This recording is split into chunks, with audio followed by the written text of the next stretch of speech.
everybody. Apologies for being late today, but I had to fill out paperwork. I wasn't expecting it. I mean, I guess I kind of was expecting it. I stayed up way too late playing that Guild of Dungeoneers, and by the time I got off, I had done no work for the day. So, essentially, everything just got pushed back a day. So I got whatever paperwork I could get done for yesterday and partially of today. I'll finish the rest up after this. Well, I'll finish the rest up later. And then I'll be back on track. So there's no worries there. Shoo. So I got whatever paperwork I could get. Oh, I'm a little bit out of breath. Oh. Alright, what I want to do today is, well, I mean, this is not necessarily a entertainment type stream or informative stream or anything like that today. You can feel free to skip this one. This is just something that I'm going to refer back to, and I've decided I'll make it live as opposed to just make a small video about it and try to get content out for the day using this and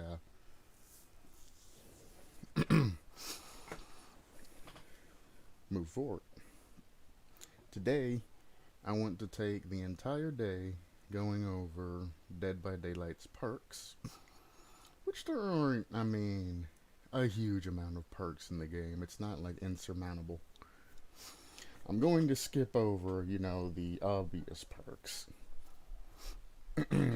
Or at least not spend as much time on them. I want to look for specifically new perks or perks that have changed that I wasn't informed about. Or perks that I rarely come across or use myself. And I want to just increase my familiarity woo, with them. Yeah, it's 191 perks in Dead by Daylight. So that's really not too terribly many, because most perks don't have a long, lengthy explanation about them, and they're very simple. So I'm going to spend some time going over those, and like I said, I won't spend much time on the basic perks, things like that. But if a perk strikes me as odd, or I really don't see it ran as often or anything like that, then I'll stop and have a little talk about them. Now, I know this is all behaviors work, everything's supposed to be balanced per game, etc., etc. I'm still going to do my thing on top of them, and still say, my usual words. Whew. Alright, let's get into this.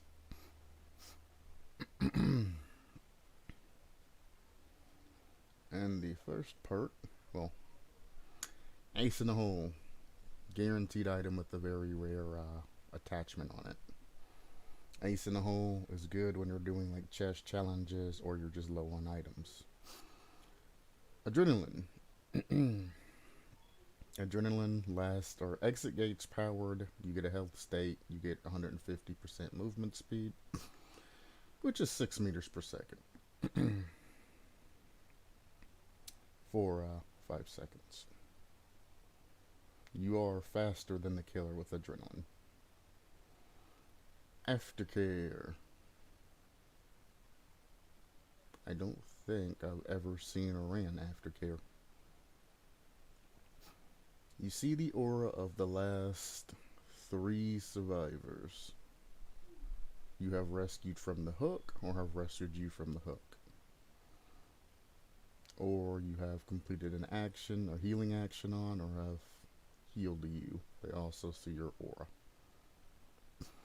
So, all effects of aftercare reset upon being hooked by the killer. So as long as you don't get hooked, this is essentially a way to tag all survivors throughout the entirety of the game. You just can't be hooked. So many people that like to run like empathy and things like that so they can see where the injured survivor is being chased, etc., etc. Empathy kind of blows this perk out of the water. Now, if you want to know where everybody is and you want to micromanage everything, then this perk might be good for you. However, compared to empathy, where you see the data essentially that you really need to see, where killer is, this lets you know who's on gens, who's on what gens, who's going for whom, etc., etc. Almost like a kindred effect that always goes. But in order to activate this, you either got to be hooked and unhooked, or you have to unhook somebody else or heal them.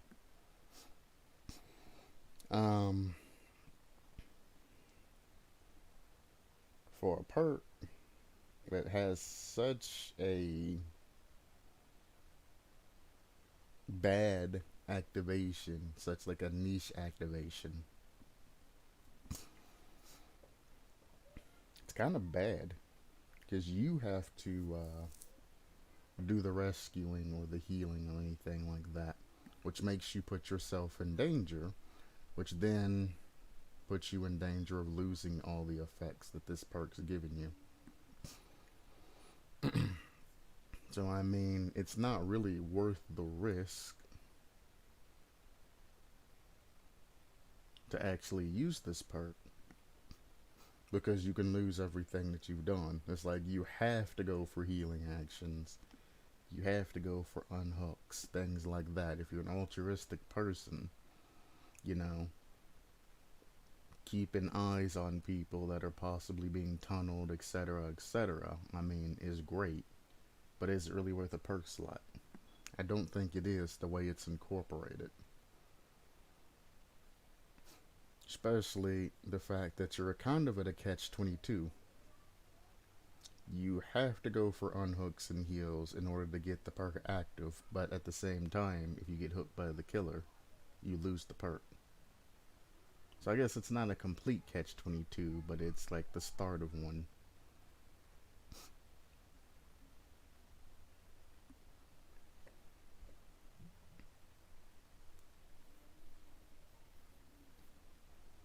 This part, I think, could use some sort of tweaking to become more usable. If not, it's just gonna sit in the perk graveyard. Alert. Whenever the killer destroys a pallet, breakable wall, or damages a generator, their aura is revealed to you for 5 seconds. Another perk that I rarely use, and actually rarely even think about. Whenever a killer destroys pallet or breakable wall, damages a generator, their aura is revealed to you for 5 seconds. I've done some reviews recently that have tried to incorporate alert, and I said that it was a decent idea, but I forgot all about the perk alert. Completely, absolutely, all about this perk. Um, it's decent. 5 seconds to a survivor is the equivalent to about 4 seconds to a killer. I'd say it's appropriately balanced. Granted, if you're by a killer that's taking out a pallet or breakable wall, it's kind of pointless to you. But if you're trying to sneak around, it's very good. Any means necessary. You see auras of dropped pallets. You can also pick the pallets back up.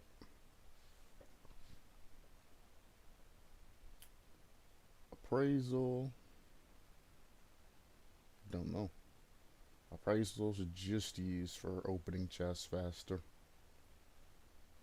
And it's only available once per chest. Which I mean is kind of oh, you can go to an already open chest and you can use 1 token to get another item. You can only do that once per chest.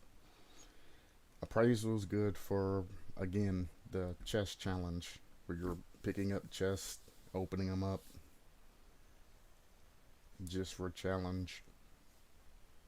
I mean, now that keys have become weaker and things like that, I mean, I guess you could be looking for medkits if you don't run any type of heals, but I mean, you could also just get any other type of healing build instead of appraisal. So, there's also that. Um, yeah, besides doing the challenge, I really can't say appraisal's really good for anything. You get a key, it's kind of like meh. They're not really that great anymore. I mean, it still opens hatch if killer closes it, but that's its only use. I don't die deck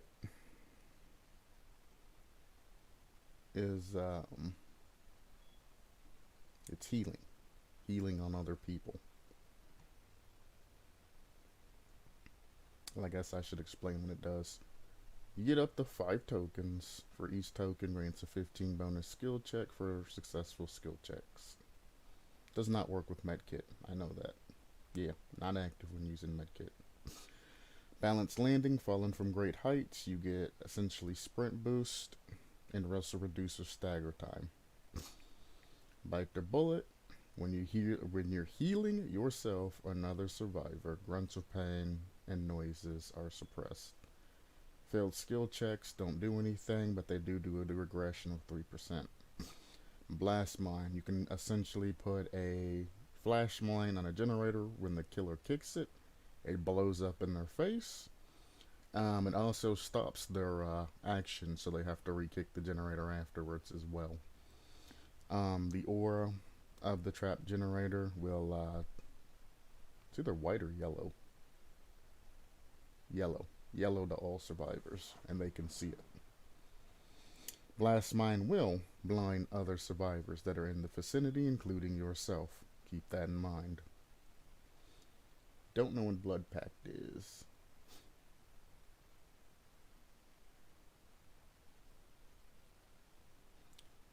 When you or the obsession are injured, you both see each other's auras.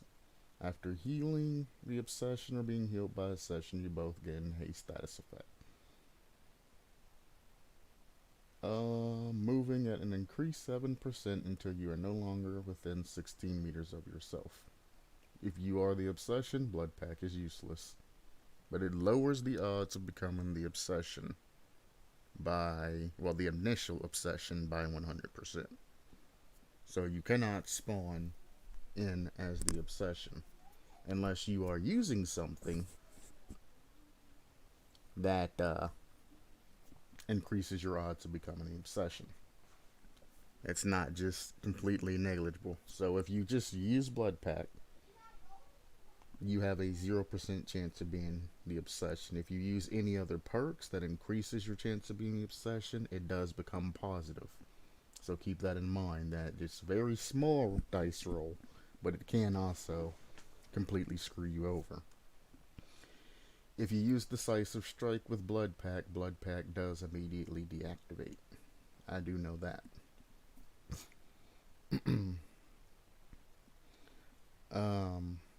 This is good if you're playing like Survive with friends and you're new.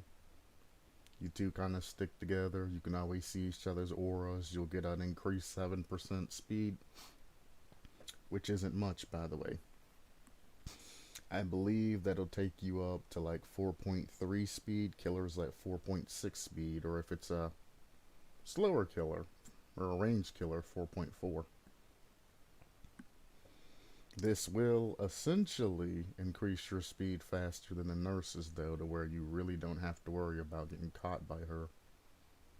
So this runs very well as a pseudo counter against a mediocre nurse. I mean, if they're a good nurse, it isn't going to matter. You'll have that extra juking speed, but you know, the lunges and sensitivity on this game allows you to easily just get in there and slap that. It's not bad. Boil over makes killers while you're carrying them increase their wiggle speed and all of that. and it makes it to where killers can't see the auras of hooks. Very good on new killers. Very, very good. Oh, it's only 14 meters. I just thought it was only 14 meters. They can't see hooks. So if there are any hooks that are nearby, they won't be able to see. Unfortunately, killers do move at 4.6 meters per second. So I mean, it'll only take them like 4 seconds to get to a hook that's out of that particular aura range. So I mean, your odds of escaping are still somewhat low, but it actually forces killers to use their eyes. And the right map and the right circumstances, you don't have to worry about getting hooked. This can save you a lot of times against new killers. People that have played the game for a fairly long amount of time, it's not going to help you at all. They're just going to use their eyes if they don't already know where hooks are. I wish they would kind of change hook locations up in between matches and make some of them more random, but I mean, I understand they are equidistance away for the most part, and that's hard to change. Bond, I can't say never, rarely see Bond. Auras of all other survivors within 36 meters of the location are revealed to you. Bond steps all over the other perk that I just went over. Not alert, not aftercare. Yeah, it is aftercare.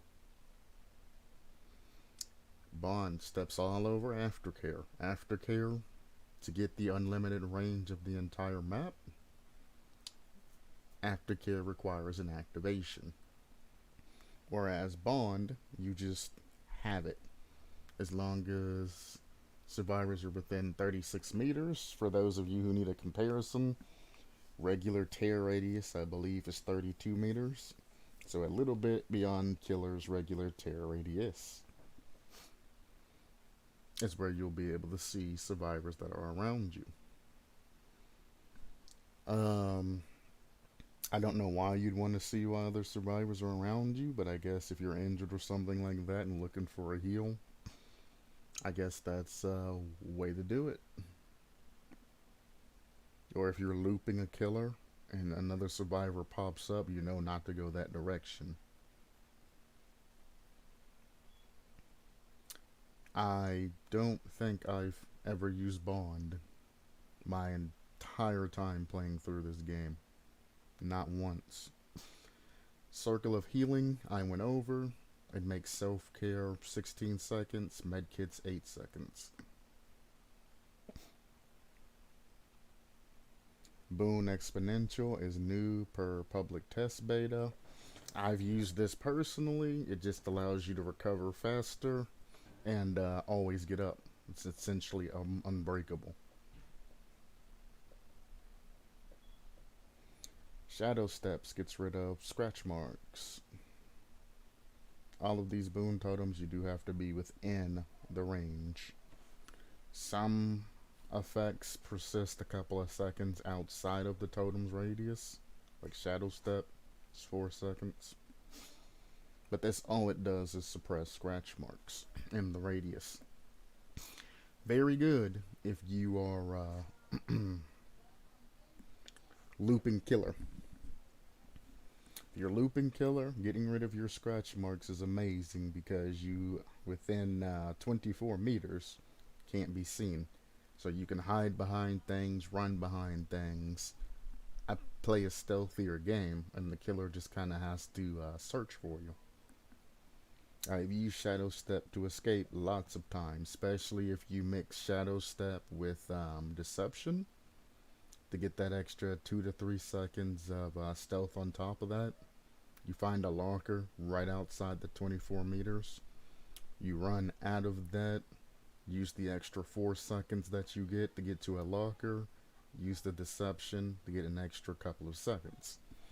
And you might be thinking, well, Q, It defeats the purpose if you alert the killer to the direction you're going, but it doesn't. Because what generally happens afterwards is you waste more of the killer's time by pulling them into a different area away from the boon totem and everything else. Because if you disappear, the killer is going to initially snuff the totem and then immediately start searching for you again. If you disappear and then you show a notification, they're going to either assume that you jumped the window or hopped into a locker. And 9 times out of 10, they'll stop and check that locker and you'll already be gone. Obviously, don't run in a straight line out in the open after you pop your deception afterwards. But that's how you save totems and continue a chase without continuing the chase. You know what I mean. Borrowed time. If you rescue somebody from hook, they get the endurance status effect. You get 20 seconds to mend yourself. People who get borrowed time. If somebody pulls you off the hook and you have borrowed time, you are inclined to take the hit for them. Borrowed time is not, oh, I need to get away now, and this is just in case I'm being tunneled. It might be that, per design, that might be how behavior designed it to be for anti-tunneling, but no. If somebody's pulling you off the hook, killer is nearby, you are inclined to take that hit and use that speed to escape. Not only are you taking a hit that you have, but you're also saving the person that unhooked you, who's generally injured or going to take a hit trying to get you off the hook. Always, always, always look to body block killer or do something to take a hit. Don't just run away. If you're guilty of running away every time with borrowed time, stop it. You are pissing people off. You are not being a team player. Take the hit. It's free. Take the hit. Especially if it's in game and you don't know if the killer has no ad. Take the hit. I've died personally because I've borrowed time somebody and they just ran right in front of me away instead of taking the no ad hit so we both could get away. They then ran out the door, leaving me laying there, feeling real dumb for saving them instead of leaving. Take the hit. It's free. Botany knowledge. Healing speeds increased by 33%. Breakdown is disgusting. Every time you are unhooked or unhook yourself, the killer's aura is revealed to you and the hook that you jumped off of is broken for 3 minutes. This perk used to be glitched and it used to last the entirety of the game. So people would run around in SWFs with a bunch of buddies, intentionally getting hooked, and they would deactivate all the hooks on one side of the match. Or one side of the map. And then anytime the killer would chase them, they would just run over to that side of the map and then go down, and the killer wouldn't be able to hook them. They would run, no mither or something like that, or unbreakable, to where they can just instantly get up and continue on. It was very disgusting. Breakout. When near killer, the carried survivor gets wiggle timer reduced 20%. You also get a mini boost of speed, 7%. You do have to be within 6 meters of killer. Buckle up. I don't think I've ever used buckle up. You can determine the progress of dying survivors by the intensity of their aura, up to 48 meters away.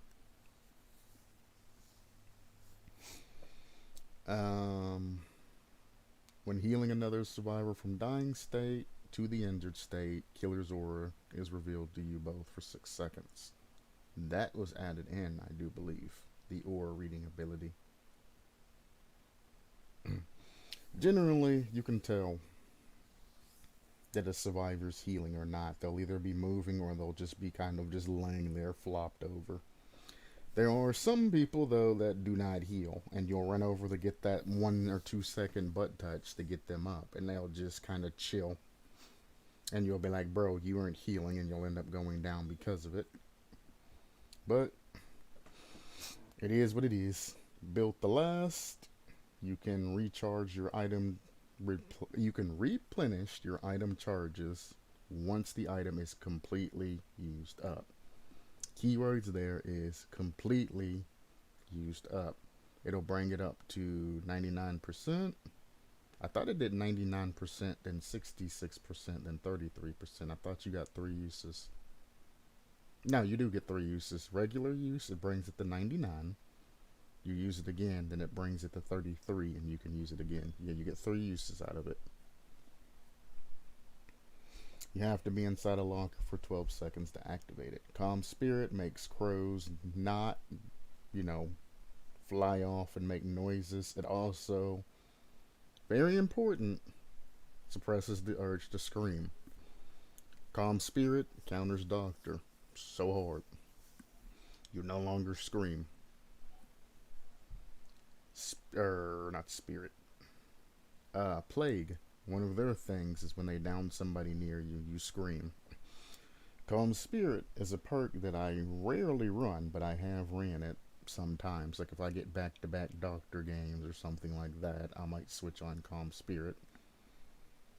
Calm Spirit's very good because, I mean, you have things like Pyramid Head that makes you scream. I mean, he does get Killer Instinct too when you step on his line, but the screams from that, there's a lot of killers and a lot of perks that make you scream.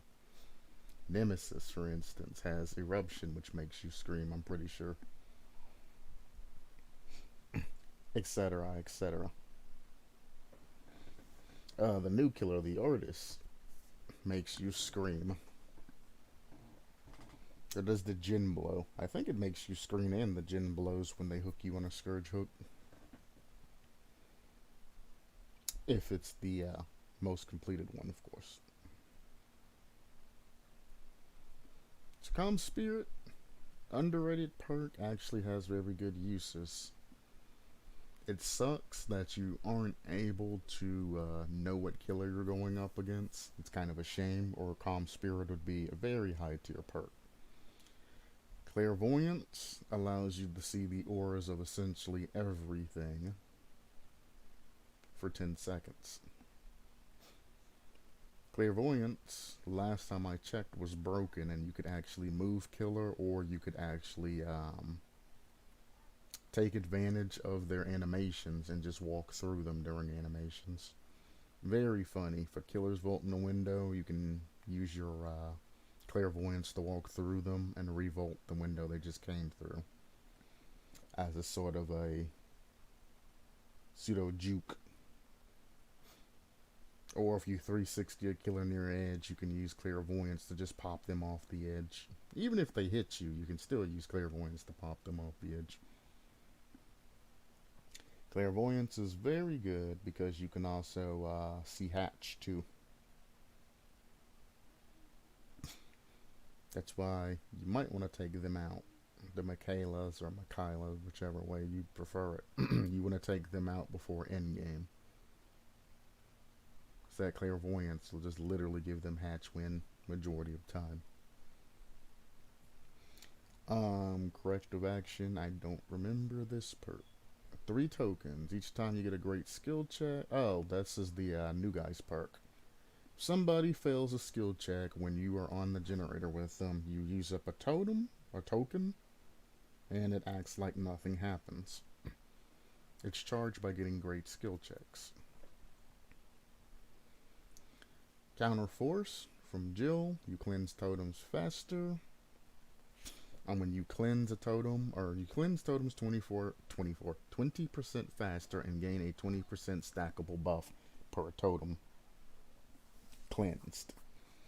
After you cleanse a totem, the next totem farthest for you's aura is revealed, and you can essentially just keep totem banging left, right, left, right, left, right.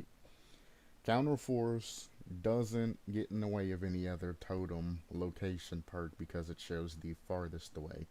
You still have to locate them. Dances with Me, rush actions, essentially make you leave no scratch marks for the next 3 seconds. Honestly, I wish they would increase that to 5 seconds, because 3 seconds is absolutely nothing. Why I say that? Because if you're using a window, one, killer's generally behind you, or somewhere within the area of which they can just re-grab you and re-continue chase.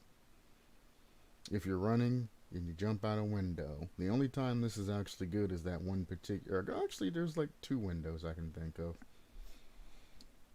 where it doesn't really matter. The problem is the rush action leaving from a locker. You have to hop in said locker, and then you have to hop out of said locker. Either or gives you the killer a notification of where you are. Deception's different because you never have to hop in the locker. As you're running by, you shriek it, and then you continue on. The killer gets a notification that you are in locker, which may prompt them to check said locker, giving you even more time on top of that. But even so, you're not having to hop in, hop out, or do anything crazy. You're just moving along your line. Jumping out of a locker and then continuing to move eats up a lot of time because of the animation. And if you're using it, you're either pre-hiding in a locker and you're going to be sending notification jumping out, which eats some of your time up as you're animating out and then continuing the run, or you're hopping in and hopping out. I think they should increase that to either 4 seconds to cover the animation or 5 seconds to make it usable. If you're hopping a window, kill shack, jungle gym, LT walls, long walls, some on maps, things like that. Generally, if you're vaulting a window, killer can still assess where you are depending on zoning.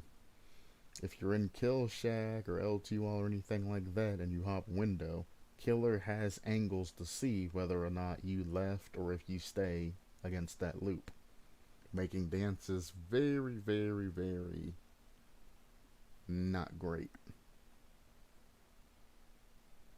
I don't think dances activates on pallets or anything, so I mean pallet stunning, flashlighting, and then hopping pallet does not work. As far as I know, when I used it, I don't remember it working. I don't see it there in definition either. But yeah, it's not great. I mean, if you put it like head-on rush, I mean, it might be pseudo useful, but again, there's that animation of everything happening before you actually get the ability to move.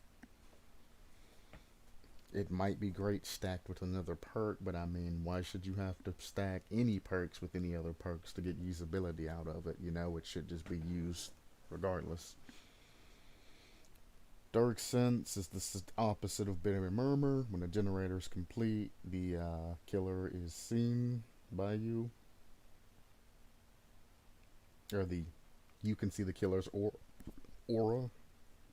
Last gen done, killer aura 10 seconds. Dead hard, you dash forward.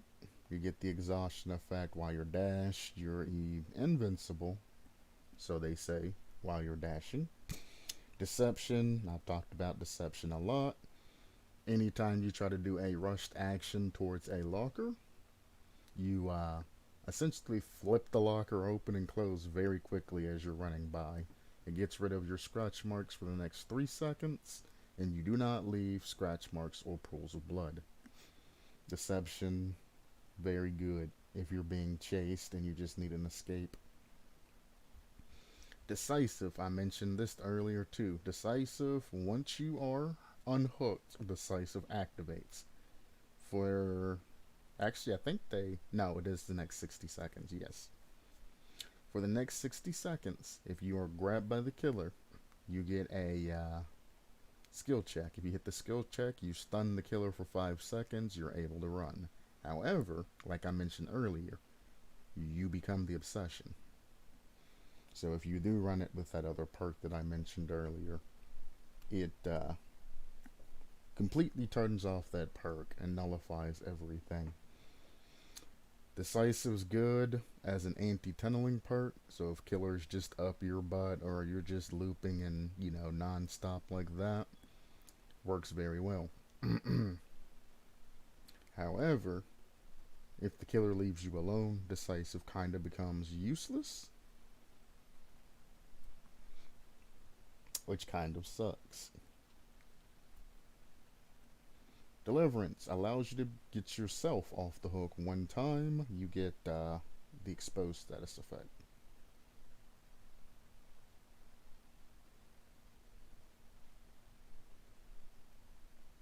Oh, after performing a safe rescue on a survivor, you can get yourself unhooked. One time. You do get the broken status effect. It's not even one time. You can actually use Deliverance twice. I thought it was a one-time thing. Well, I mean, struggle phase, it is a one-time thing. Struggle phase, you can't try to unhook yourself. So yeah, it is a one-time thing. Desperate measures, you get a stacking buff of 14 or 15%, something like that, per injured or dying survivor. You get increased healing speed, increased unhook speed. Detective's hunch, no idea. Anytime a generator is completed, chests, totems within 64 meters are revealed for 10 seconds. I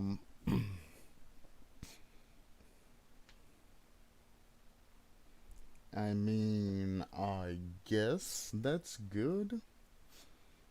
If you have like a Devour Hope, or if you just can't stand a Ruin, somebody completes a generator or you complete a gen, then you can immediately just go totem bashing. I can see it being a good like fourth perk, because I generally run 3 that I don't really change, and the fourth one's kind of a meh slot. That's a kind of a filler. Distortion. This is what I was thinking of the other day. So you get 3 tokens whenever the killer tries to read your aura. It consumes a token and distortion activates, allowing them not to be able to see your aura. I was talking about this the other day. I was like, I think there is already an ability that stops killers from reading your aura, but I couldn't think about it. It also gets rid of scratch marks for 10 seconds.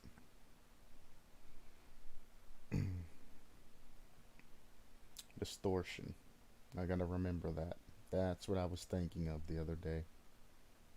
I ended up leaving it open, saying, well, if there aren't any other perks that doesn't allow killers to read aura, then it's fine. But yes, there is something that I was thinking of.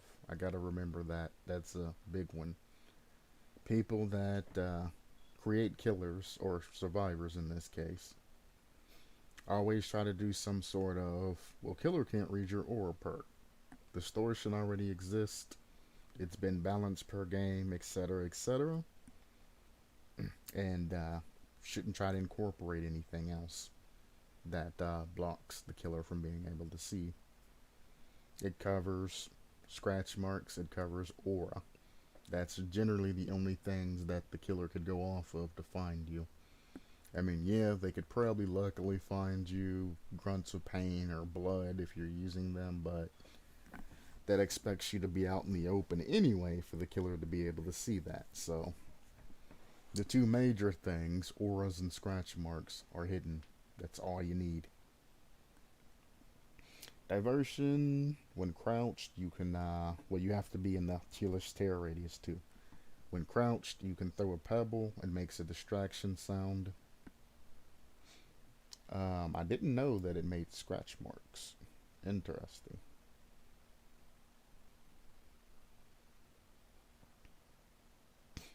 Interesting.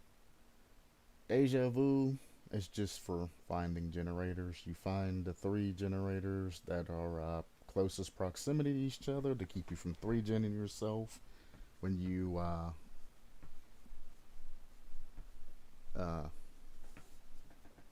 complete a gen, another one pops up.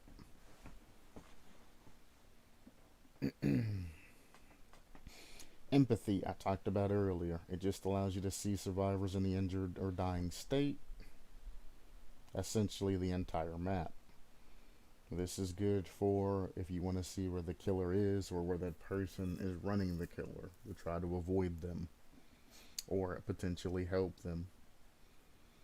Empathy, I myself consider a low tier perk because I don't often need to know where the other survivor's running. I just want to know if they're coming my way.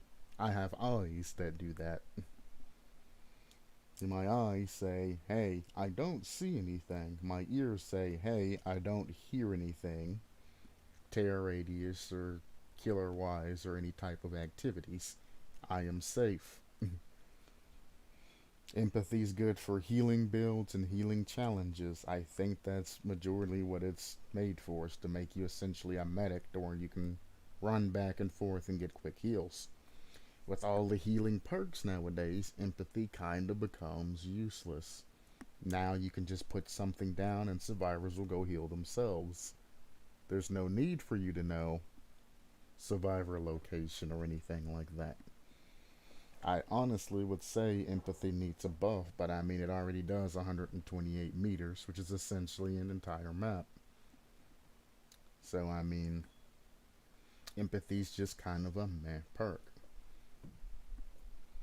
It's not good, it's not bad. It just needs to have some sort of bang to it now for anybody to really run that consistently.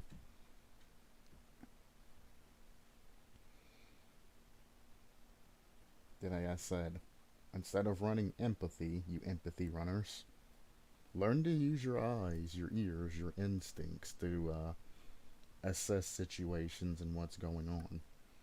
It's not hard to find an injured survivor and things like that. It's really not.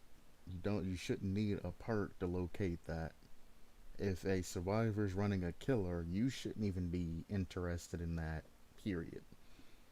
You should be completing a generator and you should be looking out to make sure paths aren't going to cross. Because, I mean, if they do end up running towards your direction, I mean, you're going to have to lock or hide or sneak off somewhere so they can do their loops and then continue on. It's not hard to play around with that. Empathy, you shouldn't be really essentially running empathy unless you have the challenge to heal people. I wouldn't even run empathy with like renewal or something like that where you have to heal people. I just wouldn't do it. I would just get a unhook and then heal somebody. Get it through regular gameplay. Um, Fast track. Whenever another survivor is hooked, fast track gets 3 tokens up to a maximum of 27. You consume all tokens. After every great skill check, each token gains a stackable 1% progression bonus, in addition to the default progression bonus, which I think is like 3% per great skill check. So you can essentially, if everybody just gets hooked and goes down, get 30% progress on a generator. It's decent. It's not very good. It's not very bad. Hello, Galanonim. Welcome, welcome, welcome. Like I said, this stream isn't anything important. You can go ahead and catch some Z's, have a good snooze. I'm just kind of going over perks, things like that today. I'm not doing any games or anything like that.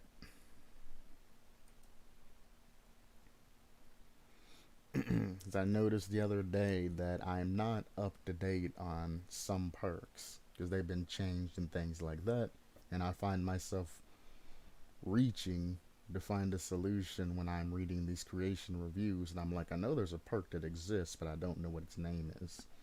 So now I'm just trying to put 2 and 2 together. Fast track, I mean, let's be honest here. It's garbage.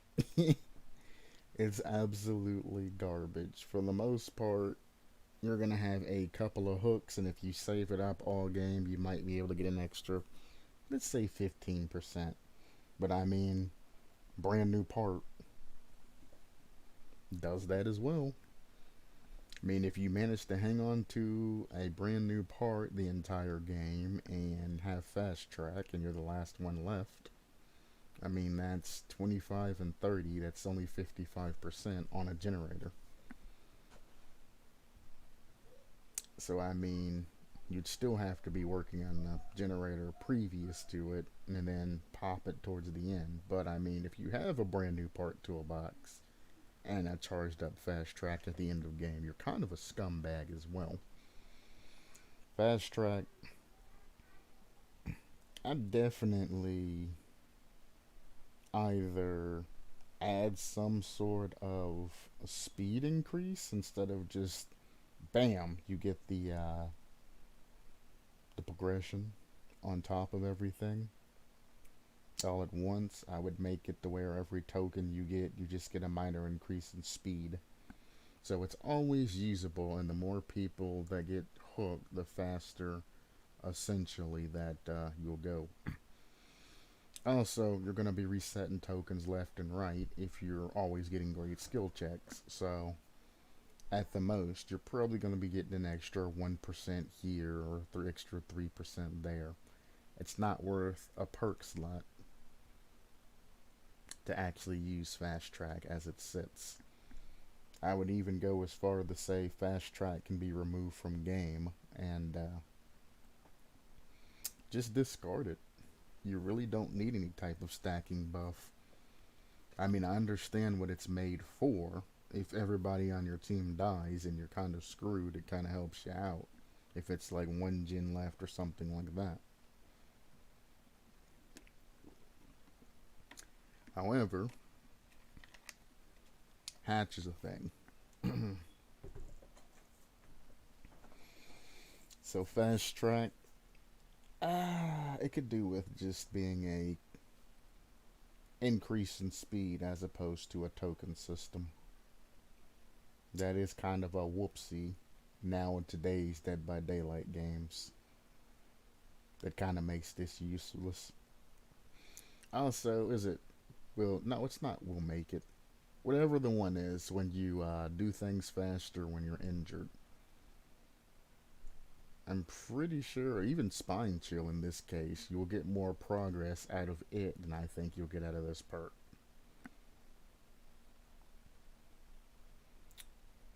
Flashbang. When you repair a generator for 50%, you hop in a locker, you cry flashbang. Flashbang blinds all that looks at it.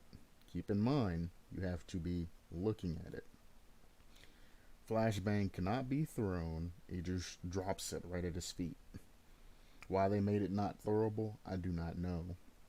But the fact that you just drop it at your feet is what makes Flashbang fairly weak. If you're using it to get a killer after they pick somebody up, cool, because that's probably the only time you're going to use it. Because if you drop it in front of a killer, they're just going to look up with that very fast sensitivity that they have. Flashbang's going to go off, they're going to look back down, and then they're going to slap you. Most cases. I mean, newer killers, you can drop flashbang, whatever, and they say, ooh, piece of candy, and they blind themselves. Well, new and medium killers still do the same thing. Anybody who's experienced is just going to look up, let it go off, and then immediately continue pursuit. They're not even going to lose any time on you. So if you're going for saves, flashbang is good. If you're not, I don't recommend it.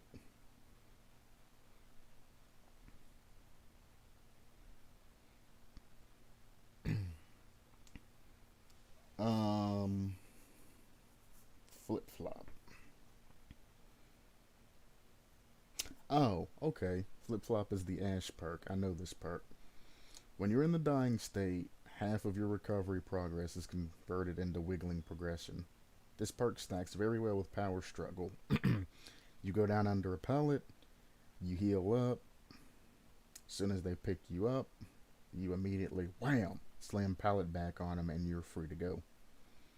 I don't have Ash. I've been trying to look for Flip Flop in the Shrine of Secrets for a long, long time. If I ever get it, my build will be complete and I'll be able to get them power struggle plays. For the people, allows you to instantly heal people with a touch of a button. You do become the obsession though.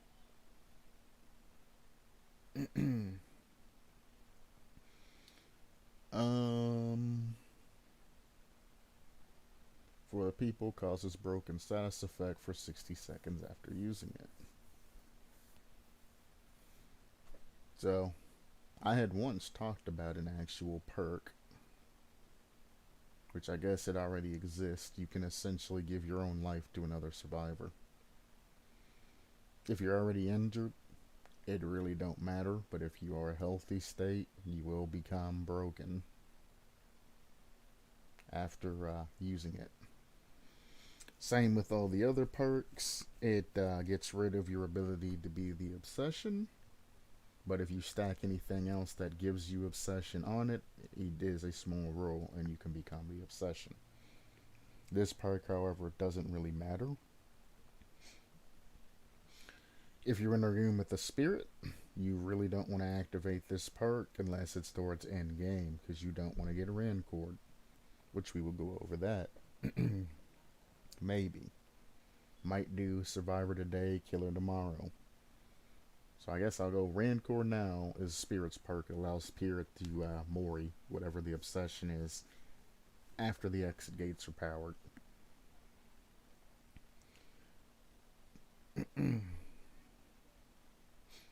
As long as you're injured, for the people's good. If you're healthy, you're kind of screwing yourself over. You're just giving your health to another person. If you're injured, you just use it, bang, they get healed, you get broken. Everything's fairly good for the most part.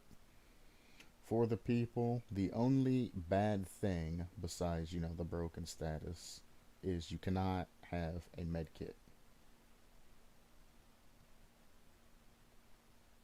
You cannot have a med kit when you're using this. You cannot use a med kit when you're using this. Let me be more specific. You cannot use a med kit when you activate for the people.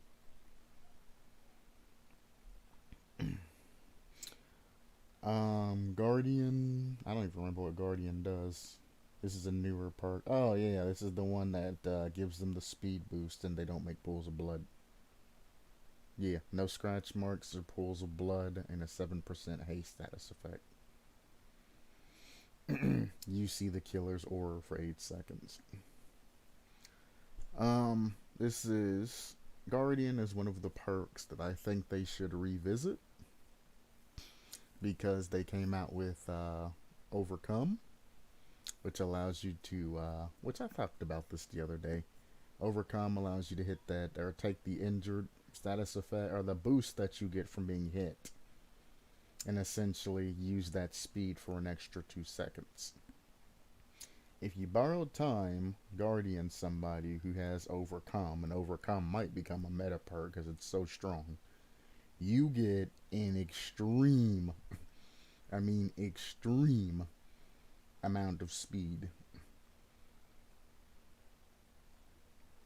It's like ridiculous. You can literally run like from one side of the map to the other side of the map. It is so fast.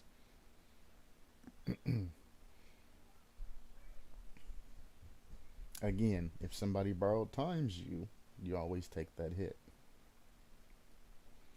Head on. You hide in the locker for 3 seconds. You can then jump out of the locker, stunning the killer. I think it's like for 3 seconds.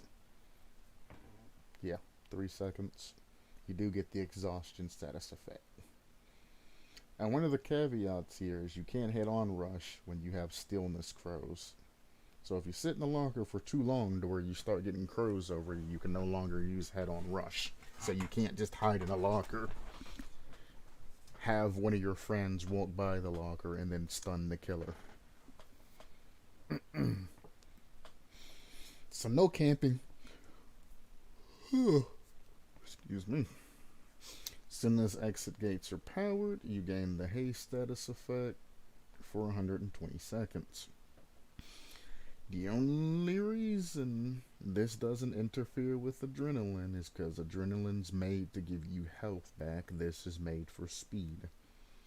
Hope is...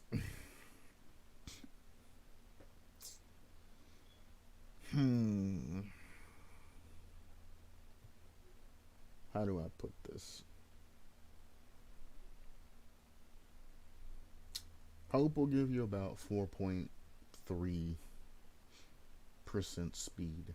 The killer's still gonna move 0.3 faster than you are, or 0.1 if they're a ranged killer. The killer's still gonna move faster than you, but you're gonna have a bigger boost in speed for a long amount of time. It's good, but it's also bad. Like if you are in chase, hope is decent, but I mean adrenaline works well too if you're injured. If you're not injured, then you're just getting a very fast speed boost. I would rather get the adrenaline, use that health state and save a pallet, get the adrenaline at the end of the game, then continue to run and sprint to another loop or do whatever I need to do with that little boost in speed, than to just get a haste status effect, get no healing or anything like that. Hope has its uses if you're being chased towards the end of the game. If not, then you're just a speedy person. I guess to get to an exit gate quicker and start working on it.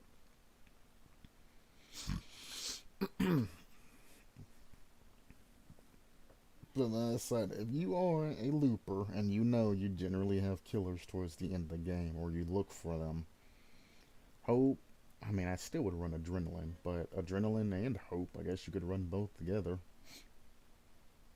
could be useful to you. I don't recommend running hope just on a regular build though. It's not going to help you.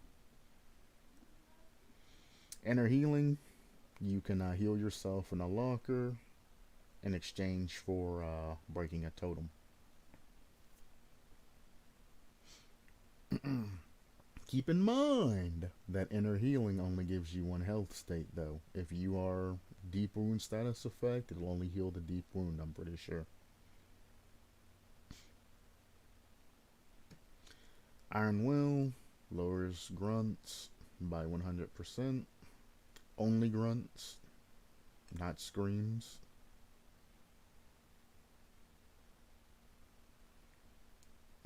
Somebody tried to tell me Iron Will stops screams. I don't think that's a thing. I'm pretty sure it's just grunts of pain. Kindred, if you're hooked, all survivors can see killer's aura if the killer's near you or in all of the other survivors' auras. If another survivor's hooked, you can see all the other auras of survivors.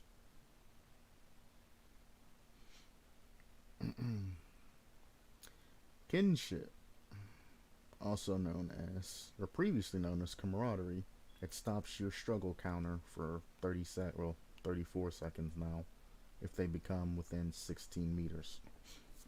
This was a talk of one of the perks from, I think that Galanonim put in. Ian asked to incorporate a perk that gives you the 30 seconds at the beginning, which makes a lot of sense than having it at the end. The reason why, if you get the 30 seconds at the beginning, that's gen time. You can essentially do a gen, or finish the gen you're working on, and have enough time to get an unhook before that particular person dies.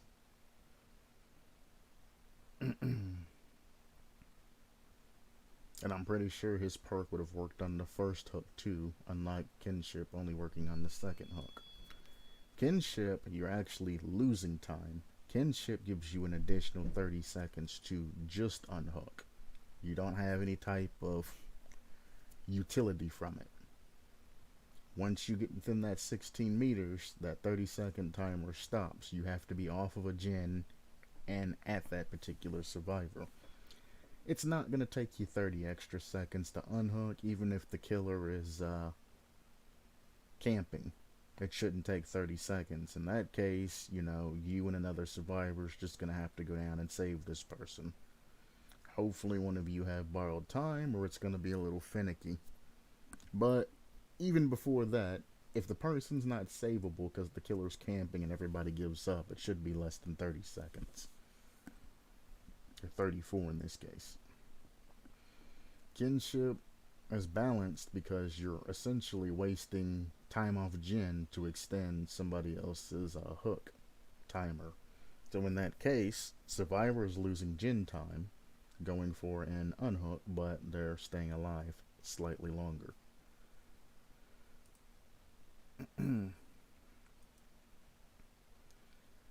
Leader increases action speeds of other survivors. All of this is all actions by 25% while they are close to you. The effect lingers for 15 seconds. I think streetwise actually is 15 or 30 seconds as well. I'll go over that. It's just actions, nothing more. Left behind, you can see the hatch's aura if you're the last survivor. Lightweight, scratch marks disappear 3 seconds sooner. Scratch marks last up to 10 seconds. It makes them last only 7. Lightweight, I used to think was a very OP perk, because I always thought scratch marks only last like 5 or 6 seconds. I was like, yeah, that's amazing. They'll only be able to see my scratch marks a couple of seconds. No, they last 10 seconds. They get very, very bright, and then they slowly dull out until they disappear. So if you're chasing somebody, you just want to look for bright scratch marks. If they're dull, then that person's no longer there. Lightweight's not very great anymore. Why make your scratch marks fade 3 seconds slower when you can get 5 seconds or 3 to 5 seconds using other perks? Just completely gone. I would rather have them completely gone than fading faster. But that's just me. Lithe. After performing a fast vault, you get a sprint burst style of effect. 150% speed is what all of these dash perks give you for X amount of time. In this case, Lithe is 3. Lucky Break. As soon as you go into the injured state, bleeding and scratch marks are suppressed for a minute. Medal of Man, you have to take protection hits. On the 3rd protection hit, you get the endurance status effect on the next hit. Well, when you're being put into dying state, you get a protection hit instead. Anytime you're getting healed afterwards, or at least for the first time you get healed, killer will see your aura. So, keep that in mind.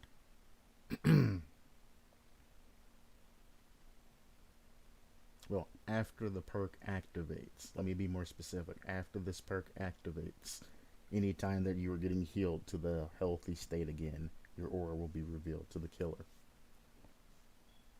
If they're not immediately nearby. No Mither, everybody knows No Mither. You get the broken status effect all trial, but your blood pool is suppressed. Grunts of pain are decreased by 75%, even though headphone users can still hear you. You can get up from the dying state, and you recover a little bit faster.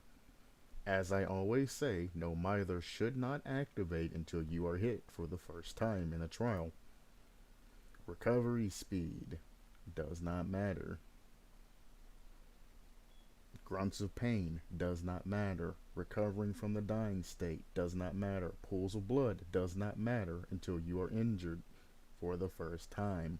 It makes no sense for No Mither to be active at the beginning of the trial. What did you do? Trip and land into a thorn bush or something crazy as you were going to the trial? No, the entity essentially teleports you in. Essentially. I mean, they do just walk to the campfire, then they walk to the trial, and that's where they start once they get through. But I mean, it's essentially in a teleport. We know the lore. You get teleported in. There's no way you could just teleport in injured. The entity's not gonna lash you as it's dropping you into the trial. No mither should not activate until you are hit for the first time. That's a change that needs to be put in. I don't care about the hard mode that other players like to play. You can activate your hard mode after you get hit for the first time. Or you can immediately run the killer and just take a hit at the beginning of the game to activate your hard mode.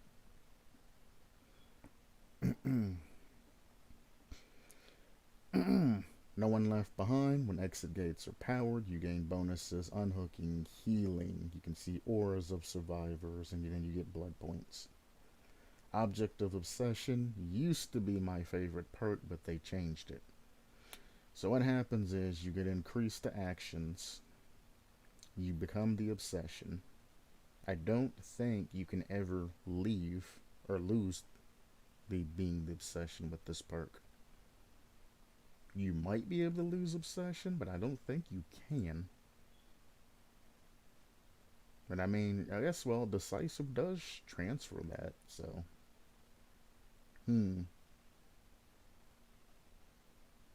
Interesting. I don't know. I just always thought Object of Obsession could never lose the obsession of Killer, but I guess Decisive could transfer it. Anyway, if anybody has the answer to that, that would be very nice to know. You have a 100% chance of becoming the obsession. This does, I assume, decrease if you do run something that decreases your odds of becoming an obsession with it. So it'll be a regular roll. Anytime that the killer can see your aura, they can see, or anytime that the killer can see your aura, you can see their aura. It's essentially what it is. You get a boost in actions, 6%, and then every 30 seconds, your aura is automatically revealed to the killer every 3 seconds.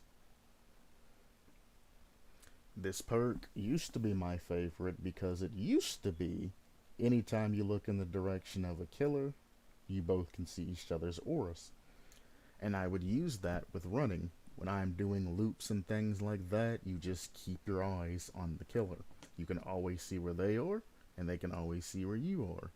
So it essentially just takes all of that faking gameplay out, well, the blind faking gameplay out, and it all comes down to skill. Back in the day, I was good at faking and doing things like that, but I mean, there weren't as many better, there weren't a lot of good killers back then. You know what I'm saying? I didn't have to worry about a gunslinger getting me, or a spirit going invisible, or any of that craziness. Well, hang on. I don't know when Object of Obsession changed, to be honest with you. But I did run it for a large amount of time. But yeah, there wasn't any, trickster or anything like that that had extreme range attached to their thing. There was Huntress. If I'm going to get hit by a ranged attack, it's going to be Huntress. She always makes the huh sound before she does anything, so you know it's coming. I would use the Object of Obsession to essentially get perfect loops, which is probably why they changed it. As long as I stayed looking at them, I could see exactly what movements they were doing. Kill Shack became very powerful. All of these loops became super powerful. They essentially couldn't juke you unless you were just light-fingered and fell for their jukes. Then, when I got tired of it, I would then stop looking at them and I would escape pursuit, hide, and then they would go on their way.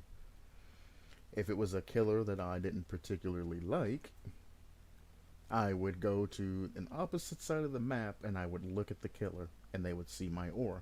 And as they started walking towards me, I would look away and then I would sneak away to another corner. Crouching, doing whatever, hiding in lockers, etc. I would then go to another corner or wait for the killer to leave and then I would look at them again.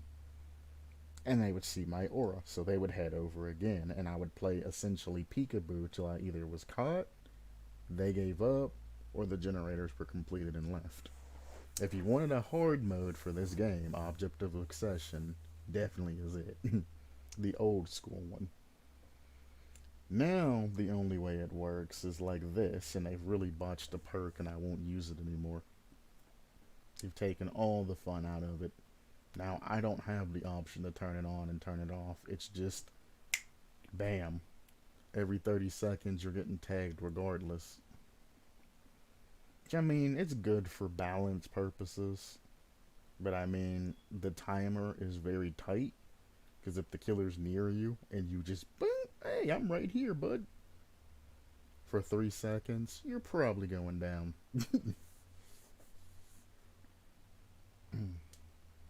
The one thing I wish they added is during that 30-second timer, if you're within killer's terror radius and not looking at them, your aura is not revealed for that. So killer knows you're nearby because they don't see your aura, but they don't know exactly where you're at. That would be a nice balance for Object of Obsession. So if I'm not looking your direction within a particular cone or whatever, you know I'm nearby because you can't see my aura, but you don't know exactly where I'm at. I like that balance, and I'd probably think about using it. Probably still wouldn't, but it makes it more feasible. As opposed to just every 30 seconds, bing, I'm here. Bing, I'm there.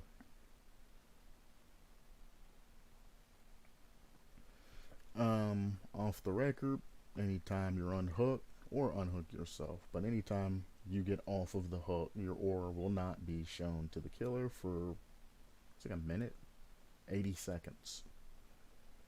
Grunts of pain reduced by 100%.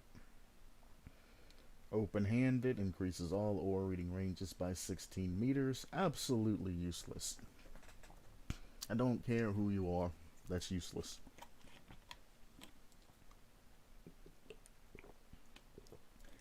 And I know somebody, being the smart butt that they are, is going to be like, well, what if you're running a key and you have the thing that lets you see killers' auras and all of that? That extra 16 meters might help. And I'm also like, bruh, tap key? Bink! If you don't see the aura within the first like 0.1 seconds of it being active, killer's not near you. You don't need to know anymore else or anything else. Maps and things like that, you really don't need to know anything else. That I think it's Bill. Is it Bill's perk? It might be Bill's perk. That allows you to find hatch or clairvoyance or anything like that. You really don't need an increase of aura reading. Unless you're playing selfish and you're running that hatch perk and open-handed together, and you know you're playing down the offerings that make hatch spawn in a specific area, things like that. Which, I mean, if you're doing that, you really don't need open-handed anyway, but you know, you're playing very selfish and only focused on your own survival. That's the only time I could see you actually running this, and that's Selfish Blaze. Overcome, I mentioned earlier, whenever you're injured, you retain the movement speed burst for 2 additional seconds. Absolutely filthy. You can just keep going. Pharmacy guarantees you get an emergency medkit. First chest. You also open chests 80% faster. Plunderer's Instincts, anytime you're near a chest, it's aura's revealed to you. You have a chance of finding rare equipment. And it did something else. It shows the auras of dropped items.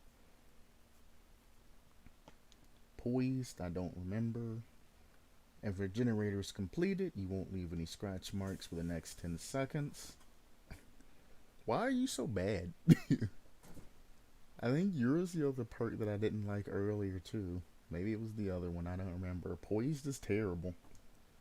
After a generator is completed, you will not leave scratch marks for the next 10 seconds. Well, Generally, after a generator is completed, killers see the survivor themselves running away from said generator. So as soon as you complete a generator, if the killer's in the area, they're going to be looking around to see who's going to be running from the generator and which way they're going to be going. They don't generally care to look for scratch marks when you can see the survivor themselves. Excuse me, survivor themselves running, and then you just cut them off and hit them. It's a very bad activation off of a generator being completed. The only time you might be able to get away with that is in like Midwich or something like that. It'll allow you to get out and about in one of the different ways that you can escape, as long as you're stealthy and possibly into a locker or something like that. If it's an inside map, it has a little bit more use. Outside maps, not really. Most survivors that I see them running after the generators. I don't even pay attention to scratch marks. Power struggle. 25% wiggle progress. You can drop a pallet, stun this killer, and escape. Premonition allows you to find totems. The angle of which, or the accuracy that you can find totems, decreases per totem. No. That's premonition. This is killer. Premonition is killer. So you have a 45-degree cone that goes 36 meters. Anytime you look at killer's direction, you get a auditory warning. This used to do killer's equipment, but now it's just killer. Prove thyself. If you are a gen stacker, at the beginning of a match, you jump onto another generator with another survivor, or if you playing with survive with friends, things like that, prove thyself is your best friend. If you're not in a play alone type of person where you're on your own gen doing your own thing, prove thyself is your best friend. It increases your repair speed by 15% for each survivor within 4 meters of your location, aka on the same generator. You can get up to a maximum of a 45% increase. It also applies to all other survivors. You also get bonus points for co-op actions. Again, if you're the type of person to jump on a generator with somebody else at the start of a game, or you like to run with other people, you have to essentially run Prove Thyself. If not, you're wasting time. Prove Thyself helps cut out a lot of that. Well, it helps buff the atrophy that you get from doing generators. I think it's only like you only get like 1.25 if 2 survivors work on a gen, or is it 3? It's like 100%, 150, 120, or 150, 225. It's very low. Speed survivors repair gens together.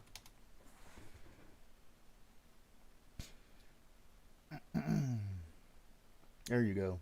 2 or more repair the same generators. The game incurs a stackable 15% efficiency penalty.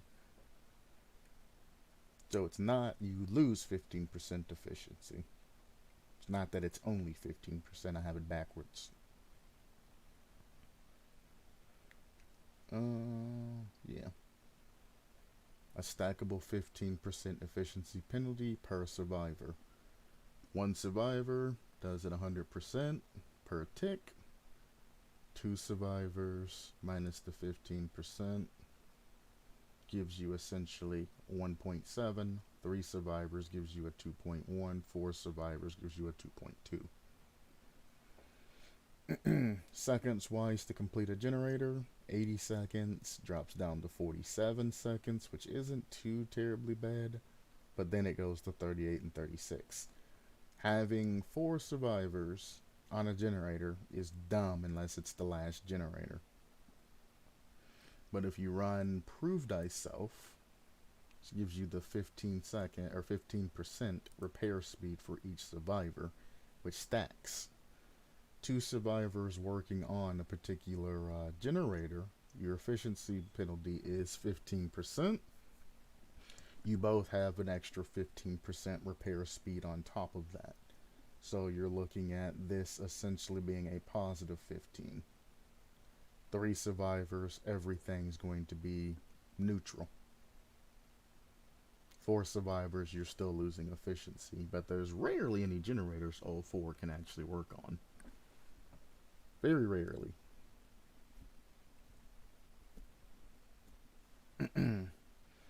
But it'll essentially make three survivors working on a generator, which I guess would be a 45% increase, well, a 30%. It essentially nullifies this. Let me just put it this way. It nullifies the penalties that you're receiving. And makes everything essentially even. So the one survivor 80, two survivors will be somewhere around like 40. Three survivors will probably be like 20. No. Four survivors would be around 20. Actually, that's not true either. These will be considerably lower. I don't feel like doing the math. I hope somebody actually... No, nobody did the math with prove thyself and all of that.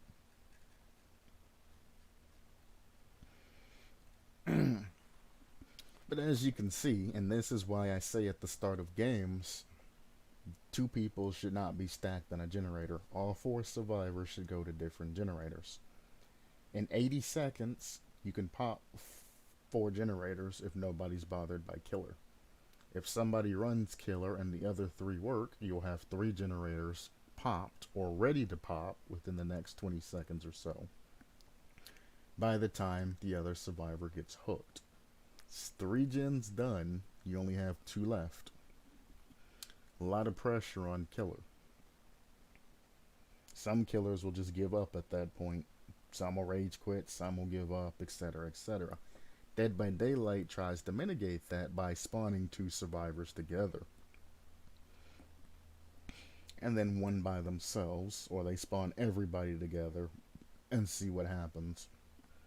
If you spawn 2 people together and they work on a generator, and the other person's working on a separate generator, what's going to happen is when these 80 seconds go by, as opposed to having 3 generators popped, you're going to have 1 generator.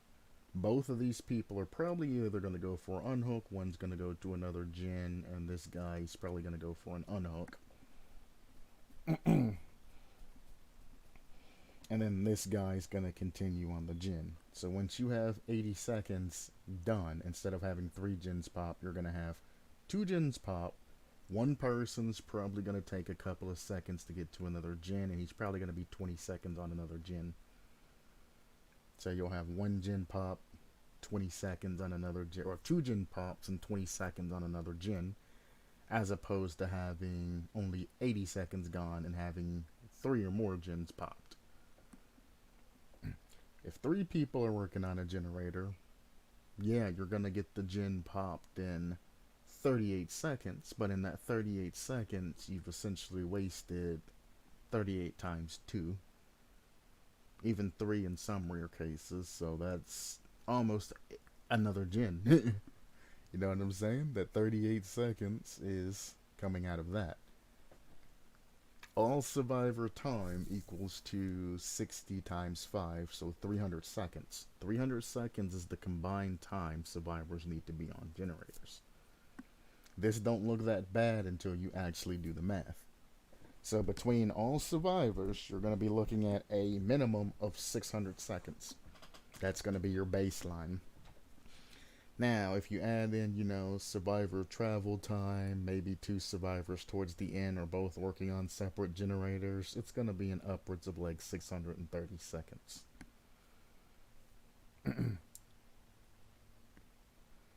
If not 660 seconds, depending on the killer. could be even longer. Now, some games do last a long time. So, I mean, like I said, but we're going to go 600 seconds is just the base. Everybody essentially gets on, bam, bam, bam. Everything's going perfect. I know it's not really logical to say 600 seconds because of walk time and all of that. But let's just go with the baseline of 600 seconds. If all 4 people work on different generators, that is 60 times 4, that's what, 240 seconds? Put down on the paper already. Or not 240, why am I on 60s? 8 times 4, that's 320 seconds. Already put down on paper. Only 160 seconds left between survivors to get out of the game. If you're doing all 4 survivors on one generator, that's 36 seconds to take out 80 seconds. So in half the time, a third of the time, you're only taking out one generator, or a fifth of the timer, as opposed to 3/3 or one whole fraction of the time taking out 3 or more generators. And I know I'm going to start confusing people if I talk about percentages plus time done. So this is where things are going to get a little bit more complicated. And if you're good with percentages, you'll understand what I'm saying. If you're not, I'm going to try to explain this in a way that makes this more feasible. So there's efficiency versus time spent. If you have 4 people on a generator, well, I mean, you're going to have a minus 45% efficiency, one, just off the base, because there's a penalty for more survivors working on one generator. This efficiency also applies to this time loss. How it applies? So let's say 36.36 seconds in that small amount of time, in that 36.36 seconds, you are completing 80 seconds off of the main timer, which we said was 600 seconds, or 1/5 of the timer. Does that make sense to everybody? All survivors, time-wise together, has to create a 600-second timer. But depending on how many survivors and how efficient you are, this number is going to change. And the more survivors working on the same generator, you still have to do the same efficiency. You have to do 5 generators at 100%. But it's going to take less time per generator. So if it takes... Actually, let me just do this in straight math. This is how I'll explain it to you to where nobody can misunderstand this. It's going to take 36.36 seconds. Let's say all 4 survivors are not bothered by the killer at all. It's going to take 36.6 or 36.36 seconds. 36.36 times 5. It's going to take you 181.8 seconds if all 4 survivors do all 5 gens together. It's not bad. It's less than 600 seconds. You know, it's not bad.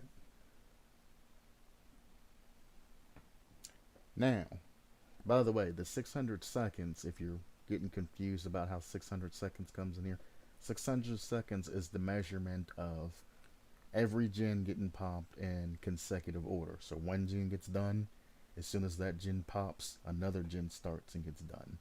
That gen pops, another gen starts and gets done. That gen pops, another gen stops and gets done. That gen pops, another gen stops and gets done. That pops. All of these gens are not being worked on at the same time. The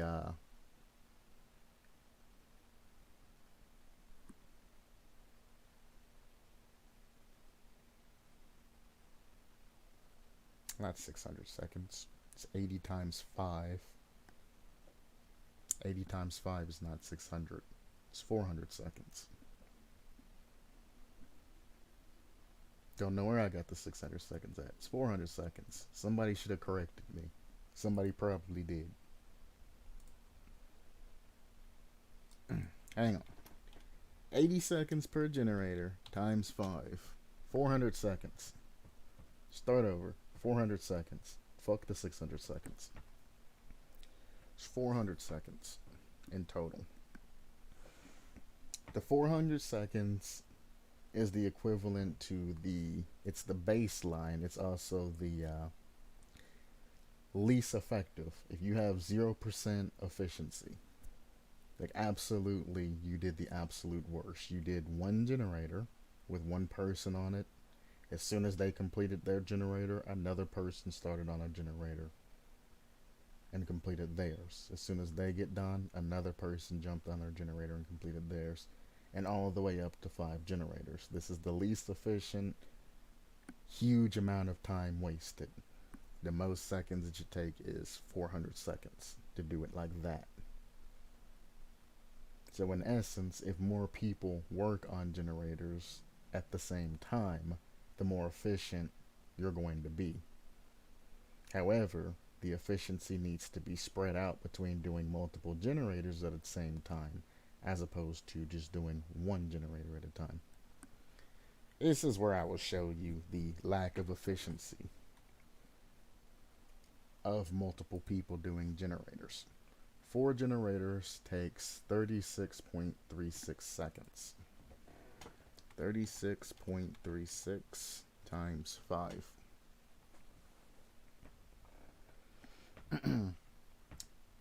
Now, 400 seconds is the baseline. If you have all 4 survivors do the gens one at a time, all 4 do 1, all 4 do 2, all 4 do 3, all 4 do 4.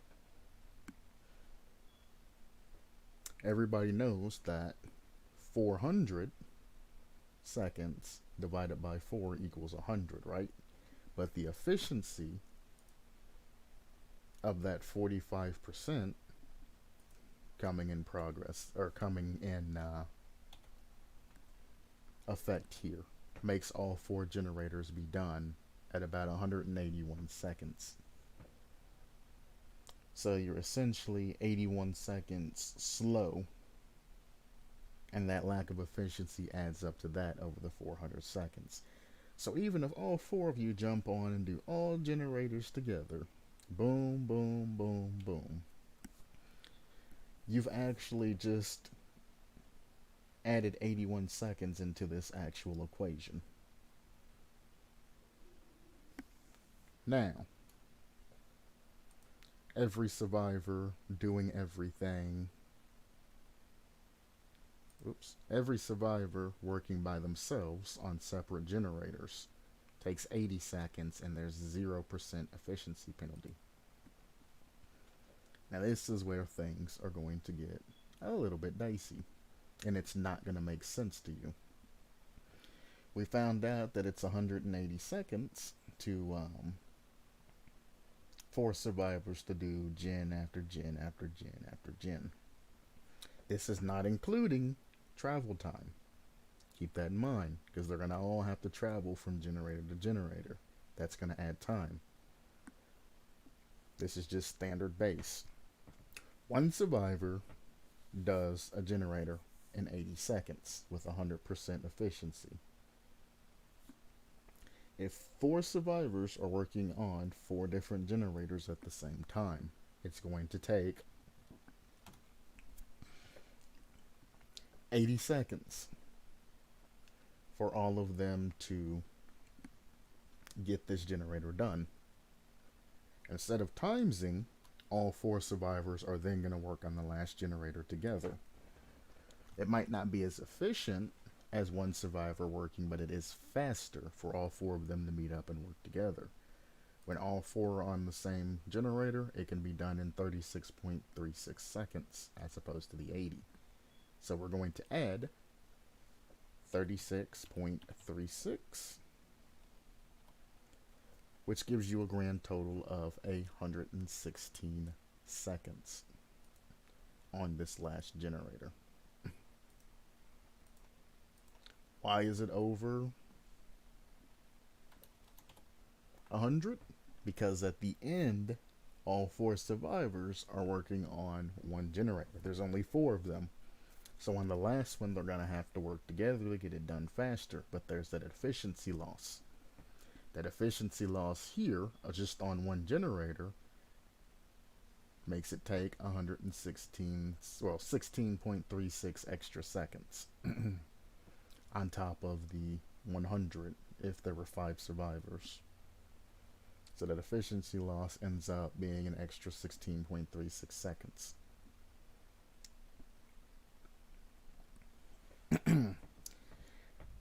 Now the problem you have with that is it's going to take 116.36 seconds for 4 survivors to do 5 generators if they're all working on the first 4 at the same time, and then they all jump on the last one together. Still doesn't include travel times. Whereas if all 4 survivors work on the same generator, we were at an upwards of 186 seconds. So it's actually going to take you literally 70 seconds more time. So essentially another gen's worth of time for everybody to work together. Which is why I say don't stack generators. Now, if you run prove thyself, it essentially nullifies the effects of the generator stacking, and you can actually get your speed down to essentially perfect. Essentially 0% efficiency. So it'll be the exact same as if everybody else, minus walking time. If you don't incorporate walking time, it becomes the same if all survivors work together as if they did it all the same separate. It becomes essentially the same. So prove thyself might not seem like a very good perk on its own, but it allows for gen stacking. You also get blood points for cooperative actions. And it's going to take the same amount of time if you use prove thyself to do generators as a team than it'd take as 4 different survivors stacked on and did them one at a time, and one then another, then another, then another. That's where the power of prove thyself comes. So I'll say it again. If you like to play with friends and you like the gen stack, you should always, always, always run prove thyself.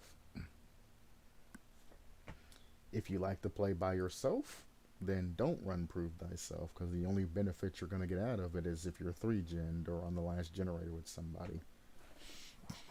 Like I said, you're only losing out about 16 seconds overall if you all work together on the last generator.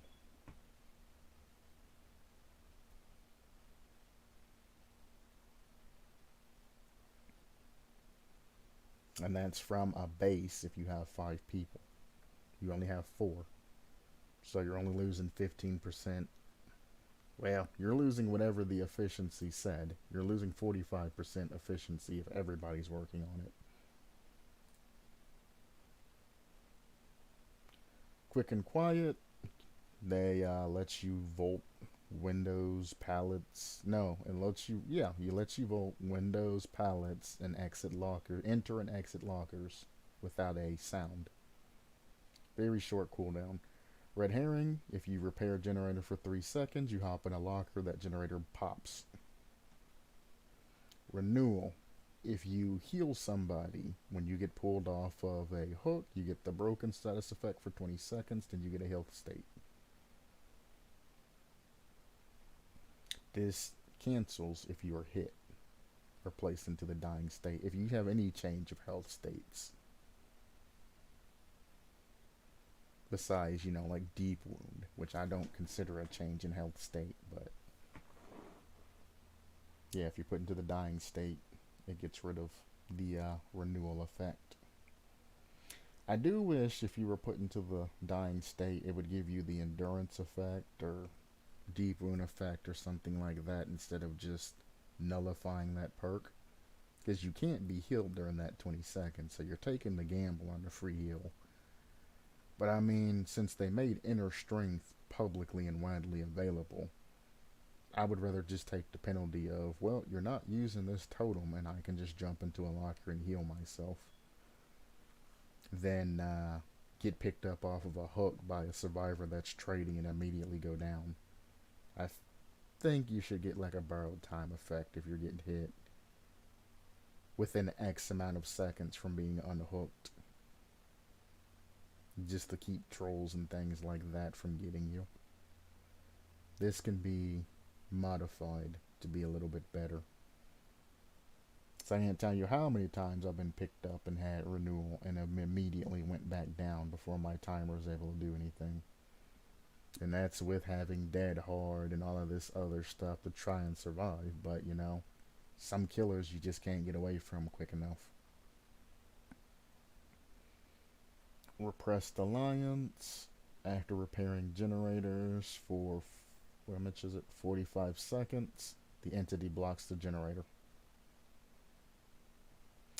I don't know why you would ever want to block a generator, because most people run Ruin, so you're kind of hurting yourself there.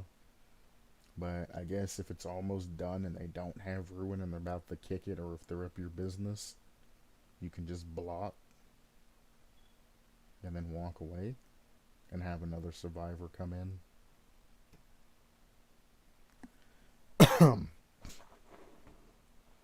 I don't know. Resilience. That was the one I was talking about earlier. When you're injured, your actions are faster. I thought it was 15%. Well, no, it's 9%. 15% desperate measures, 9% this. That's the thing that I was thinking about. It wasn't will make it, it was resilience.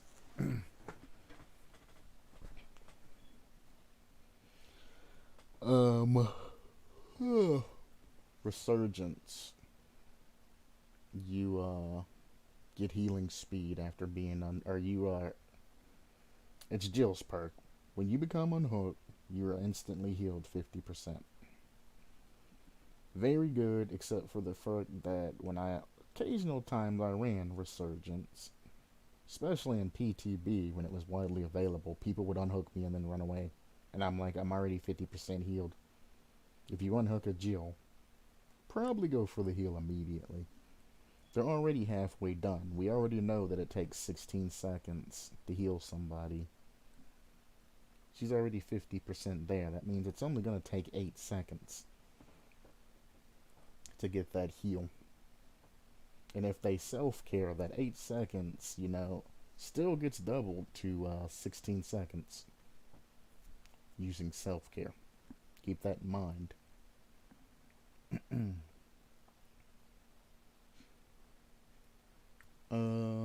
If you have Boon Circle of Healing, though, it still only takes 8 seconds.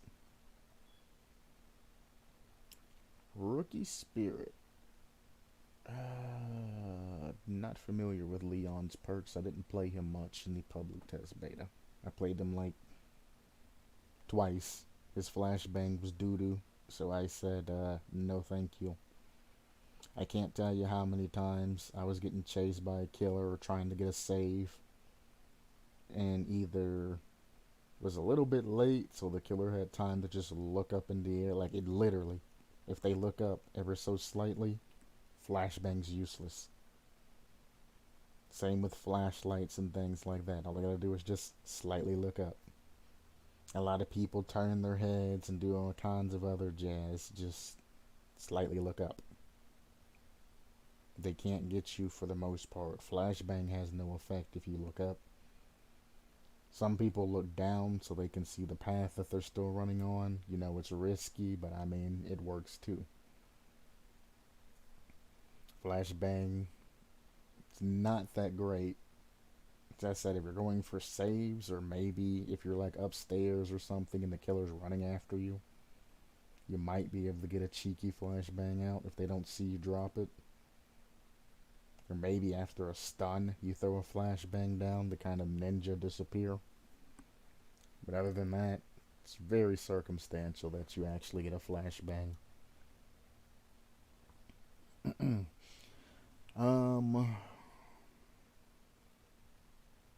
If they're getting 3 good or great skill checks, you can see the auras of regressing generators. That is terrible. Most people run Ruin, so every generator is going to look like it's a regressing generator. I mean, if you happen to get this in a excuse me. If you happen to get this perk in a lobby that's not running Ruin, congrats to you. But I mean, seeing regressing generators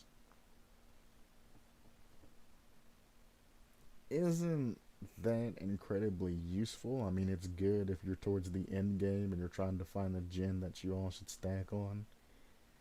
Yes, but I mean, at the same time, just work on another generator far away while the killer's distracted. Saboteur, when somebody gets picked up, you can see hook auras and you can also sabotage them. Sabotaging a hook, without a toolbox, takes 3 seconds. I thought it was always 1.5 seconds. Did they increase it to 3 seconds? I don't know. Saboteur essentially lets you sabotage hooks without a toolbox. And it also shows auras of all hooks if another survivor's picked up. Well, if any survivor's picked up, including yourself, you can see the auras.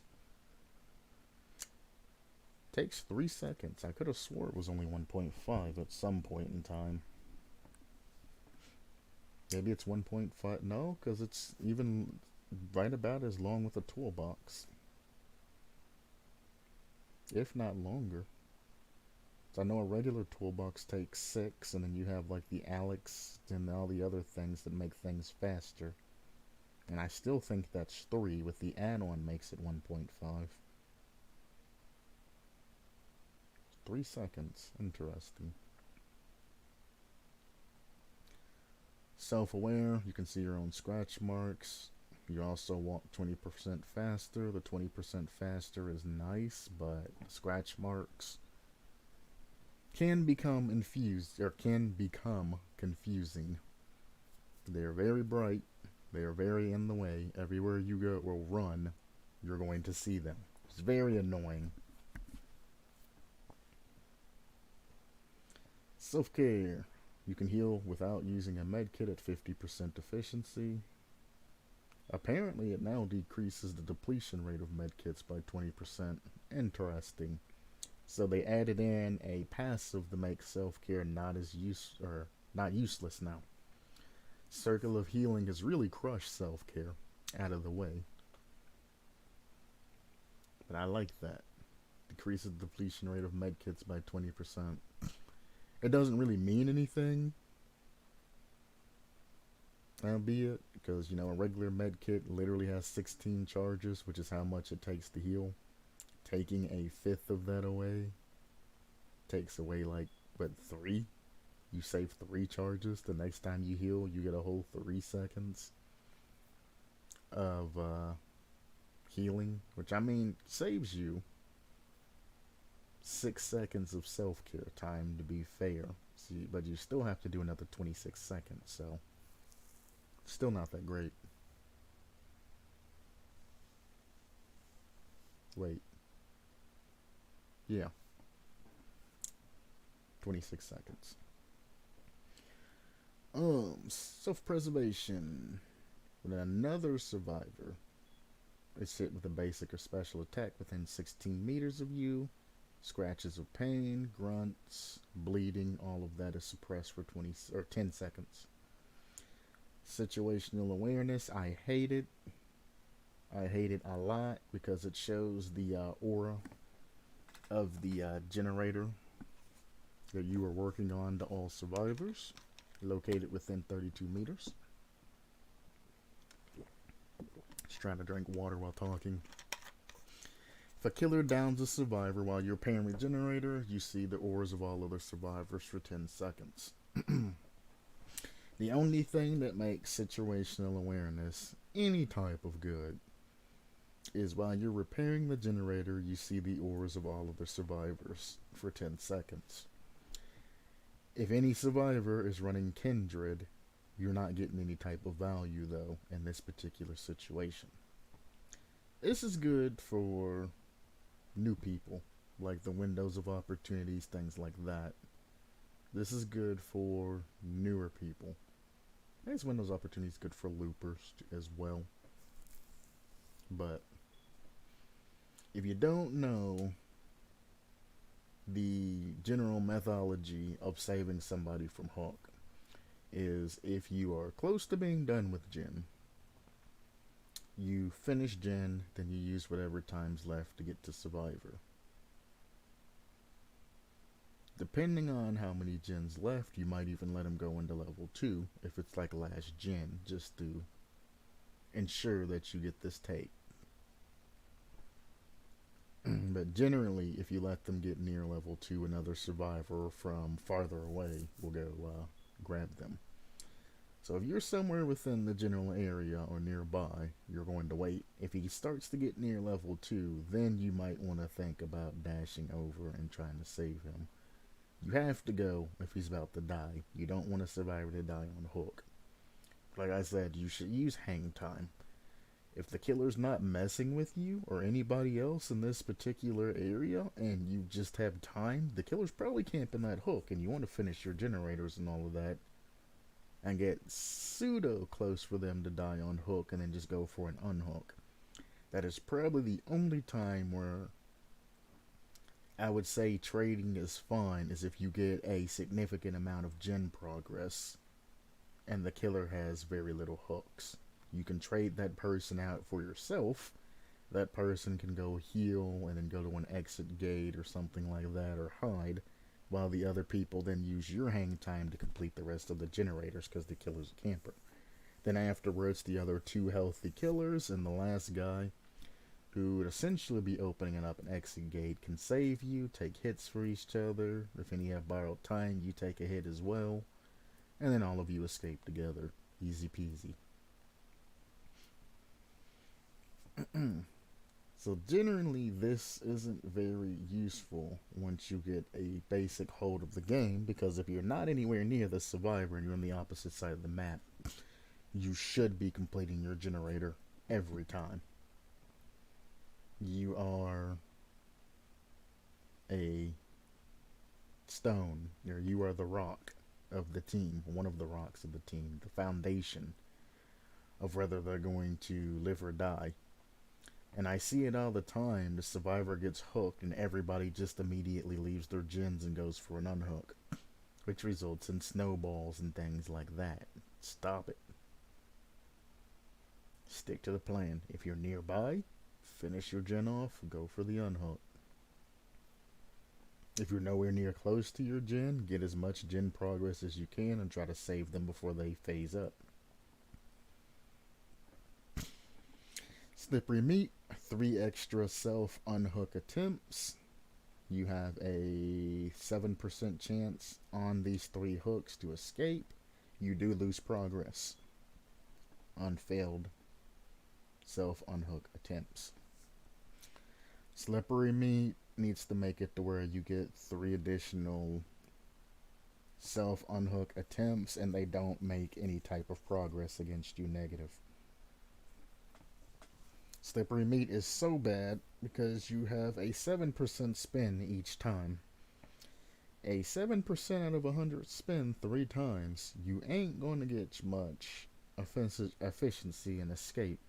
Sometimes I've ran slippery wheat and have gotten 3 in a row. Other times I've gone 100 games and haven't gotten essentially anything. It's just kind of the luck of the draw. You have to keep in mind is you're getting a less than a 1 in 10 chance. Less, even less than that. It's only a 7% chance to escape on 3 rolls. It's not a 21% chance. You don't add the numbers together and say it's a 21%. Like, no, it's a 7% chance, but you get 3 opportunities at 7%. Most times than not, it's going to fail. So I don't think you should be penalized on those 3 escape attempts, and I think you should be penalized on the 2 that you can use afterwards. You should get those 3 attempts, then you should get the 2 regular attempts to escape. That would give you 5 rolls at 7%, which would, it doesn't guarantee that you escape, but it increases your odds a heck of a lot more, making slippery meat, excuse me, more useful. Or, you take your 3 chances to escape and then you use your hang time. It's nothing against you, it's nothing against the killer, any of that. Slippery meat is one of those things that needs to change. It needs to be updated to today's modern game. In the past, it was fine. Nowadays, with all the different perks and things like that, especially Deliverance, which just gives you the unhook, makes slippery meat obsolete. We need to redo slippery meat. Like with no mither, make no mither activate on the first hit you take. Make slippery meat not take any progress away from you. Or some other magic that you guys do.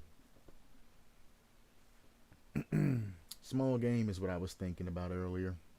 45-degree cone within 12 meters. If you find a totem, it dings. Every totem that gets done increases the detection cone radius down to a minimum of 20 degree of angle. Easiest way I use this, and I tried to explain it to a friend, I don't know if he got it or not, is that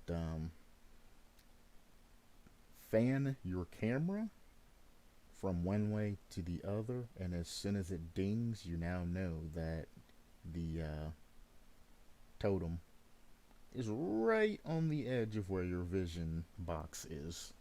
You have to keep in mind it's a 45-degree cone. It's not at the edge of your screen, it's at the edge of that 45-degree cone.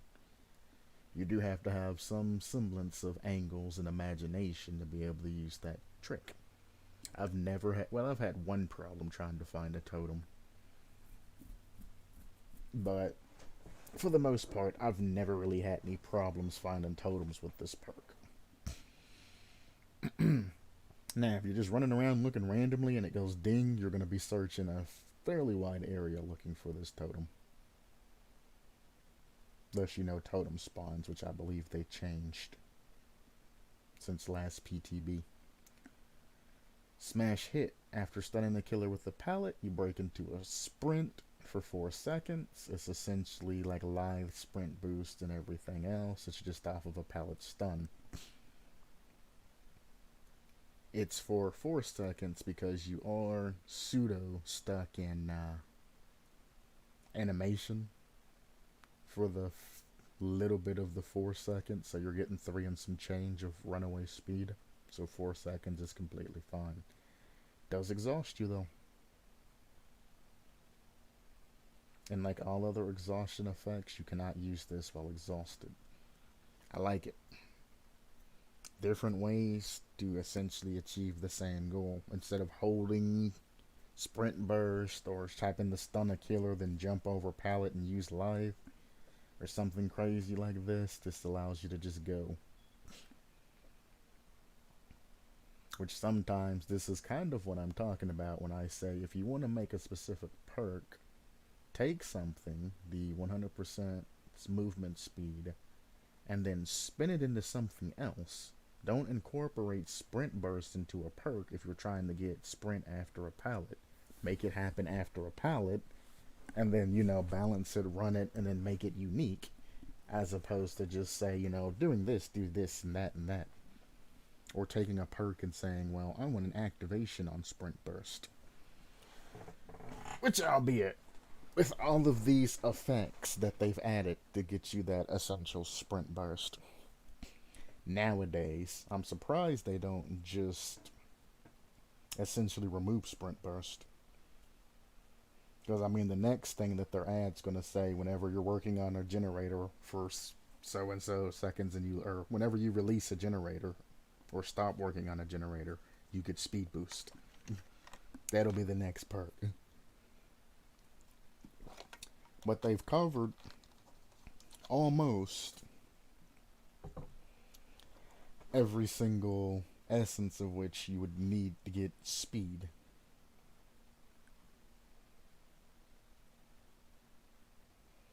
I ain't gonna lie though, it'd be nice to have a perk that has all of these perks incorporated into it, and just say whenever you do so and so, or just have it self activated, and you can just use it whenever, and then clean up all of these perks.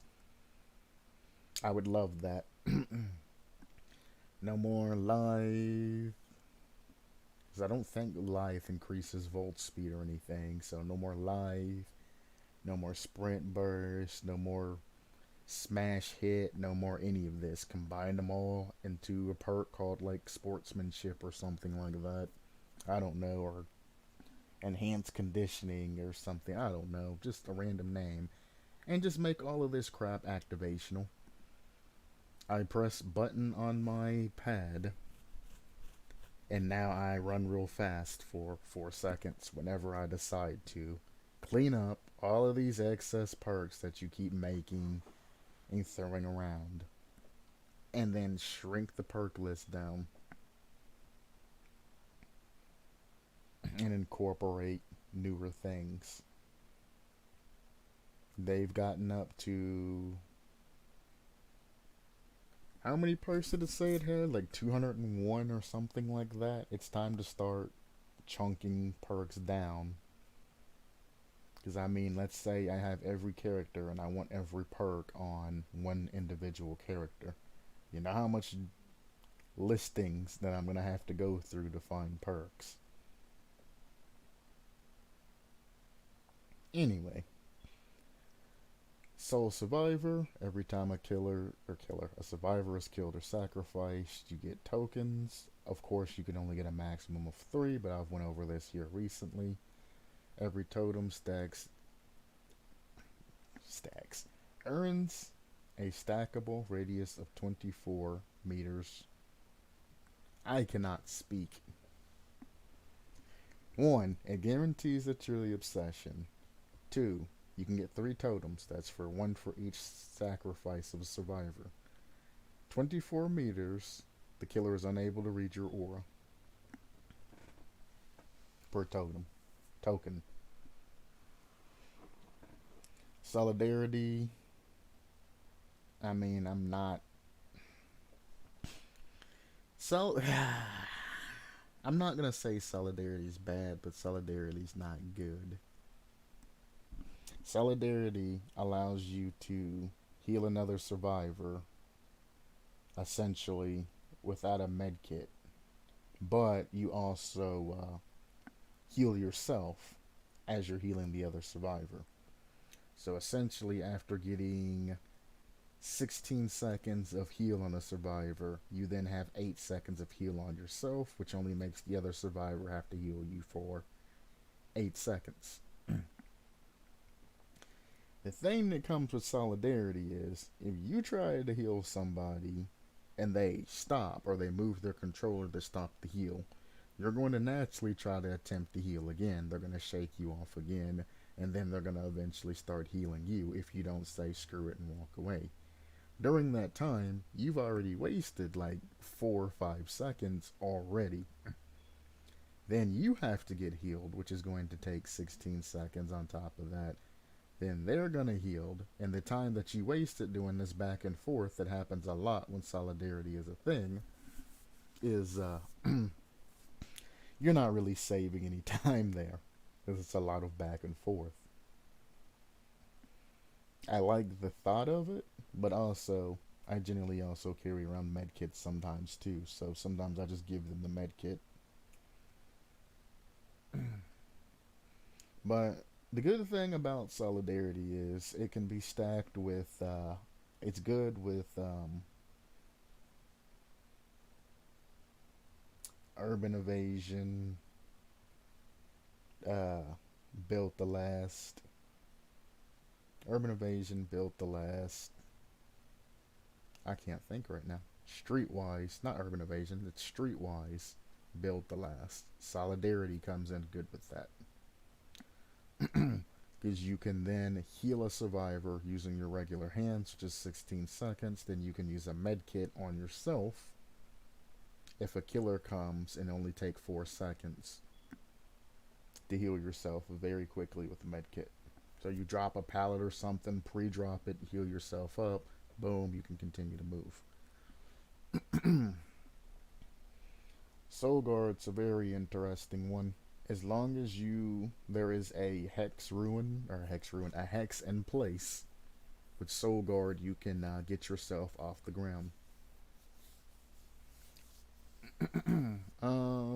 Soul Guard does have a cooldown of 30 seconds. What Soul Guard generally does is when you're picked up from the dying state, you get an 8-second endurance spike. It's essentially borrowed time, but you're on the ground instead of on a hook.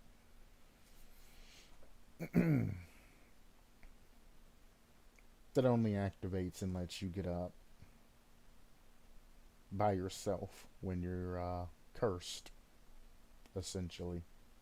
Cursed, as far as I know, only means that there's a hex in place. I'm going to go ahead and check it. Yeah, just shows that there's an active hex perk. So as long as there's an hex perk, you can get up as many times as it takes on your own. There is a 30-second cooldown, so if you do get up and immediately get slapped back down, you do have to wait for that 30 seconds before you can get up again. Soul Guard, most people with no mither run Soul Guard because you can get up an unlimited amount of times. As soon as you're slapped down, they can just get back up.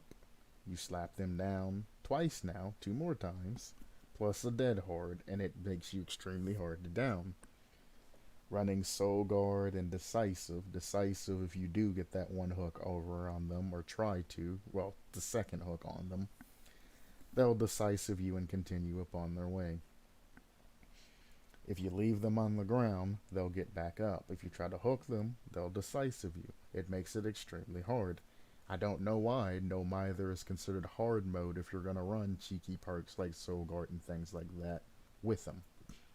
You're essentially taking the hard out of the hard mode. It now becomes just medium mode. Spine Chill will give you, well, when the killer is looking at you within, there you go, 36 meters, even though, did they change it to just 36? There's no longer tiers to Spine Chill? Interesting. So if a killer is looking to you, and keep in mind that it's 36 meters, that's literally 4 meager meters outside of their tear radius. So, I mean, it gives you an extra second of reaction time is what it gives you. Activation-wise. When the killer is looking at you, you have a 10% increase chance of getting skill checks. The skill check success zone and decrease by 10%, and all of your actions are increased by 6%. The more important things here is your volt speed is increased by 6%. Ooh, give me a second.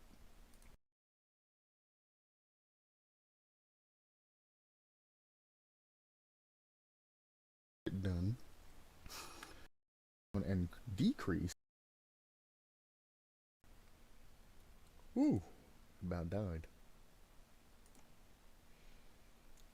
But the important things here are vaulting speed and gate unlocking speed. It says unlocking, but that goes for chest and gates. Unlocking is just one step. You kind of clean that up. The vaulting speed is very good, and the ability to open exit gates a little bit faster is very good.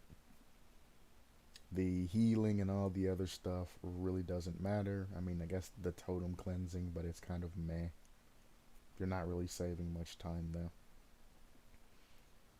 Most people use it as an activation to know that a killer is approaching.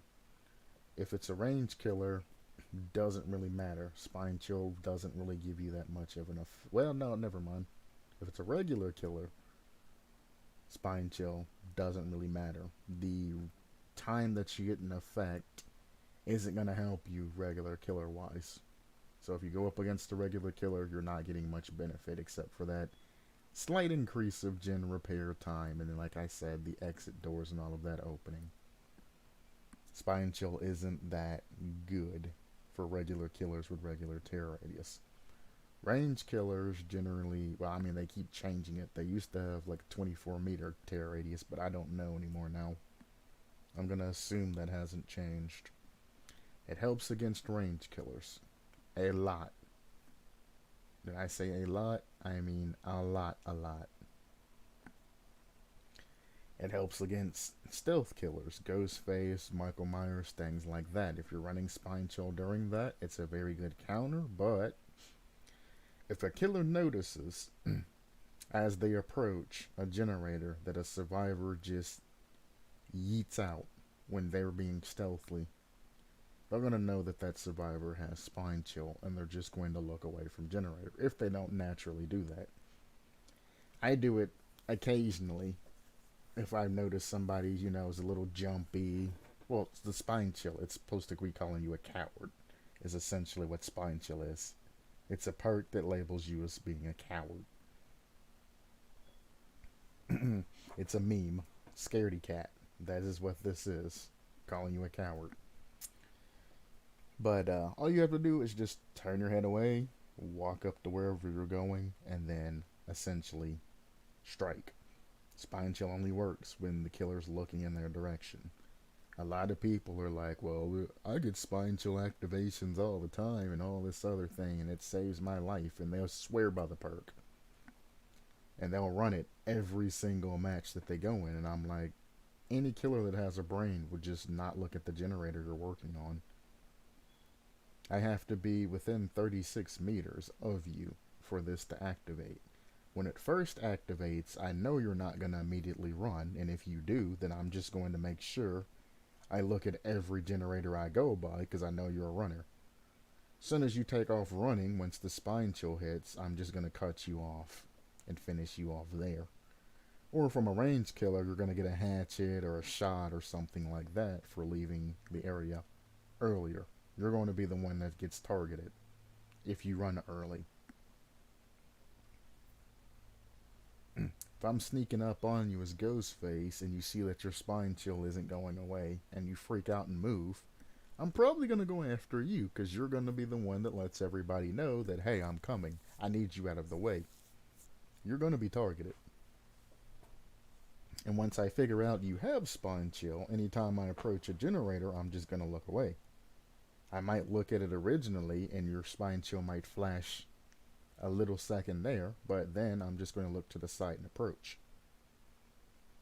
When I approach, I'm going to go around the corner and I'm still going to grab you like usual, or I'm going to be using my doctor and it doesn't matter. You're going to hear my tear radius long before Spine Chill activates, and it's not going to matter to you. Spine Chill is alright when you're running builds based around it or supplementing builds with it. It's fine like that, but I don't like Spine Chill as a perk on its own. It's very weak unless you get that killer who you can counter with it, and they're not smart about it. If you run smart kill or stealth killers all the time, you run into spine chill quite often, and you just naturally figure it out.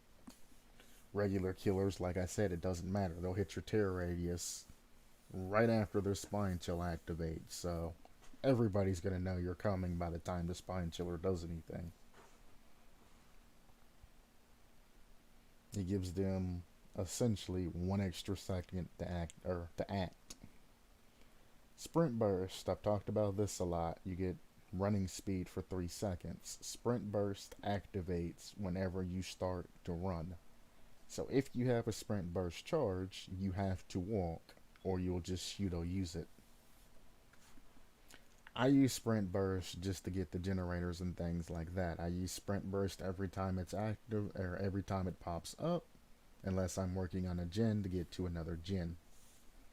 I do not use sprint burst to escape like most people do, because I hate wasting time walking around everywhere. I do not like sprint burst. I used to say sprint burst needs an activation to where you can use it whenever, but they have so many different perks that activate when you do a specific action. So why not have one activate when you run and one when you drop a pallet and all of that? I also am more to the mind of combine all those perks into one thing and just make it to where you can activate it whenever you want. And since you can activate it whenever you want, make it a 3-second activation timer, unlike the 4 and 5 that you get from other perks.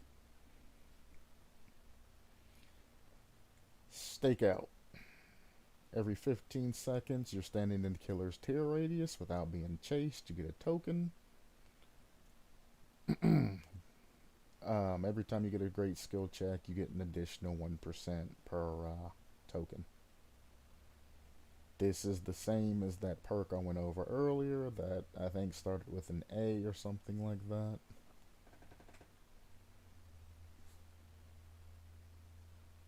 However, great skill checks do not consume any tokens. It's the only difference. So earlier, which I didn't even know stakeout was the thing till now, when I stated that it would be better to have a perk that has stacking bonuses, etc., etc. This is your stacking bonus perk. However, you get 4% after, the caveat is you have to stand by a killer for essentially a minute to get all 4 tokens. It's 15 times 4 is 60.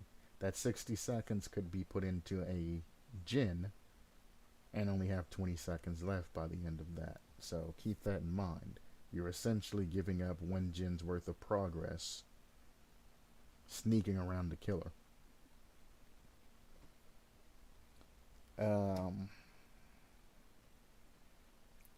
Here's the equivalent of that, but you can only get 4 tokens. So every great skill check, keep in mind that it's every great skill check, you get a 4% extra. You get like what, a 3% bonus for great skill checks. So 3 plus 4, you'll be getting a 7% bonus, which is like what, 6 seconds, an extra 6 seconds on an 80-second generator per great skill check.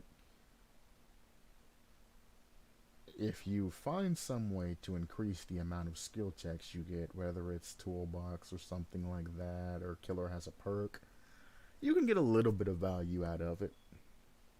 I mean, if you're getting 7 and you get 5 skill checks, you could essentially get 35 seconds popped off of that. If they're running a perk that gives you more skill checks and you're running spine chill or something and you can just keep stacking, stakeout has uses. If you don't get a lot of skill checks, then you're not going to make up that lost time that you spent sitting on gens, sneaking near killer. So it's kind of an all in or all out type of thing. If you can get the activation on it, it's very good and very helpful. If you can't get the action on it or the activation on it, then it's useless. So it's a gamble. And we're almost actually towards the end of this list. I'm going to stop at Nia here. Everybody likes to say Nia. I prefer to call her Naya because I think it sounds, I don't know, more sophisticated. I'm going to take a slight break, and by slight, it's probably going to be gone for a couple of minutes. So I do suggest you go to just type in DBD perks, go to the first website, it'll be the Dead by Daylight wiki, or go to the here's the website for the Dead by Daylight creations forum, where you can see things that have been added in, different ideas, creations. There's something about inscription in Dead by Daylight there. So I'll be back in a couple of minutes, probably like 5 minutes. I actually have to do some things, finish up some things, and yeah, I'll be back.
Just like that. 7 minutes went by. Did you use that time to supplement your lifestyle? Or did you just skip ahead in the stream and just let things go? Take that 5 minutes.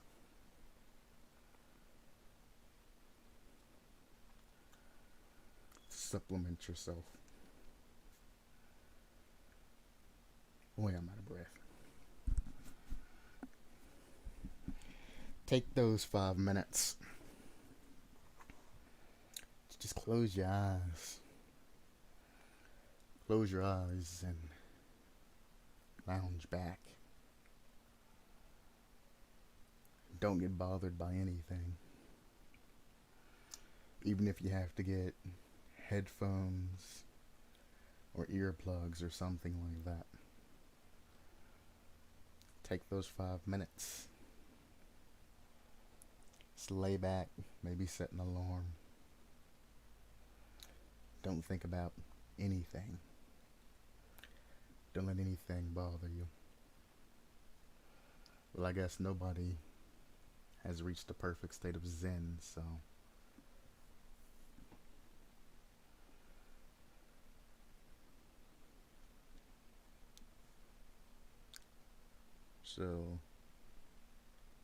just lean back and just let your brain go. Now, if you start feeling negative thoughts creep in, use this as a time to reflect. If it's just basic negative thoughts, you're worried about a test or something that's upcoming, don't think about the test. Don't think about any of that. Think about a person that you've liked in the past and the good times you've had, even if you're still not together. Think about a time you were most happiest, the feelings that you used to feel back then. Everybody has at least one moment in their past when they were happy. Take the time. This is the time, even if you wiped it from your memory. This is the time to open that bottle up and just take 5 full minutes to just let it wash over you and enjoy it for a little bit. Don't worry about things getting out of hand because, it's going to be bottled back up in 5 minutes. And things that are addictive by nature, as long as it's not like a drug or something like that, that you're physically taking, isn't going to negatively affect you to dwell in it. As a matter of fact, dwelling in it for about 5 minutes when you thought you've locked it up lets you know if you've made any progress on dealing with it yourself. These happy feelings that you're like, man, I don't want to feel happy about this because it reminds me of my girlfriend or my ex-girlfriend or something like this. Now's the time to just open that bottle up and let those feelings out for just 5 minutes. Maybe when you think about it, you'll still have those happy feelings of things you were doing, but you don't even have any more feelings for that particular girlfriend, and you've been blocking yourself off unnecessarily. But we're not even thinking about the particular person. We're talking about the feelings, the happiness, the sheer bliss that you experienced in that moment. We're not talking about the feeling of having sex. We're talking about the post-nut clarity, where you're no longer having contact and you're just feeling open-minded and things like that. You shouldn't be thinking of particular people. You should just be thinking of the emotions, the happier emotions that they pushed into you.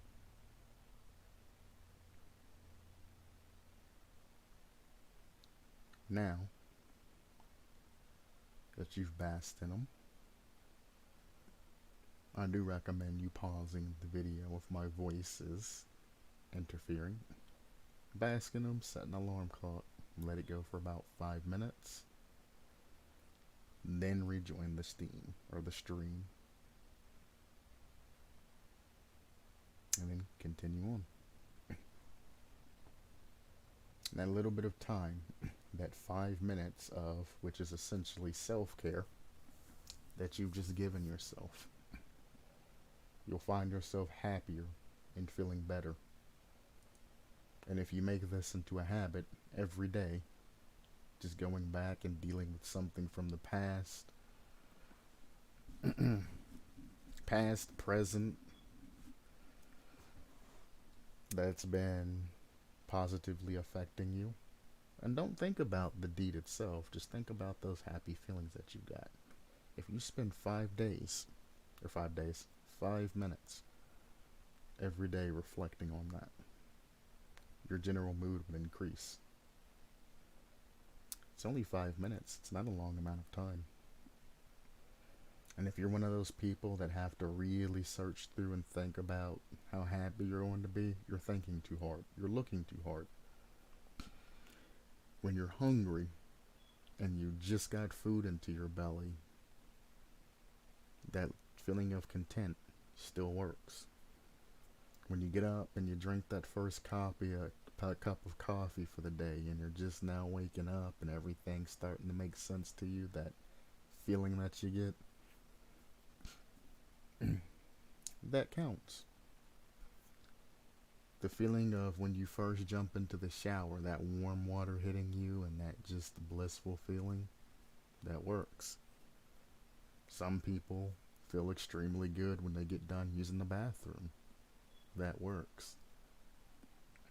Any type of small feeling, if you're thirsty and you just drink water after a long amount of time, that blissful feeling, it works. Any type of good feeling. It doesn't matter how big or how small. Somebody could have just given you $1 and you felt happy about it, or given you a compliment or something and felt happy about it. You just want to isolate that particular feeling that you're having. Not the deed, not the person, not any of that. Do not tie your particular feelings to something.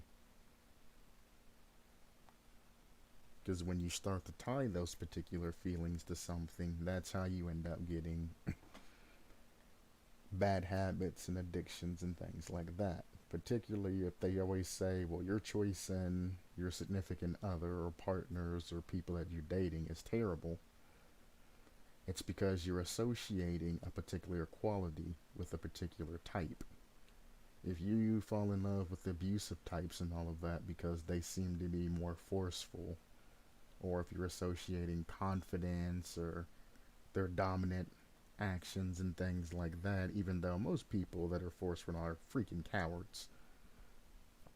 The ones that want to assert themselves and try to stand up, and they're loud when they walk into a room, and they want everybody to know that they are there and who they are, and they're the big man, and they show off their wife and, you know, talk shit to them and really show that dominance to everybody, that they really have this dominance over their wife.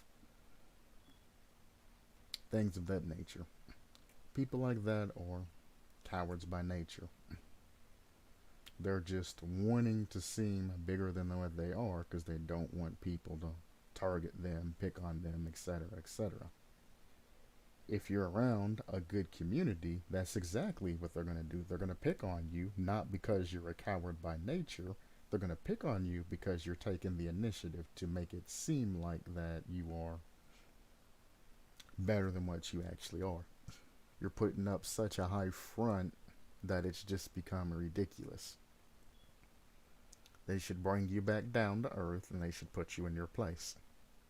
They should also forgive you because they know that, you're a coward by nature. Until you accept the fact that you are a coward by nature, you're never going to be able to change. You're going to always be a dickhead. You're going to always be losing friends. Nobody's going to truly respect you because they all know exactly what you're trying to front. When you try to hide things from other people, they can generally get an idea of whatever you're trying to suppress. Most people are just kind enough not to say anything about it. But people are also gotten to a point to where they stop saying things about everything that somebody does that they miss the obvious things. If somebody's acting out or acting in a way that's generally just not safe to anybody, you should step in and you should say something.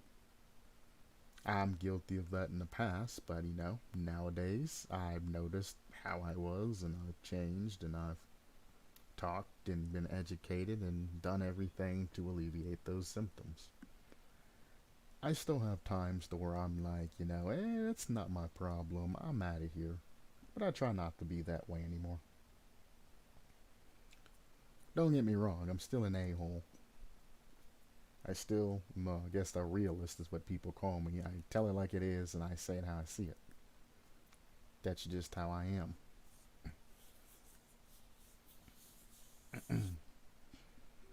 But I mean, when it comes to things like that, there's limits and there's times to approach everything. If somebody's acting up and they're not hurting anybody or offending anybody or anything like that, you can always send them a message or pull them to the side or something like that. There's no need to embarrass them. They're acting out for a reason. Something has happened inside of them or outside of them or in some sort of situation that's been causing them to act this way. You should have some sort of understanding. If they're not particularly hurting anybody or, starting a scene or something crazy that can be broken into the cops coming out or harmful or something in some way, then it's best not to, go out and immediately call them out. Now, if they are doing something like that, that needs to be taken care of immediately.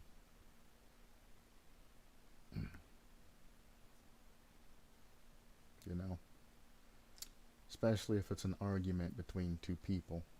You guys can either reconcile or you both can leave for the night. Do not pick sides and keep your best friend there and send his girl home. No, you need to send them both home. To show a statement of, as long as you're in this place, your behavior is not allowed. And anything that happens after you leave this house, I'm not responsible for. So if they do get into a fight or it gets physical or anything like that, you're no longer responsible. You sent them away because you didn't want this happening at your house. Don't want this happening in front of your children. You don't want this happening in front of other people, your friends, or anybody else that's part of the equation. You don't want your neighbors to be part of this or any of that, to be hearing you upstairs, downstairs, wherever. You don't want them mad at you. If your friends are walking to their cars and they're being loud and things like that, that is their problem. If your neighbors get mad at them, that is now their problem. If the cops get called on them, that is now their problem. It's nothing to do with you.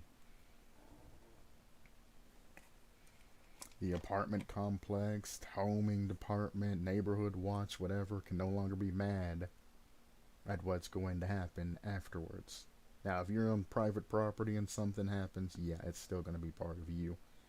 So I would suggest at that time you send them both home, but not out the same door together if it's private property.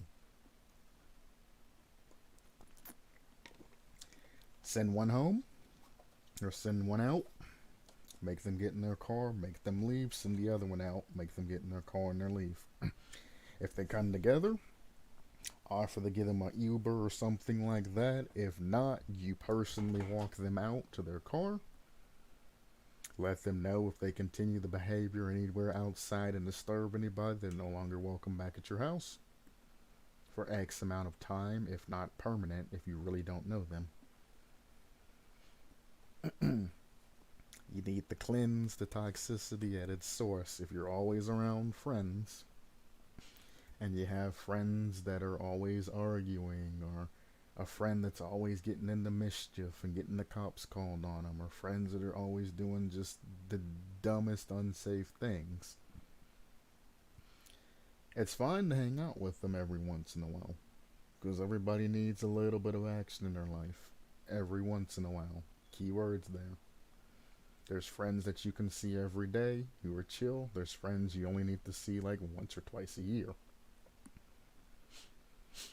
And you need to be able to take note, keep everything down, and if a friend's always asking you, hey, let's hang out, things like that, and they're really an issue, you should let them know, like, hey man, it's cool to hang out every once in a while, but I can't handle how hardcore you are all the time. Sometimes that's enough to let them know to say, hey, you need to chill out around me. You're kind of freaking me out or something like that, or you go too hard. Maybe they'll ease up when you're around. And if they insult you or they take it, to heart and they stop talking to you, then it's probably best they did anyway. Because that's another hardcore response to something that you generally had an issue to or towards. And if they don't respect your opinion or your advice or anything else or your suggestions, anything like that, then why should you give them the time of day? If you can't be chill around me or anybody else, I'm not going to prison and worrying about anywhere we go, have to worry about you starting a scene somewhere and all kinds of other things. So you have to be sorry, plugged in my phone. You have to be okay.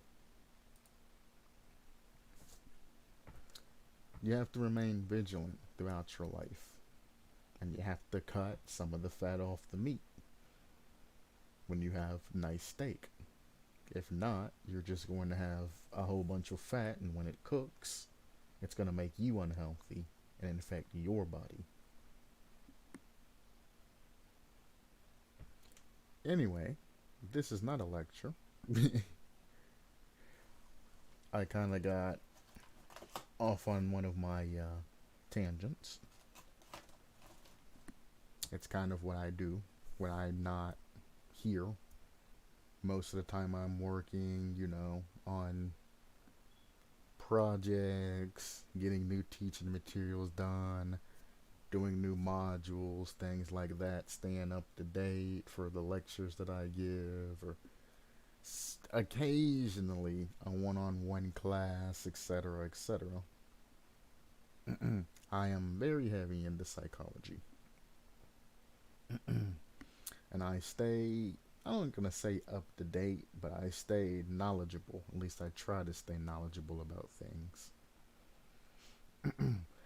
Handling everyday problems generally isn't that hard if you know how to do it.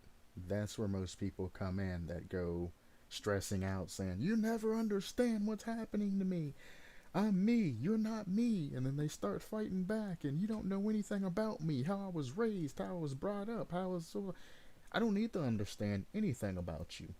The thing about it is, as long as you have the basic understanding of emotions and psychology and things like that, you can help that person. And you really can. They're not going to believe you, and they're not going to believe they're being helped, but you kind of have that role of deceiving them and then slowly talking them through it. There's an answer to almost every solution. You're not the first one that has experienced these problems, I assure you. And that's what most people don't understand.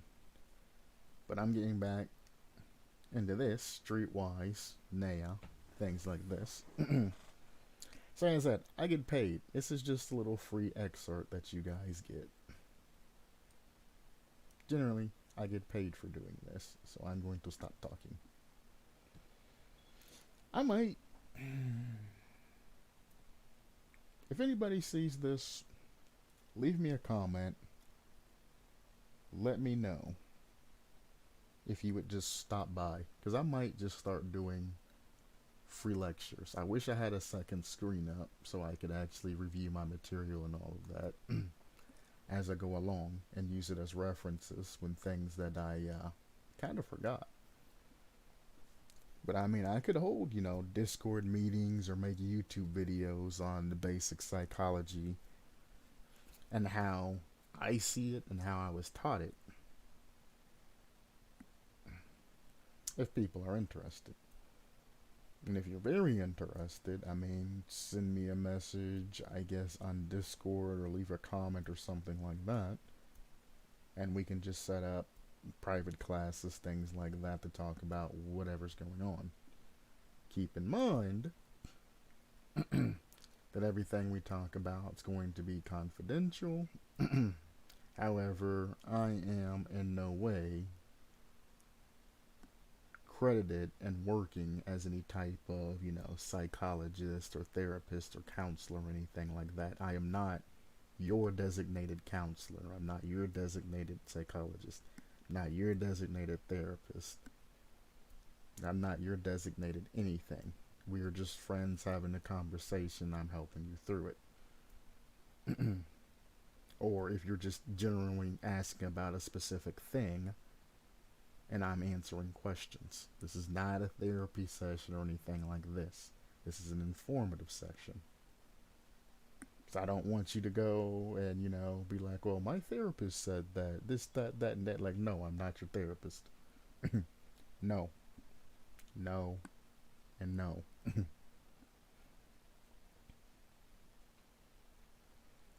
Anyways, back to this. Streetwise decreases item consumption rate to 25%. It extends the survivors for 8 meters and lasts for 15 seconds after leaving range. Technician prevents gen explosions on failed skill checks. It also gives you an extra regression penalty of 3% on top of your regular regression penalty.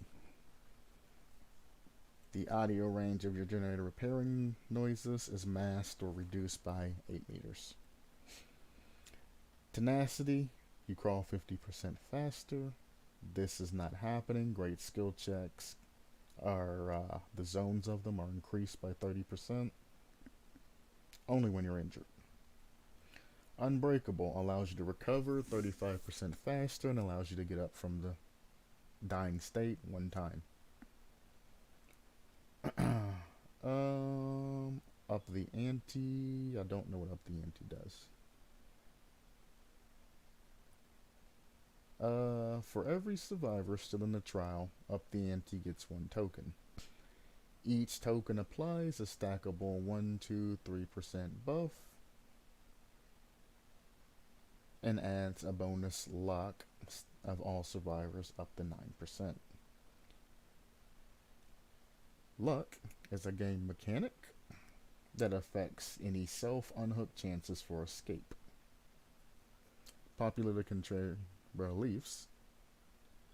Contrary to popular beliefs, I said that backwards. It's the same thing. Luck does not affect the rarity of an item found in the chest and no longer affects escape chances of bear traps. If an action... I'm gonna have to click on this, ain't I? Aren't I?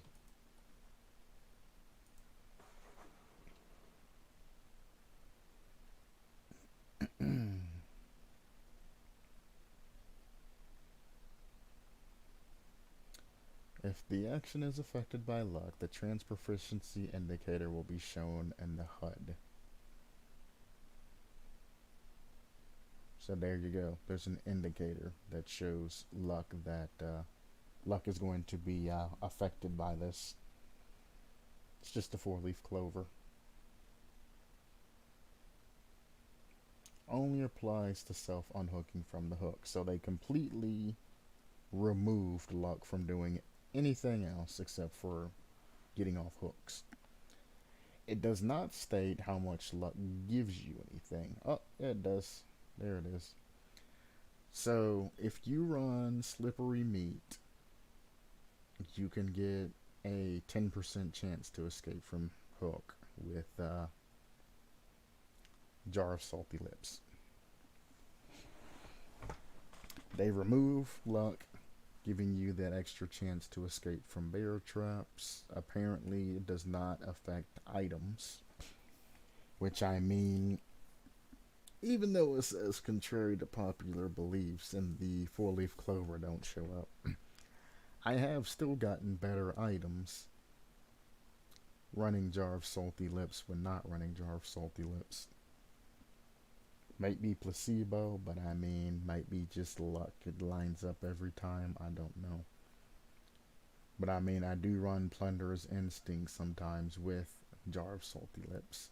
So, Plunderer's Instinct gives you higher rarity. But it is nice to know that it affects Unhook, which I knew luck affected Unhooks. I'm surprised they removed it from bear traps, though.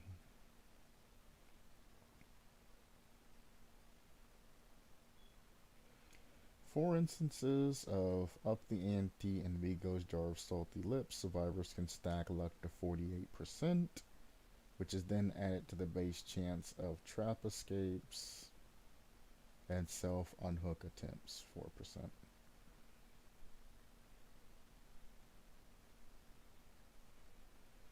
So Jar of Salty Lips is 3. 3 times 4, that would be an extra 12% to escape. That's 12% to escape from Jar of Salty Lips.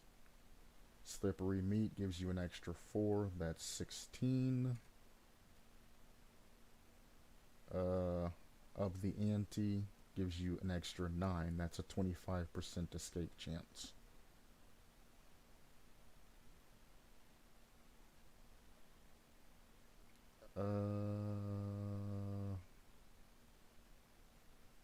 Then you would have to do an extra 27 on top of that, because every survivor could get a 9%. So you're looking at 9 times 4, that's 36. If everybody's running up the ante, 36. 36 plus 4 is 40. 40 plus 12, because you can play 4 of those. That's 52%.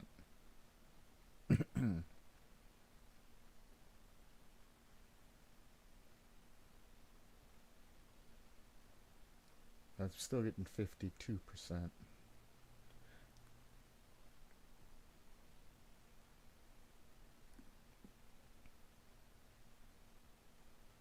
Oh, they're not taking in Slippery Meat. That's where it gets 48. So without Slippery Meat, it's a 48 chance. But if you run Up the Ante, Jar of Salty Lips, and Slippery Meat, you have over a 50% chance to escape. You have 52%, and you have 3 attempts of that 52%.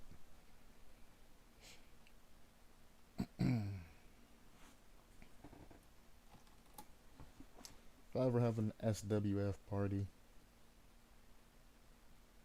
you best believe I might try that one day.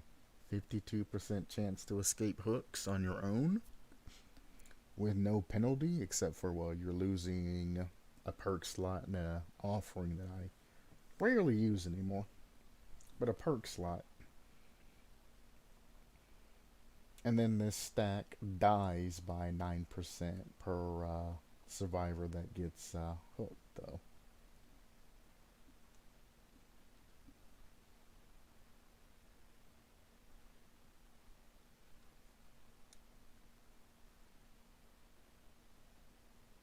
No. Yeah. No.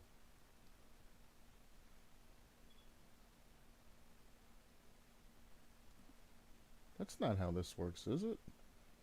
Because it says you get 1 token for each survivor still in the trial. So the most that you can give per survivor is 3%. Or, yeah, each survivor would give 3%. But you can only get a maximum of 9% increased luck. That's from all survivors, correct?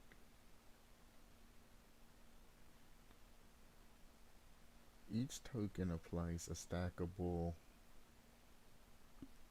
Oh, never mind. Each token is a 3% increase to luck. So yeah. Yeah, I'm doing my math wrong. So yeah, everything's correct. It's not bad. So even if it's just you and a friend playing, that's still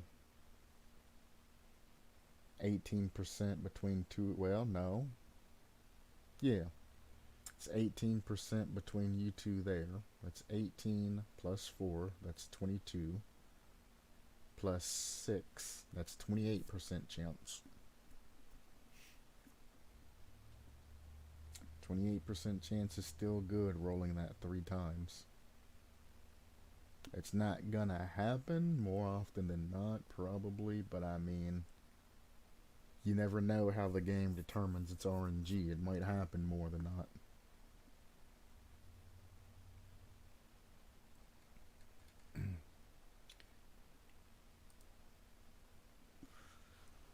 Up the ante. The fact that it doesn't increase your chances of escaping bear traps or finding pig key or something like that, though, kind of makes this perk kind of doo-doo, though. Essentially, this is an SWF perk that only gets its bonuses from everybody running it.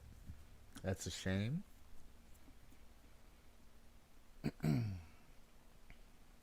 Urban Invasion increases your crouch movement speed by.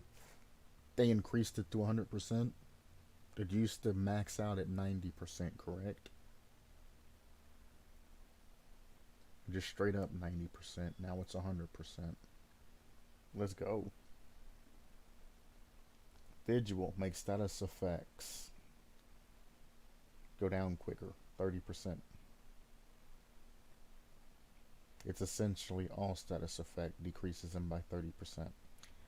This is another perk that I left out in the open on one of my reviews. I didn't know if there was anything that decreased status effects, and when I was searching for it, I couldn't find anything on here that did anything. There is a perk. Decreases all status effects by 30%. It also goes to other survivors within 8 meters, and it lingers for 15 seconds. The more important ones there are exhaustion, exposed. I mean, hindered is bad, but hindered doesn't generally last that long. It's really just exhaustion and exposed. Visionaries lets you see auras of generators. It does deactivate for 16 seconds when a gen's done. Wake up. When all generators are done, the auras of exit gates are revealed to you. When you open a gate, your aura is revealed to all other survivors. You also open up exit gates 15% faster. We'll make it just for healing off the hook. As soon as you unhook somebody, you get 100% speed and healing for 90 seconds. We're gonna lose forever. Jesus, we're gonna live forever. These are all perks that I'm trying to kind of glance by because they're regular survivor perks. When you heal a survivor from dying state, you get 100% speed increase. You get tokens for protection hits, which gives you more blood points. And Windows of Opportunity shows auras of breakable walls, pallets, and windows whenever you are near them. Windows of Opportunity is great for loopers who get picked up mid-game and they need to know what exactly is going on in their life. Windows of Opportunity used to deactivate when you were in chase, but they since then changed that. I liked it that it deactivated during chase because, well, when you're in chase, you should already have a route planned, and you shouldn't be able to just run from loop to loop to loop to loop. This essentially is baby mode. It shows you where the next pallet is after you make a loop, or how to get to the next area, or how to go from window to window, etc., etc. So So you might not necessarily be running loops correctly, but it will get you the loops and it'll give you a path, albeit scuff, but it will give you a path. Problem I have with it is the obvious. You have auras of everything always on your screen. It's not a push to activate. They just stay there the entire time. I do wish they would add it back in to where windows of opportunities did turn off during chase, though. During a chase, which I mean, you could argue that it's when you actually need this perk, but I mean, beforehand, if you don't have a route planned out that you're going to take before you hop on a generator, then what are you doing? Survivors should be constantly thinking and looking for things and constantly adapting, as well as killer. As soon as the game begins, you want to make sure you're going to be the only one on a generator. If you aren't, then you might want to pass the first generator up and go to another one and hope that they don't follow you. You have to stay steps ahead of other people. If you are on a generator, you need to be, one, looking out constantly to make sure the killer isn't sneaking up on you or Michael Myers chilling somewhere, getting easy stalk on you. Two, you should already have, or you should be planning an escape route. You should be looking at the pallets that are around you, the loops that are around you, where your other survivor friends are going, areas you should avoid, areas you can use, etc., etc. Once you have that planned, while still constantly looking for killer, you should have been focusing on, skill checks. Still making sure you're not getting snuck up on or stalked or anything like that. If a person's being chased, you should be thinking about, if they go down, am I going to be the one, that's closest to them? Things like that. Or if you're going to be finishing a gen, maybe you want to maneuver closer and work on a generator closer to where they're pseudo running, not too close, or you're going to become a hindrance or force them to change loops. But you might want to move closer in anticipation. I'm not saying to immediately go for an unhook here. You still want to use that hang time where it can be used, but you want to set up plans, or if you want to bail that survivor out, they've been hit and they've been looping for a while, or they're about to go down, or they've made a mistake. Maybe you want to body block for a second to extend a little bit of distance for them, etc., etc. It's a lot of things you can do to help out a looping survivor. You should, under no circumstances, interfere with the loop that they are taking. You should not sit right in the middle of an area where the survivor's running through and then essentially sandbag accidentally or cause some sort of confusion. You shouldn't be hiding around the wall. If that survivor turns that corner sharp, they're going to run smack dab into you. You should be kind of off a little bit, or you should be in a place to where you're not going to really bother that survivor, in a nook and cranny, hiding behind a barrel or something where they generally wouldn't go during a loop. Once they go by and you see the killer's red stain coming, then you would incorporate a body block or something in front of them, or take killer away and go a completely different way. Keep in mind that you don't want to run the opposite way of the other survivor and smack into each other, which happens a lot. You want to either follow the way that they're going, if it's, a fairly long loop, like if it's Kill Shack, if they run through and jump out window, you want to then block killer and then jump out window too.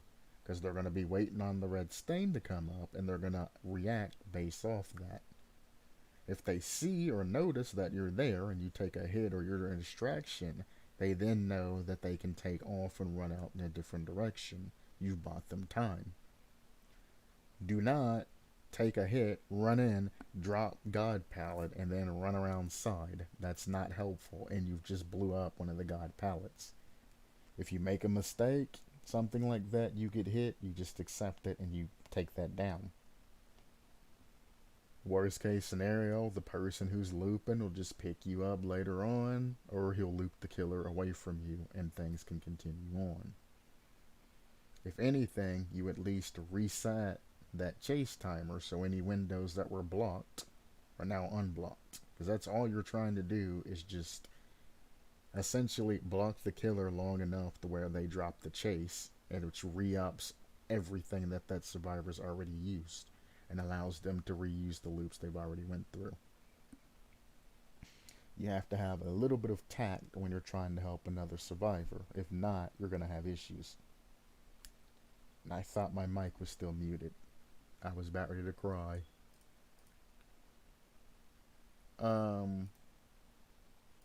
Did my stream close itself?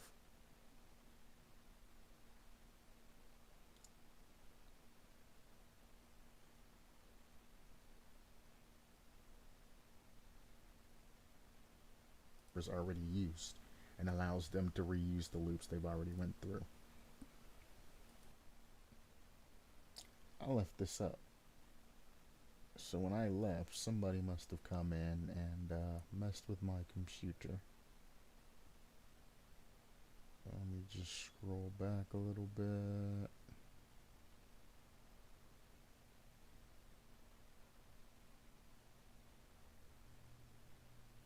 So somebody, maybe I minimized it, but I'm pretty sure that somebody messed with my computer while I was gone. It don't matter. It's all recorded. I'll go back through everything later. No issue. Stream is still going along strong. Oh God.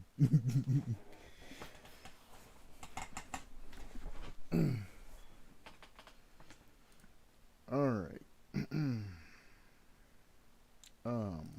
Pretty sure that's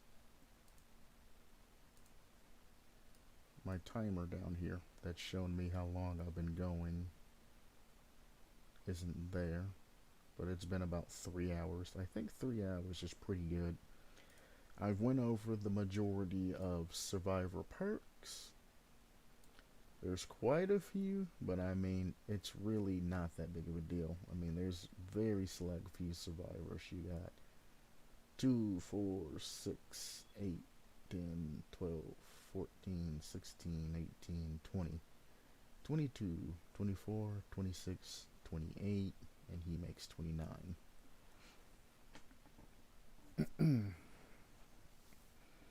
Killer wise, I think there might actually be more killers, even though survivors have no, they couldn't be more killers, right? Because they were introducing 2 survivors per killer at one point. 2, 4, 6, 8, 10, 12, 14, 16, 18, 20, 22, 24, 26. So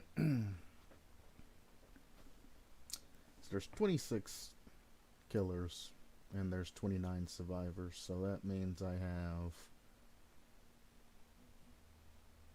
26 times 4, 116. No, that's not right. 104 more perks to do. Yeah, there's 101 survivor perks. My math is terrible today.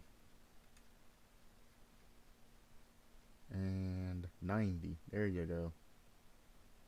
90, because 20 times 4 is 80.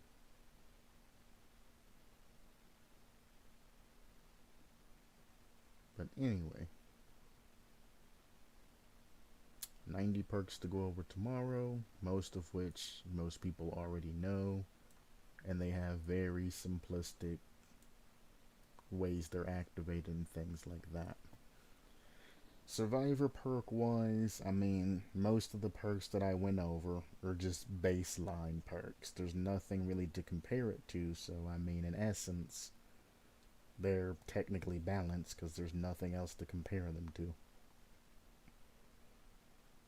So I mean, there are some perks that I specifically mentioned that need to be changed, or I would suggest, I guess I should say, should be changed to make more sense and or make them more modern.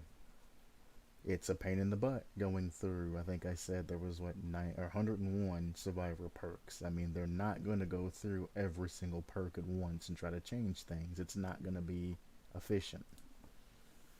They're probably just going to stick to, the most used perks and keep balancing them. There's no point in them putting a perk that's used once every 200 years on a docket to get changed immediately when it comes down to that. That perk can essentially be left alone for a long amount of time until it's either removed from the game for not being ever used or changed to make it usable. Anyway, you guys already know what I'm about to do. I'm about to hop on that Guild of Dungeoneers. I'm about to probably rage. And I'll probably be on that game for... I'm going to try to keep it to less than 2.5 hours. Even though technically I only have half an hour's worth. Well, actually, technically my work should all be done in about half an hour. So I'll probably be working on that tomorrow. So I'm probably going to be late again for tomorrow's stream because I'm going to be up all night essentially getting work done and playing games. For those of you who don't know, it's extremely slow and extremely boring to go over things, especially job-related wise, for a long amount of time. So I've been playing Guild of Dungeoneering and other things like that during that time to kind of supplement myself and keep myself from losing my mind as I play. Sound warning, sound warning, sound warning. But for those of you who have come, I will hopefully see you tomorrow. Hold on a second. Do you mind? And then there's music. Music is fine, as long as it's not copyrighted. For those of you who stop by, remember, supplement your lifestyle. And I'll see you, hopefully tomorrow, next time, whenever you decide to stop by. As of now, anybody coming in, I am going to play Guild of Dungeoneering. Don't expect me to chat that much, because, I mean, there's really not much to say. It's just going to be me playing a game. That's specifically it. If I think of anything inspirational to say, I guess I'll say it, but if not, it's kind of a hands-free experience. I am, however, going to go ahead and change the streams titlings and things like that while I'm thinking about it. That's bum bum bum bum bum bum bum bum.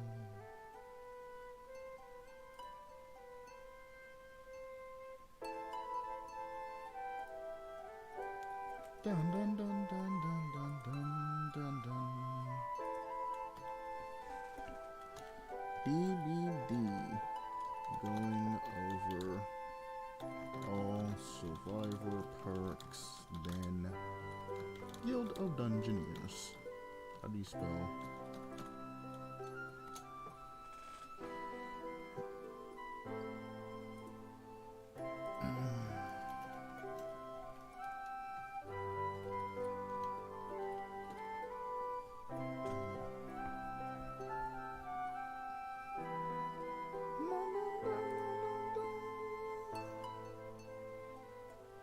I guess it's technically a creation review, even though it's a perk.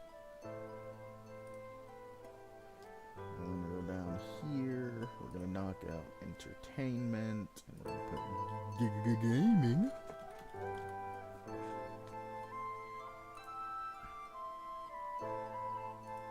I really don't care what people comment. If it's really that bad, I'll just block them.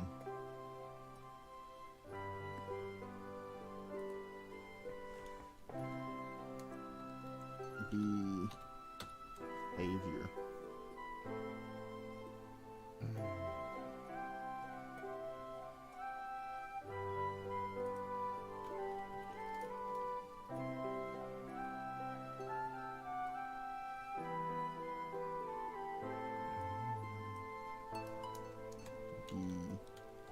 Behavior.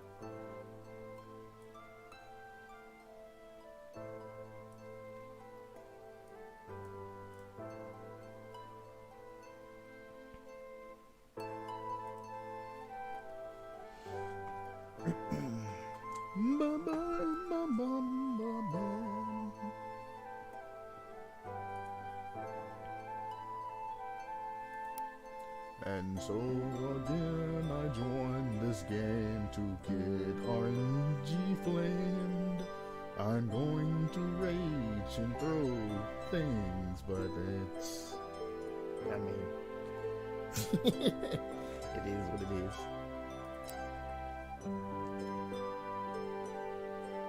I really can't rhyme that well until I'm angry. Sound warning, sound warning.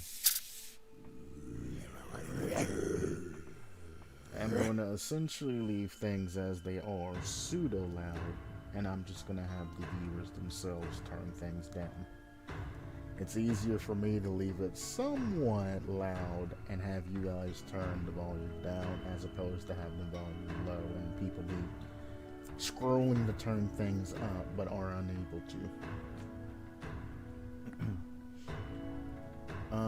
I don't remember who I was playing as, so,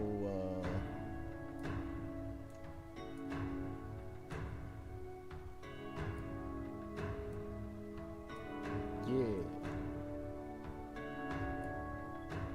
I'm gonna put that there, just in case. Yep, cigar mover.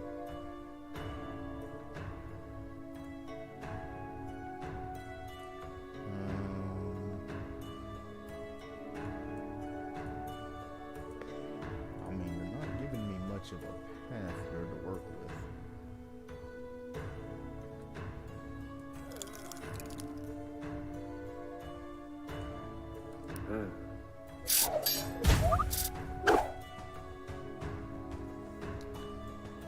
Who is this? Is this a new character unlocked? Brittle. 4+ damage. That ain't gonna happen. It's my barbarian. That's unfortunate.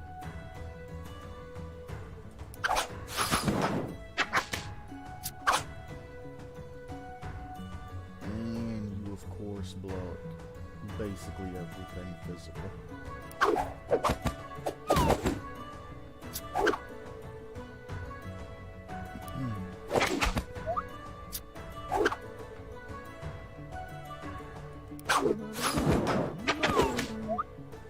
And like always, I have nothing that actually does speed, so I'm a die now. Thank you forever.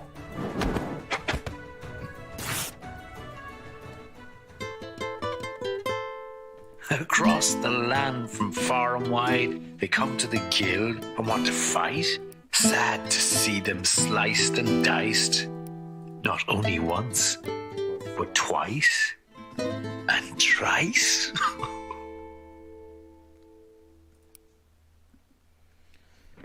Okay. I guess this is always just going to be negative, huh?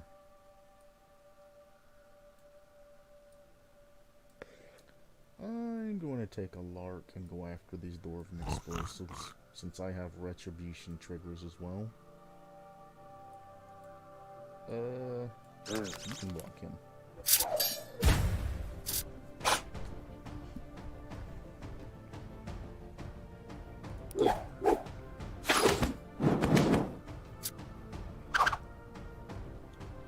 Two to a 1 heal. I'm just gonna hit you with a 2 then.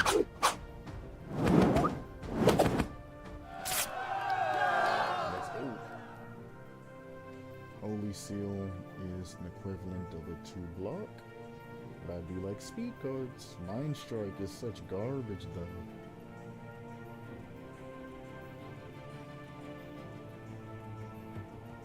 And do I do this for the block and 2 HP? No, you're not the one. You have just Retribution, right? Oh yeah, I forgot I start with Burn too. I have to keep that in mind. I'm gonna lose 1 HP. We're both gonna lose 1 HP. And I get lower loot.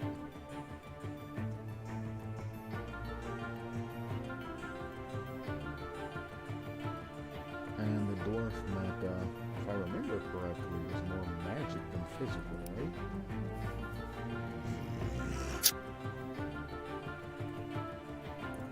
Regardless, I would like to fight this vampire, but I have to put something in front of you. And your Porsche are gonna go backwards.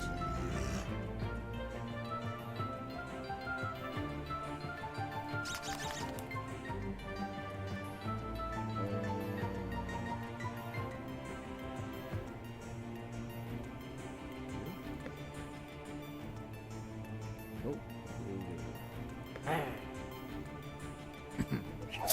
hate this game.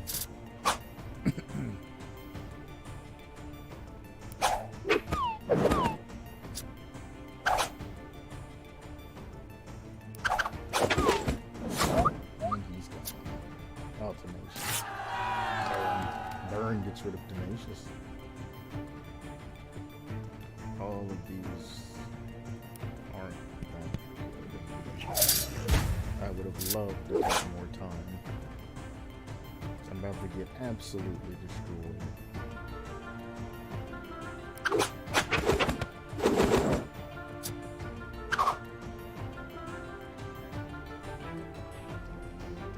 He's gonna make me discord. There's nothing really good here.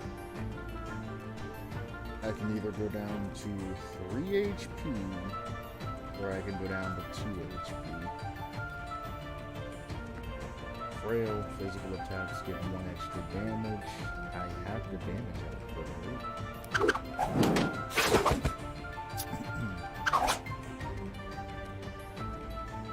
And this ain't enough because I got no form of healing, the card that I wanted, so...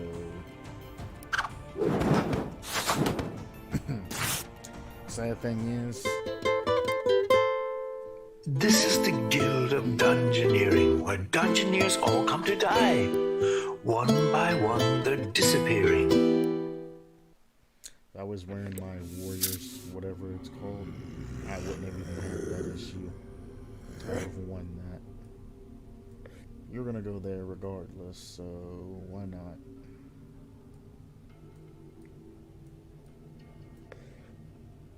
There you go, Boudreaux.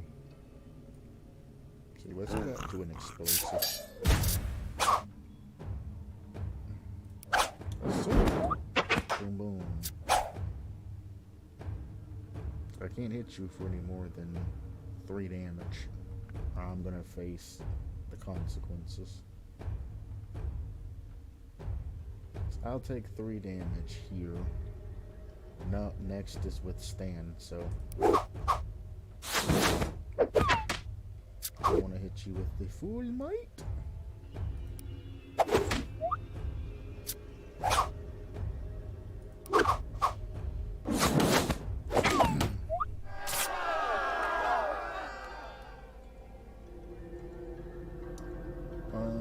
Unfortunately, this is not good enough to get in that or past that next match.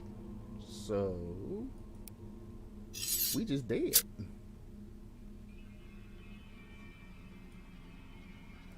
Can you go for money? You know you want the money. You know you want the money. That's my barbarian. He has a death wish, right? So if I do this,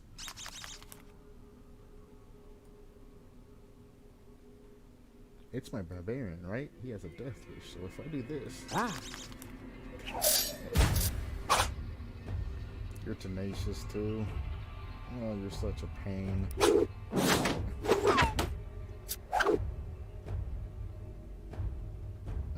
And you're gonna take HP away from me.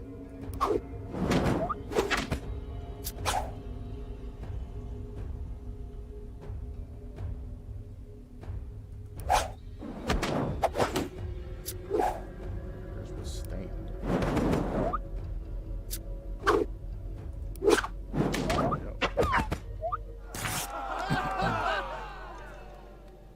Plus 1 HP. Or I could just pick up Eviscerate. And another dice. Slicing dice.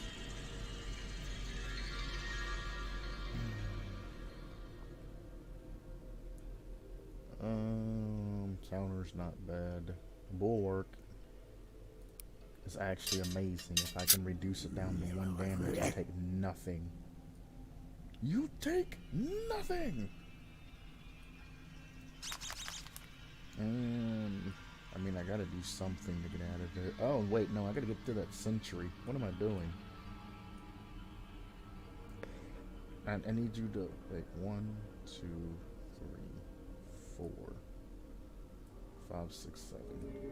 If he doesn't stupidly go after those, because he's freaking... Huh? I made a mistake. You're brittle, so this will hurt. Oh, it's 4 damage. You're hurting yourself, so I need to do nothing here. 3 attack. I have a 3 attack. And you're a scumbag, you know that? You're still done, but you're a scumbag.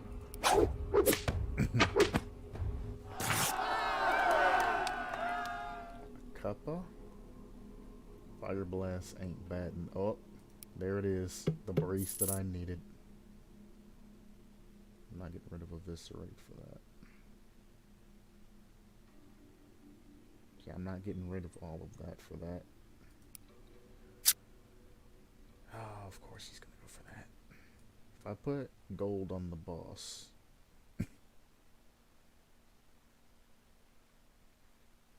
First things first, if you're gonna go up 1, 2, 3, 4, 5. So it's fine for you to go here. But from here, I need you to go here instead. Ah!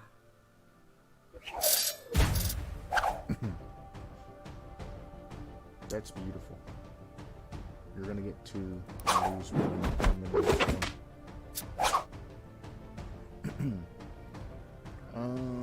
There's no point in hurting myself.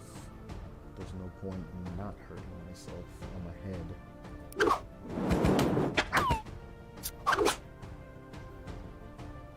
I have a lot of draw to get through.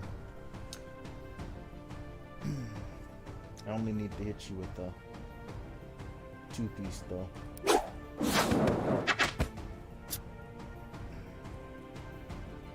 Oh, it hides what he's going to do, so I just don't know. But this doesn't give me the win, so I have to go for this. Yeah, some told me he was going to use a blue attack. Once again they tried in vain to overcome and not be slain, but overrun and very scared. Our heroes fell in battle. I don't have that pyromaniac trigger. It's kind of bad in this situation. You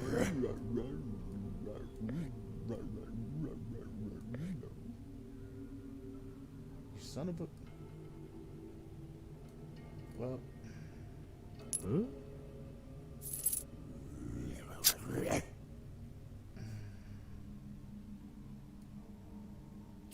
This couldn't have been any worse.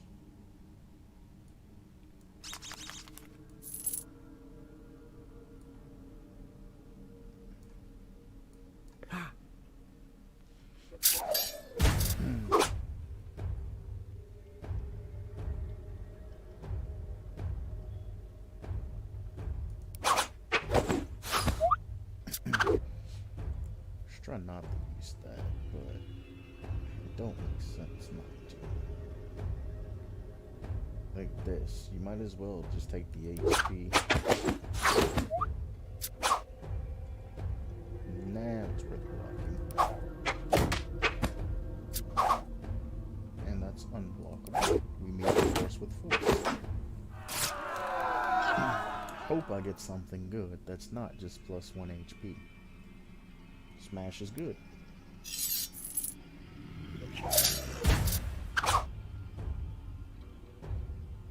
That's an unfortunate start.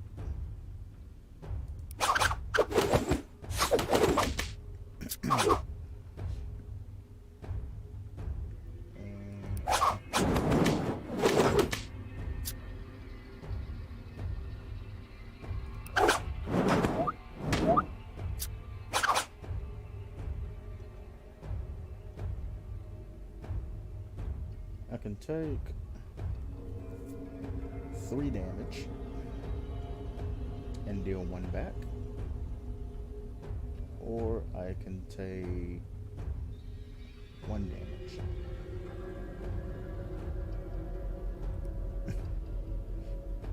Three damage, no, 4 damage and I can't take 4 damage. So, well, there you go. No, I can take 3 damage and deal 1 back, or I can take 1 damage here. I'm going to retaliate with retribution regardless. So I would do 2 damage here and then potentially be able to pick him up next round. Or I can stall, take 1 damage here. This is his strongest attack. His next attack's gonna be beat.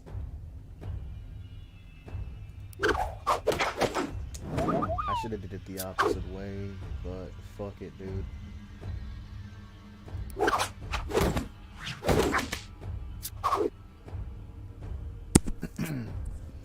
He's dealing 2 damage, and that's all I can block for it. It's 2 damage. Oh, it was so close. It was so close.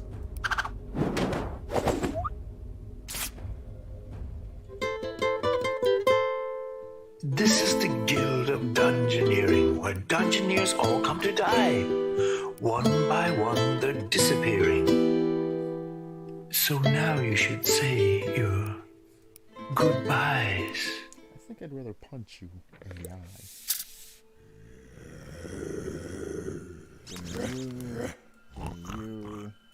You can stop him. I was super aggro on these beginning battles.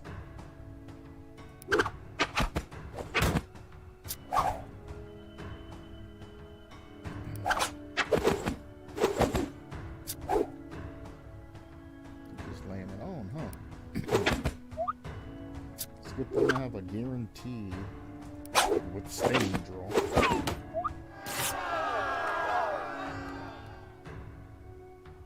As always, we take slice. Doesn't matter what I put there, it's getting bland. Unless I can somehow convince you to walk backwards.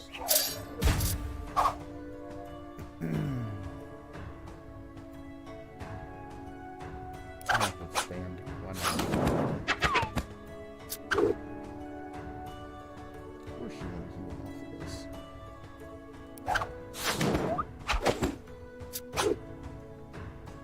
His next attack ain't a healing attack, I win. If it is a healing attack, I'm dead.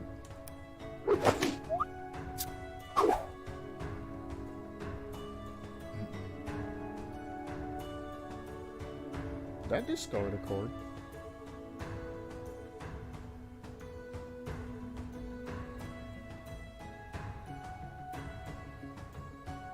I think I discarded a card and I didn't even notice that I did that. I'm dead.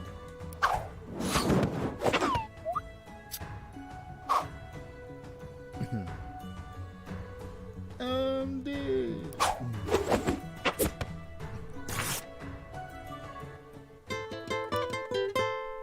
Across the land from far and wide, they come to the guild and want to fight.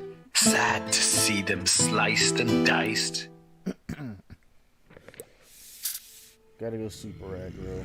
Whatever they give me, that's what I gotta fight with. I can't even stop this guy from coming either. Phrasing.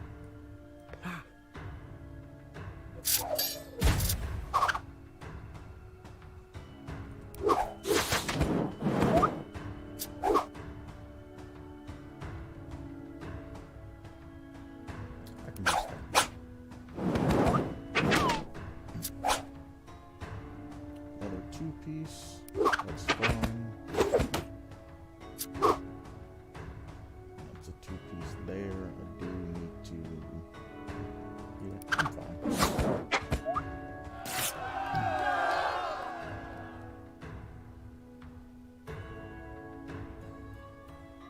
I need heavier attacks, but the HP is always welcome with retribution. And then after the nymph, it's the only way I can get rid of their equipment. Oh,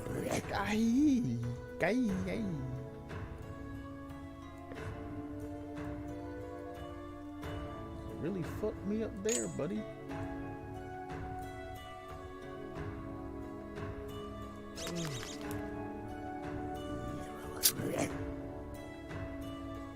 I was really expecting you to go straight into battle. If I knew you were gonna run, I wouldn't have played things how I played them.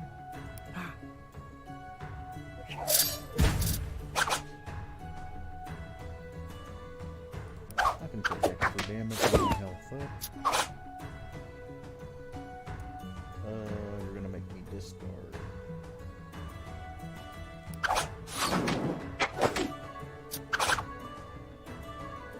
This will give you HP, proc.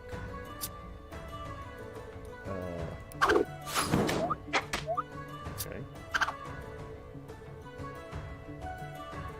Yeah, do it. Of course, you're tenacious. That's a lot of damage.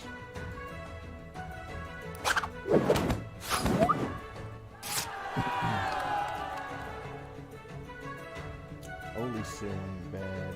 Kindle's decent in this situation. Metatron over there doesn't Damn, I want damage or I want heal. He hits fairly hard. I think I need to just keep the retribution going.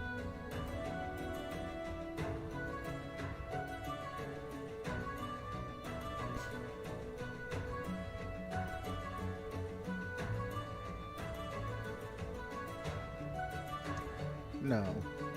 All of this is bad. Except for the damage. I want to go here. I don't get the extra HP. But I lose HP for good. Oh! I can't afford to lose HP though. That's unfortunate. I'm using the guy with retribution, not the guy that has extra skills. I can heal and get 2.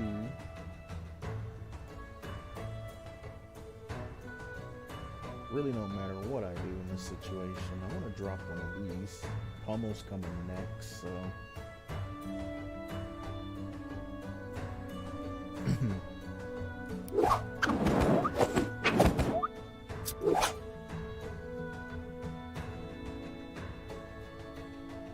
yeah, I can block 2 out of those. And I'll get retribution and hit you back.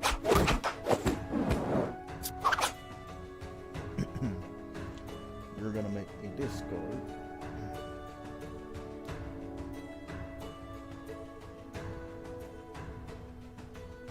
I can get 2 hearts out of this. Which I'm going to take 2 damage and then discard. Fire Blast is good, but the rest really isn't. And that's a good 2 HP that I can deal 2 damage, which is essentially getting 2 HP.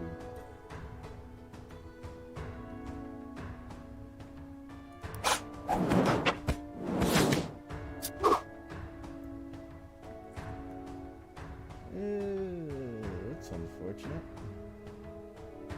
I can either take 1 damage I can do. Well, I'm not getting a retribution trigger, so I should reheal. Oh, I have decay? That fucking tower, bro. That tower has ended me. I'm done.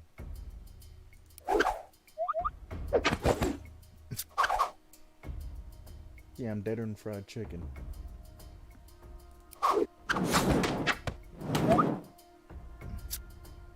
And that ate my retribution trigger.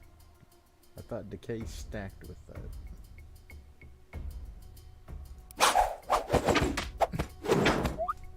I died as soon as I died.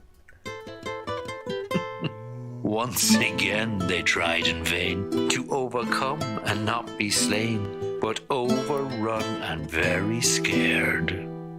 Our heroes fell in battle.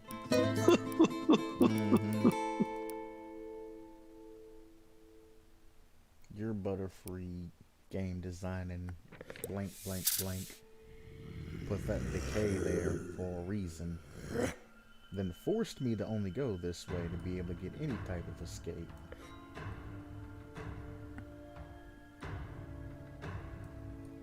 Can I pull you that way? I can.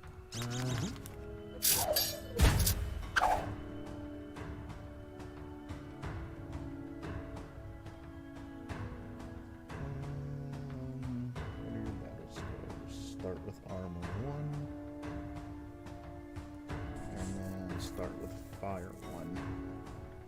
I started with armor 1 with repel, but I don't have any fire cards apparently.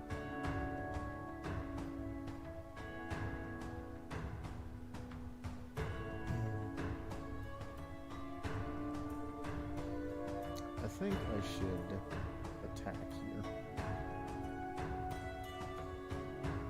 No. Use this.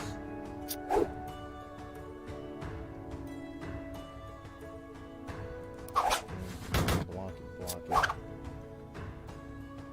That was a mistake to block that.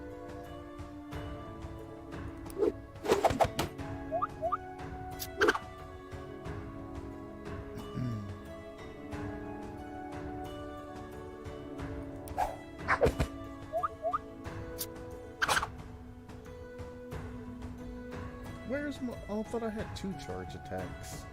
That's on me. I did grab this though, so...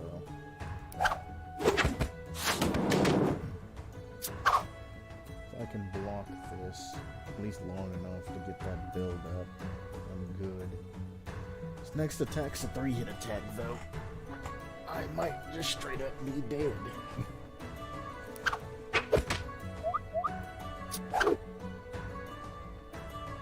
Yep, I am straight up dead. All of those nice battle scores that I got are gone.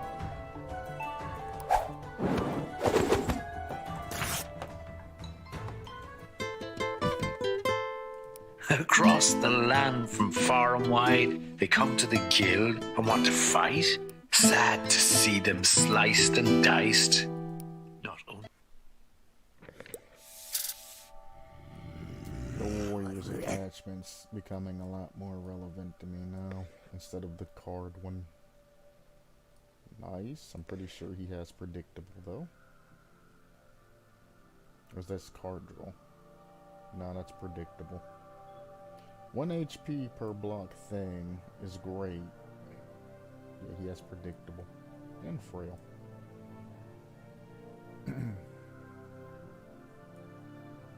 I need to get you to move this direction.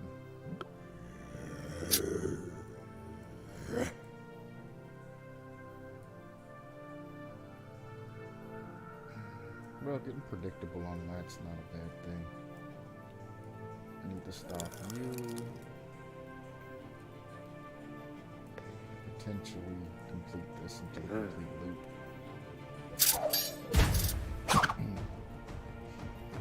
That's a lot of damage. 2.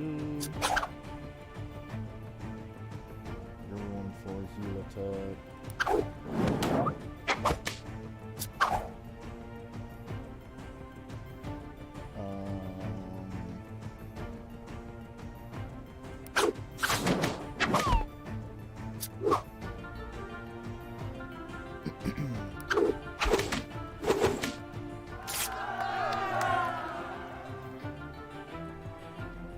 Can't be killed enough. Tenacious might be the thing I need here, actually.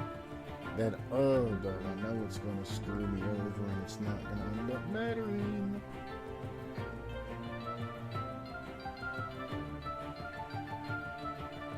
He hits very hard though.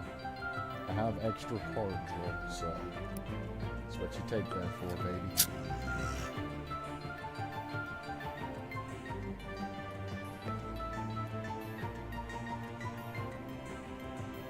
Burn's actually not a bad thing to have this time. I'm going to put this here and put that there, let him move too close. Where are you going? Why would...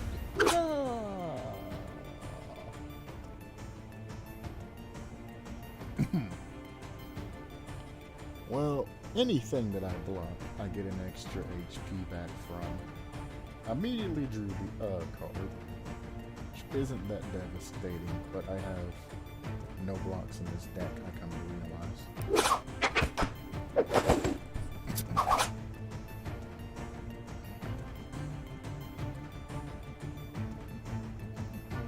I have to play this.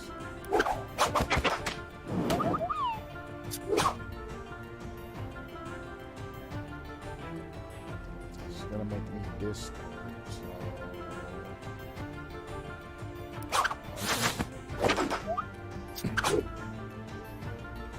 This is just disgusting.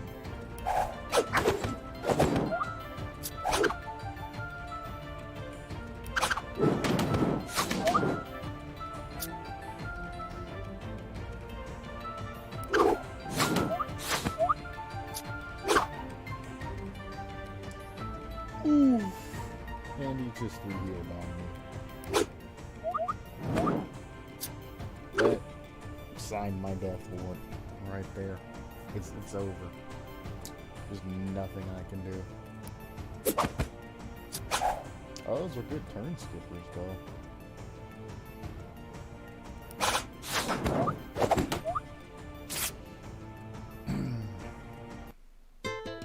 Really screwed me over not going Across the land from far and wide, they come to the guild and want to fight. Sad to see them sliced and diced. That's what I don't get. When I wanted him to go in for a direct fight, he ran away. When I wanted him to face another enemy, he went the opposite direction. Generally, if you place an enemy down, they immediately go towards that enemy. But do they only go towards the last enemy placed? Is what I want to find out right now. That's actual garbage that I got there.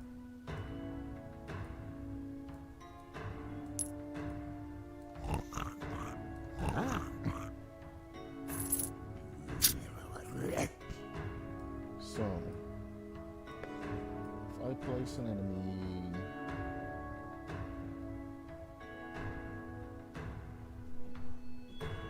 here, see, he don't go for it. I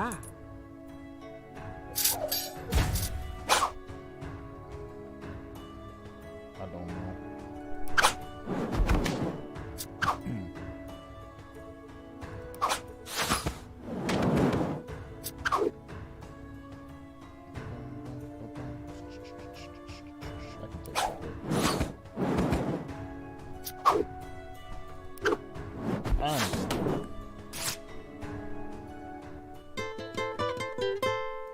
We always know they have no chance, especially when they wet their pants. But in the end, the guild survives. Hurrah! Hurrah! Hooray! I literally told myself in my head, I'm going to use the speed card next turn, and if they have something that blocks it, I'm going to use the health card. As soon as the cards went, immediately clicked the button. Didn't even think to check or anything. I need you to go this way. I need you to go this way.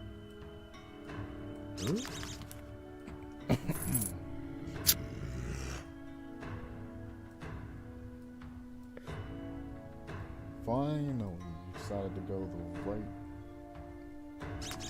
marker name. Silver coins.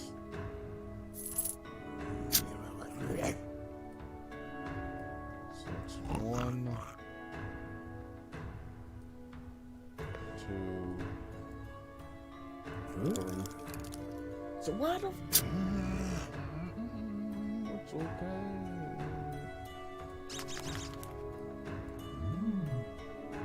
So you run away specifically from ghosts or undead. Is that what your whole caveat is? Yes. You're afraid of undead, or specifically monsters, I guess I should say.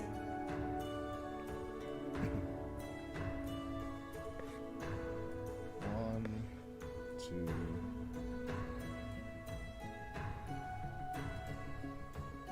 I need to engage in battle. No, you just run away from the last place. Okay, I think I understand. Sure, retribution triggers are nice. Plus the extra HP that I grabbed.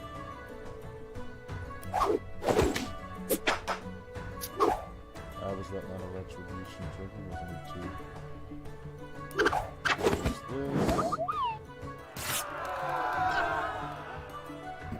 Fire Blast isn't too terrible. That's HP though. And I'm already in battle.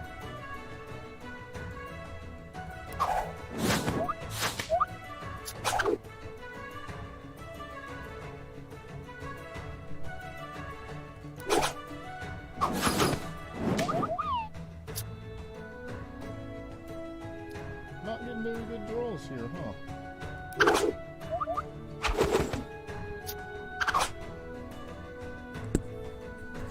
I could block this relentless attack. I would have an easy clap.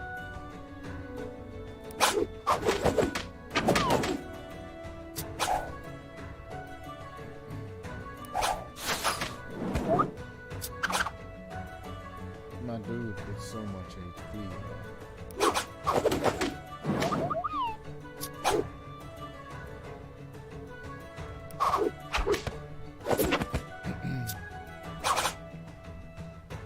Even with the retribution triggers, it's just disgusting. Jesus. Do you have any decency, I wonder? Like the Ivory League of Explorers. Instead you pillage and plunder and rip everything asunder. You're just a reckless bunch of marauders.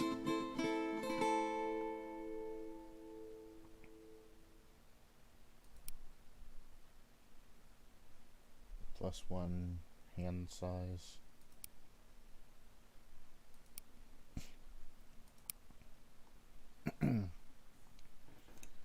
Health and stronger attacks. Land and discard. Enemy gain stupidity. Speed. I love blocking. Proof sucks, but whatever. Your opponent has exactly double your health, +2 to magic damage.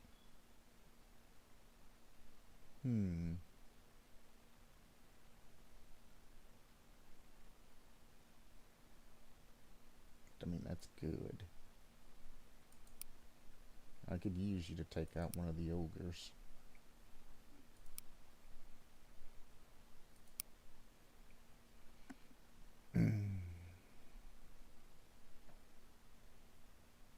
Inventive. Never finds common loot.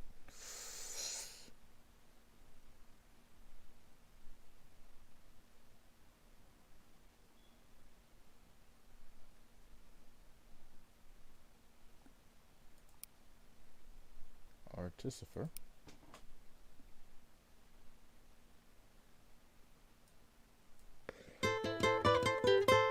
An artificer has the brains and the smarts to create some crazy contraptions.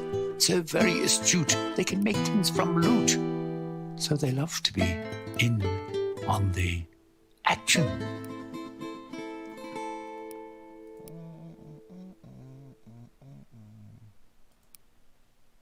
what you had. Diggers are actually going to destroy my booty hole here. So I'm going to... Don't be shitty.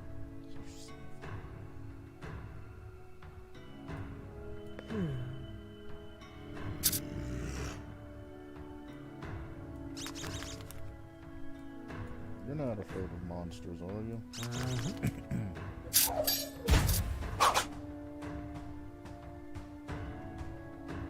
Even damage? Or I could hit him back with 3. I mean, 4 damage versus... Yeah, I have the HP.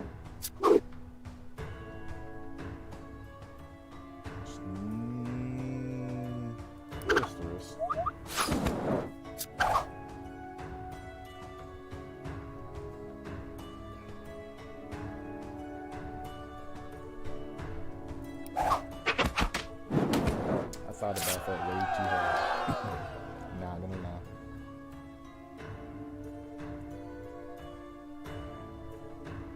Fire Blast is amazing for this situation.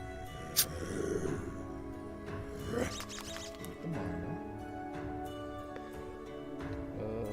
Actually good. But you go for that. What the f...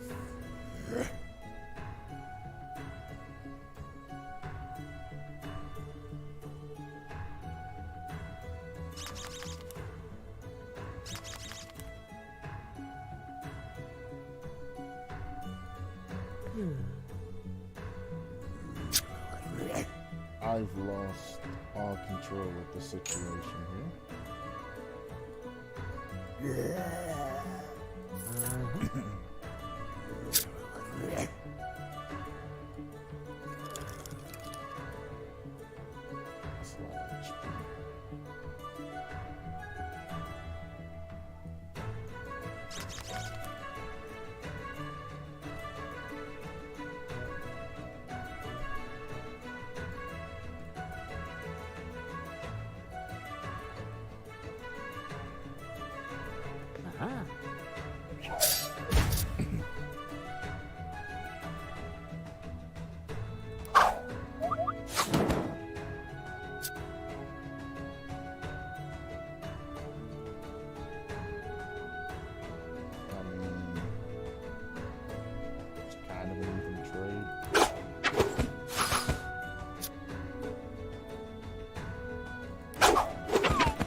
A tender thing is a hero's life. A spear, a sword, a rusty knife. A dungeoneer's life. Now that's to be had. Still, he should have got that tetanus jab.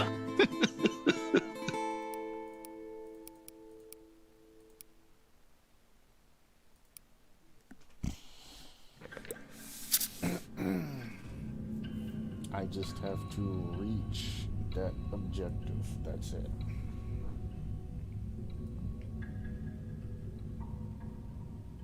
Before I play this,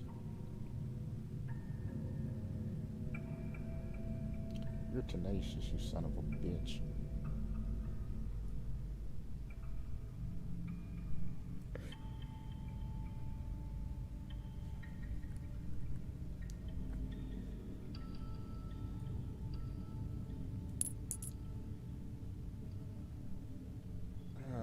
Hit him with the Yoshi.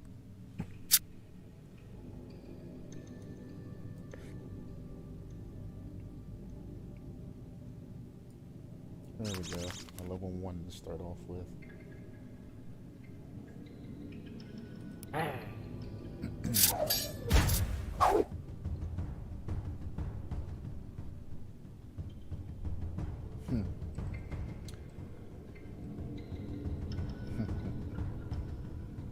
So I can lose 1 HP. He can lose 1 HP. I can lose 2 HP and deal 1 HP. Or I can just deal 2 damage and take 3. We'll both take 3. Oh, I have Retribution. He's also tenacious, so I get no merit in doing extra damage. Gain no merit. Okay, really, guy? I have to play this. I'm losing 1 HP doing that though. He's tenacious, but he's also blocking, so healing's here.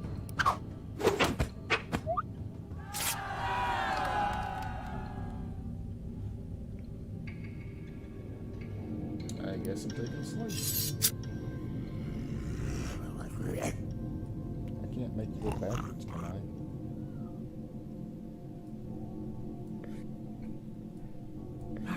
Oh. Forward and onward, my friend. Tally ho and whatnot. That's a lot of damage. I can take 3 and deal 3. Generally the option. He's tenacious. He's only dealing 2 damage. So I should 1 for 1. I need to take 2 HP off of him. Exactly. So we'll slice. And then I just need to end it. That's the level up as well. Dice. But more HP in a block though. The last guy seems to be some sort of magical entity. What are you? Earth Elemental. There you go. Skip turn. Hop here. Grab something else for free. I will take the blinding light because I just need to basically block through this. And this mission's done.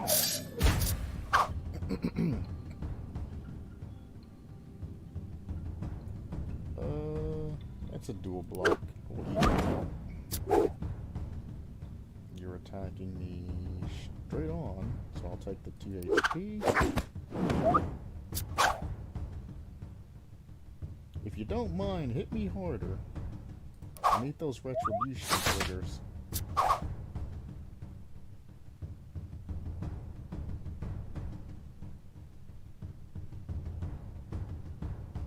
I'm getting the retribution trigger regardless. So do I go 1 for 1 or do I do 2 damage here? I do 2.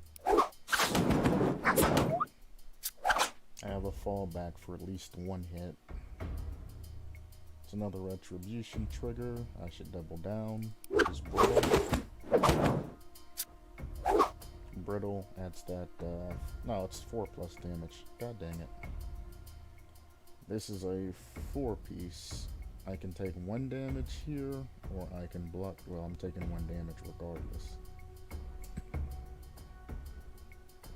Let's just do it this way.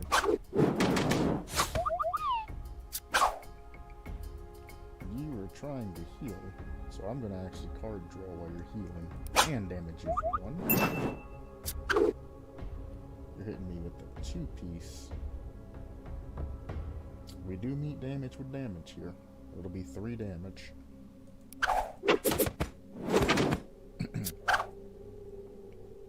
And I'm just gonna block this for 2 HP back.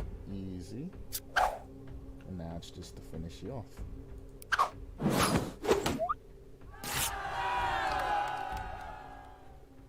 It doesn't matter what I take, but I'm gonna go ahead and try to take something. Because I assume whatever I take here is going to indirectly give me my battle scar. So let's see if Tenacious here does anything. Boy, if you don't just leave, you'll...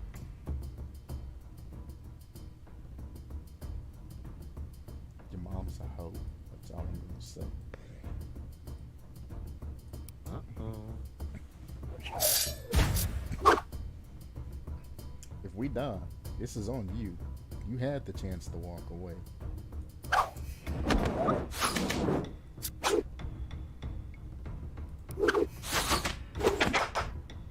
And only thing we're gonna go here basically is just out damage them.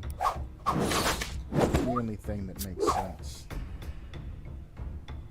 Unless this happens. That didn't trigger my retribution. So you do have to take at least one hit of that damage.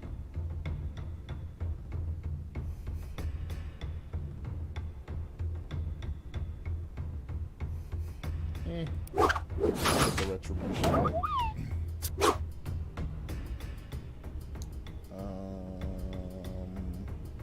Maybe damage. And maybe.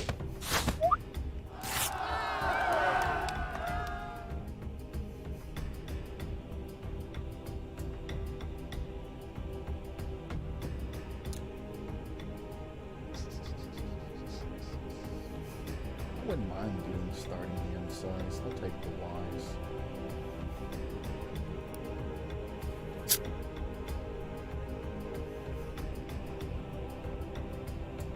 Bro, we don't get you. Blankety blank blank to the end of this map. I'm gonna lose my mind.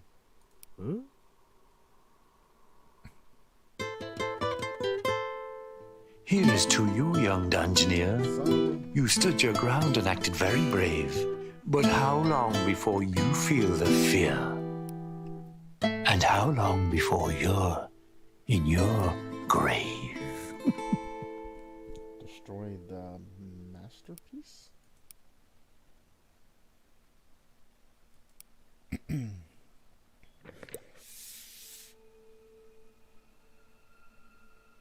Oh, I just started on this. Interesting. I don't know what the masterpiece is, so let's go with healing. I apologize. Which honestly, I don't even know why I still have my mic on, to be honest with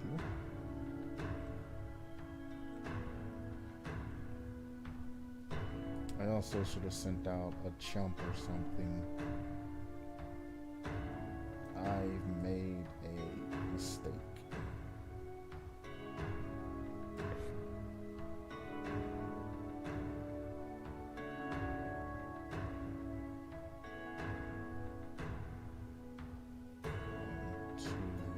Not enough tiles.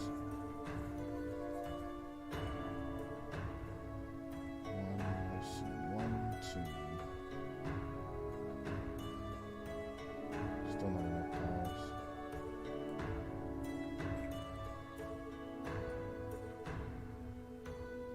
Still not enough tiles.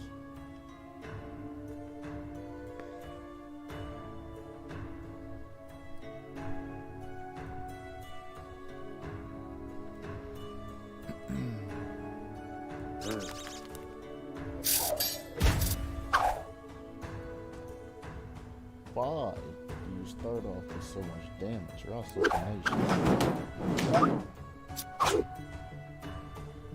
Damage. You're hurting yourself, so...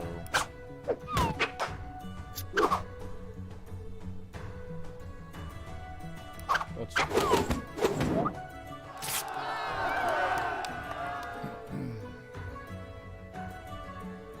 Ooh, I'll take the HP and Fire Blast. This is going to be a dead end. This doesn't help me at all, but I guess we will face explosives to keep it from going down.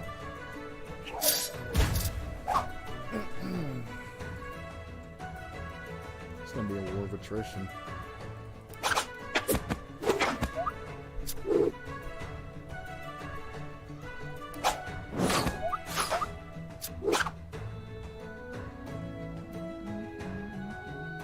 Yeah, that's worth it. Oh, we both have retribution. I need to watch that. This is a heal. And that's it.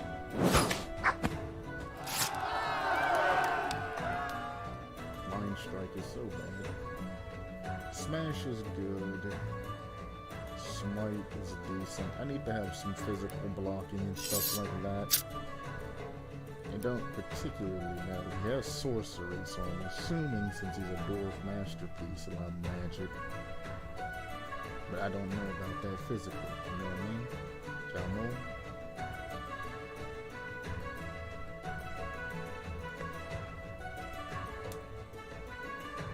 That hurts.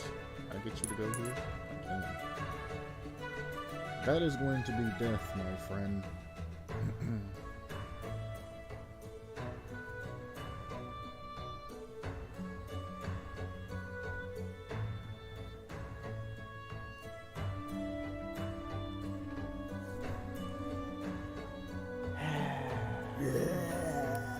And he has 13 HP. I'm gonna need something else. Did you just pick that up?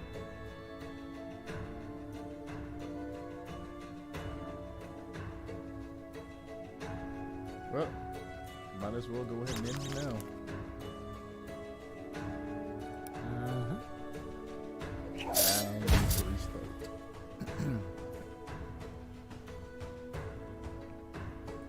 Sure.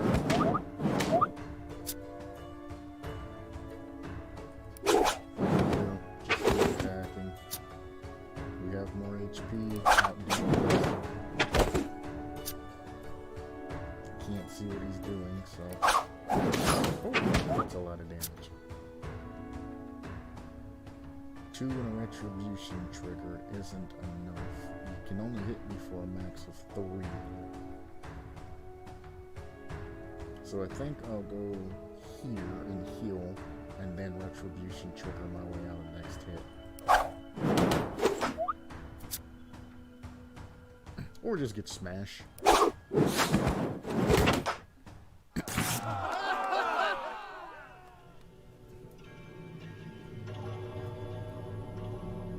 Repel is good. Mind strike's doo-doo.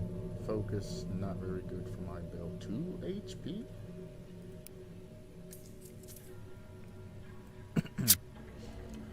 Come and get it. If I can win against him one time, I should be able to win against him twice. You're a loner, so if I throw you here, you'll lose 1 HP. Earth Elemental is scary. I also... wait. 1, 2, 3, 4, 5, 6. I always do this to myself. I can't create this bridge though, so I can still make him move. It's fixable. Obviously, like that. Yeah. That's an absurd amount of damage. Speaking of absurd amount of damage, I'm actually just going to retribution you.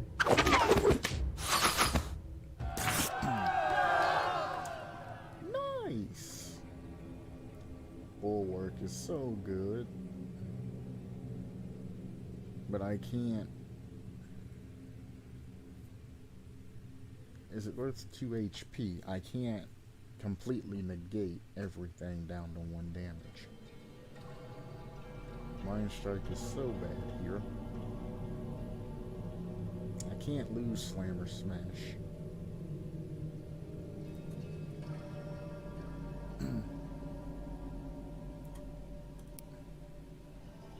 I have a lot of HP.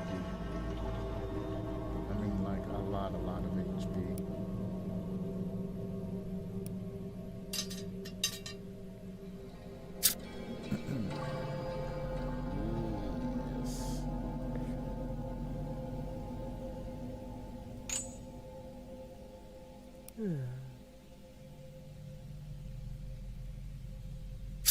Well, that's unfortunate.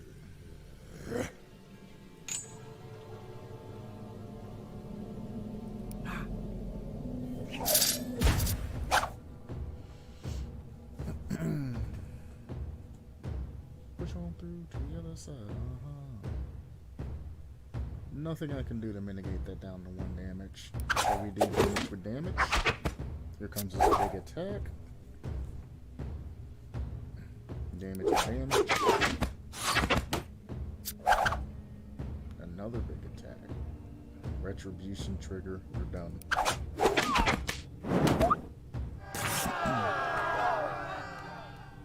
Spiky would be nice, but I ain't giving up bulwark for it. If a Mind Strike wasn't included here, I would take that.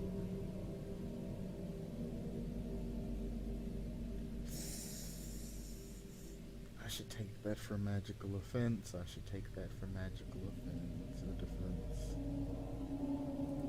I'm gonna regret that.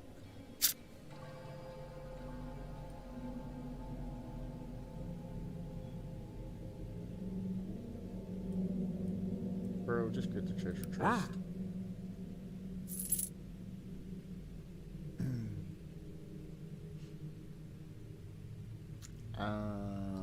Don't want to dump that much HP. Even though I still have a lot. At 1, 2, 3, 4, 5, 6, 7, 8, 9, 10, 11, 12, 13, 14. I mean, I'm gaining more 2 attacks and a block physical wise. If it's a magic attack type thing that blocks physical, I'm just screwed. However, Smite and Holy Seal with the +1 hands. Yeah, I can't say no to that. It's +1 hand size, brother. Yes, go to the boss. Perfect, same health.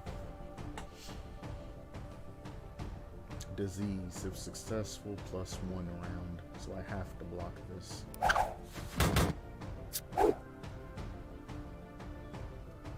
We meet force with force. Also bulwark. Could come in handy there. I needed more blocks to make bulwark pop. I'm going to use this.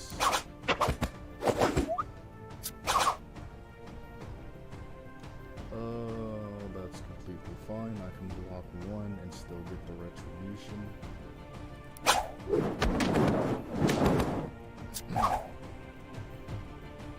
He's trying to heal and do damage. I can't block anything. I could heal, but nah. Do damage. He's trying to do me dirty here. Retribution trigger and all of that. I have to deal damage.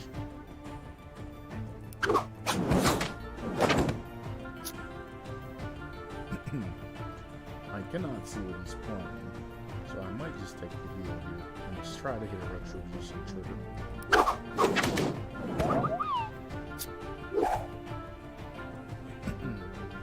That's armor piercing. Son of a bitch. If you hadn't armor pierced me, I could have probably taken your ass out. It's only for 2 too, so you're getting past my retribution trigger, which is 3+ damage. That pisses me off.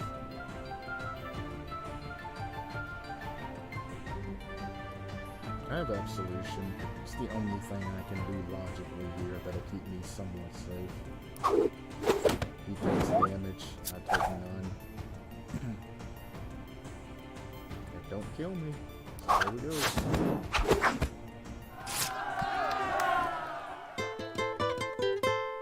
Do you have any decency, I wonder? Like the Ivory League of Explorers. Instead you pillage and plunder and rip everything asunder. You're just a reckless bunch of marauders. Just a reckless bunch of boars.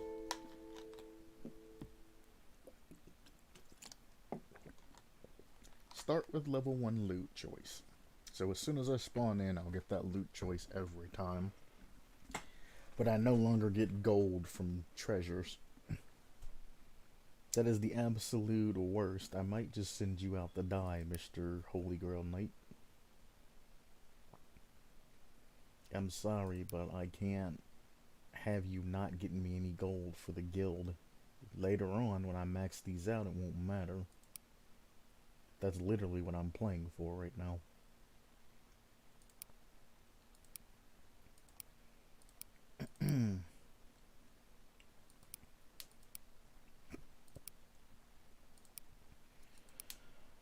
Oh, yeah, you're the one that I was looking at, magic-wise. You are a strong boy. Also, my game just froze. There we go.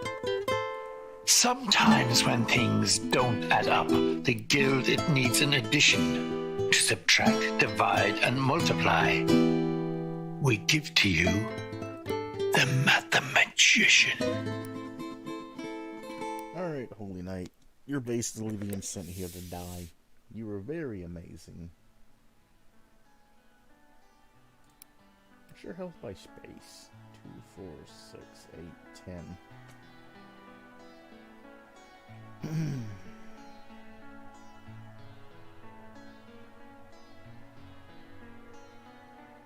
HP is not a big problem.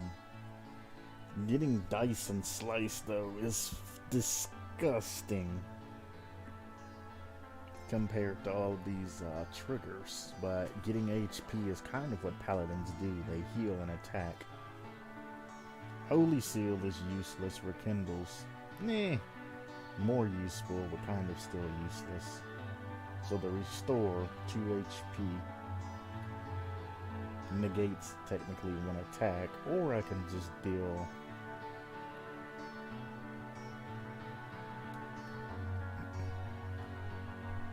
a damage and heal 2, or deal 2 damage. Because I always take dice as the 3 damage thing, because most enemies have an armor piercing attack or unblockable. I'm gonna go this way.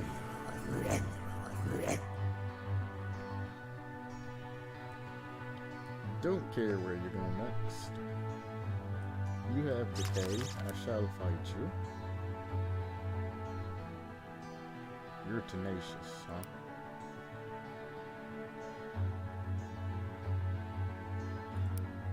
Wait, loner triggers? What?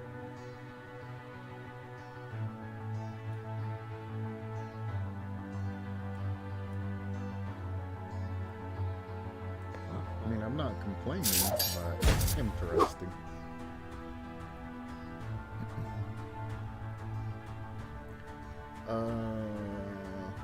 Decay's 2, yeah. Definitely worth it. Retribution and decay. That's gonna be a retribution, which triggers decay.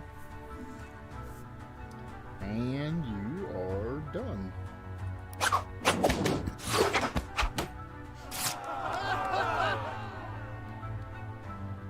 Oh. Shift ain't bad for a fast attack. I think I'll take Fire Blast though.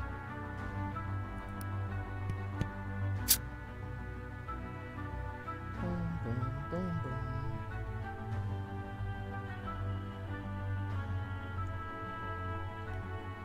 Oh, I might have to end the stream here semi-soon and have to play off stream. I'm getting to the point where there's absolutely no commentary whatsoever. And unless you really love the game, it isn't going to interest very many people.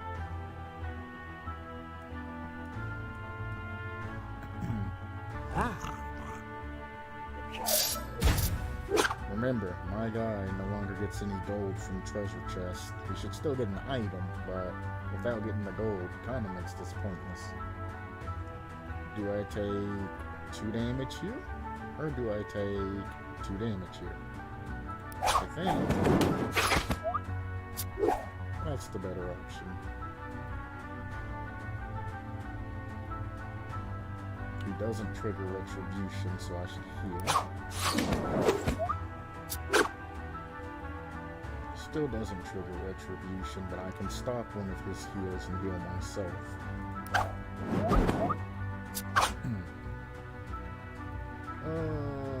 Well, we only attack. I mean, I could have healed, but meh. We can heal now to negate this. Discord doesn't really matter. And there you go. Yes, tenacious. Still don't matter. You're gonna hit me for 2. I'm gonna heal and hit you back.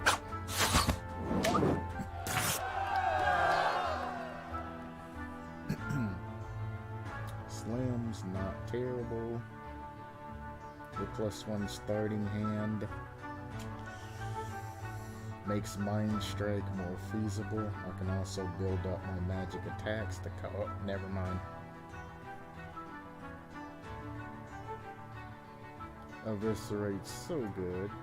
And I remember that Catapult having a lot of devastating attacks.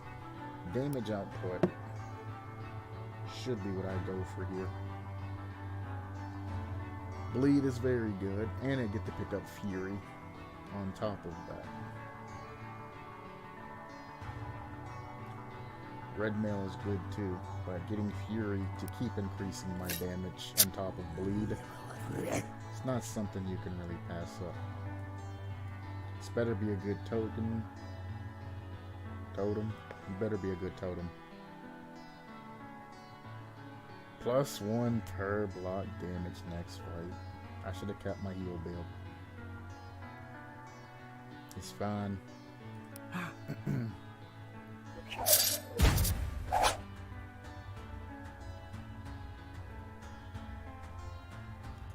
Damage. That's gonna activate Retribution, plus I have Bleed. Damage. And damage.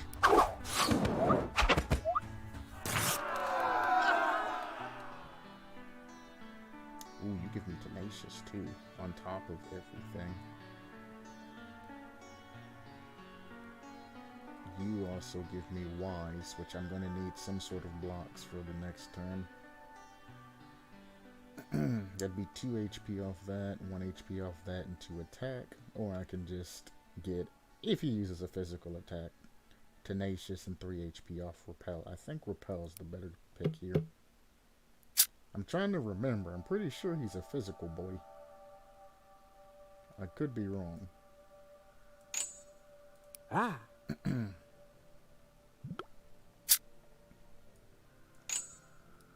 Let's go. Huh?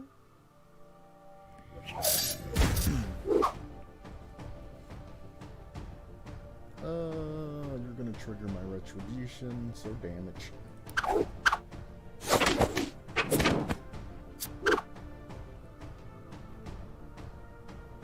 Gotta get that bleed early.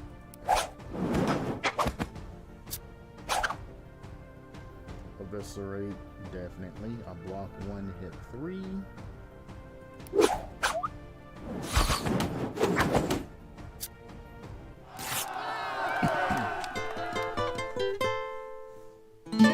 Well, this is really just quite surprising. Aren't dungeoneers just cannon fodder? But against all odds, they keep surviving. They're so dumb. Why even bother?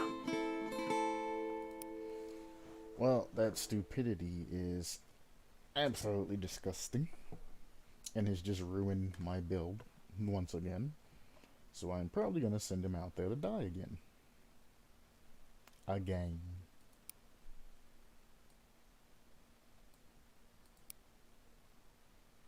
I assume this game only has 4 different places. 1, 2, 3, and then up there, and it's done. But you are most likely going to die here, son. The extra strength on the first attack. It's not that good as opposed to extra HP in general or the extra starting hand size. So I'm gonna have to compensate for the card or the blatant stupidity that I get.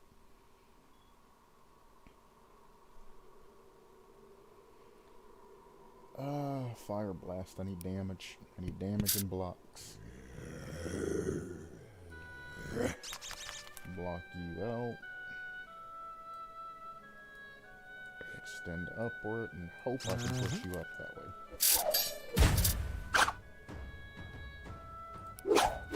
Punch through. Punch through.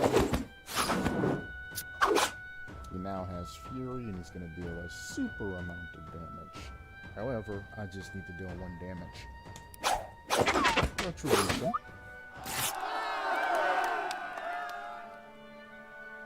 I can't take another, Bash is garbage. I just said Bash is garbage. I guess I'm taking a bash and a slice. I don't have any... Actually, I do have a choice. It's not worth taking.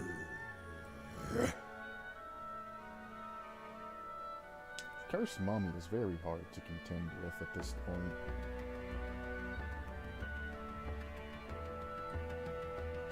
I get 5 tiles around you. I can't. Here, it's only 3. I have to throw something in front of them. I hit my mic again. Another reason why I should end stream. I'm starting to get a little lazy. So after this, either death, life, whatever it ends up being.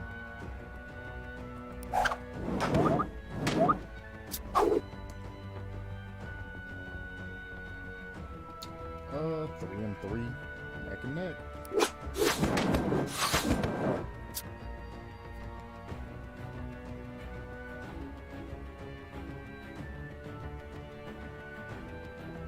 You pulled an card. So I think I'm just going to heal.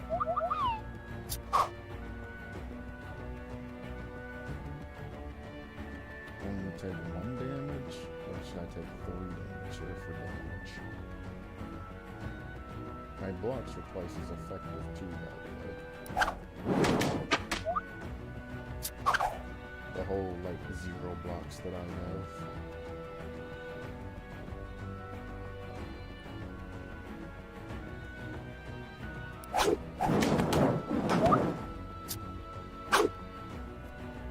Still ahead. Oh, he's healing.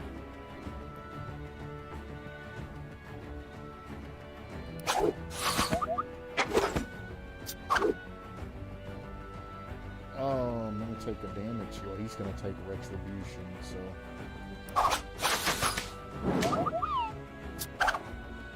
This is absolutely neck and neck.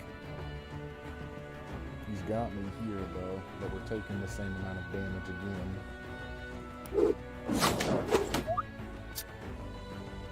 Oh my god, he drew an card.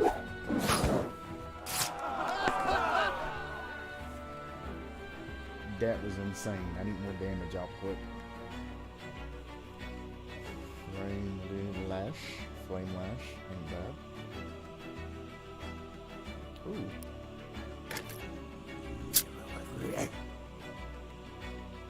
I like fighting the random rotting corpses. Be good. That's not bad. Getting burned. I'll let you move 2 towards me. Ah! Oh my god.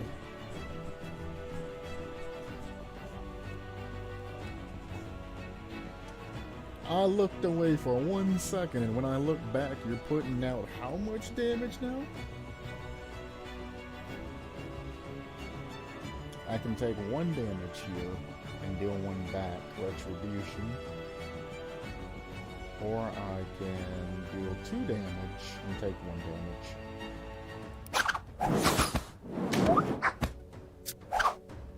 Plus he has decay. I should take 2 and do decay. That'll be 4 damage. With retribution, of course. he is hurting himself, and unfortunately, well, he's hurting himself for 1, and if I hit him, that's going to be 2 damage. I have to do this. Yeah. There's nothing I can do here. Except for retribution.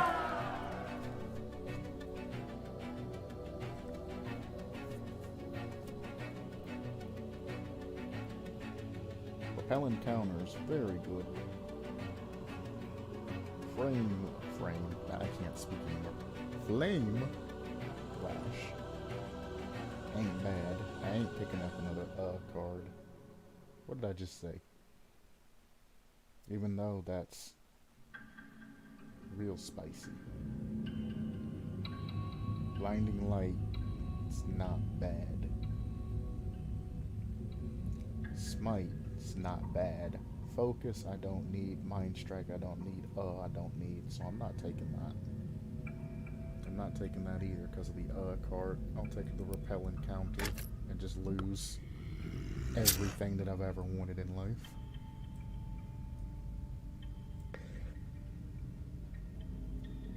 Two stacks of burn, huh?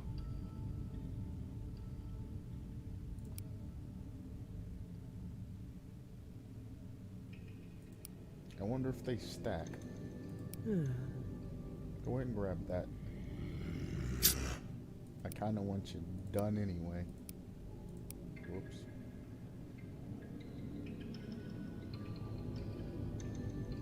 I don't think they stack.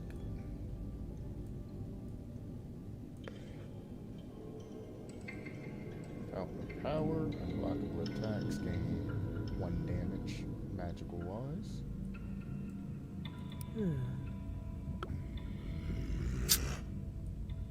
I don't think I even have unblockable attacks. I'm just going to continue to keep moving and hoping for the best at this point.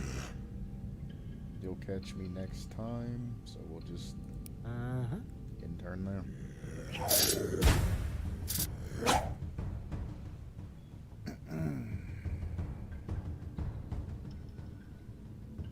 Yeah. Okay. I know you have a stronger attack after this that does full damage, so I'll just block you with this.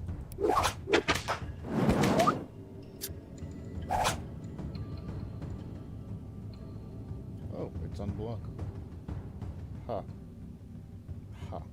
Could've done. Just gonna block you.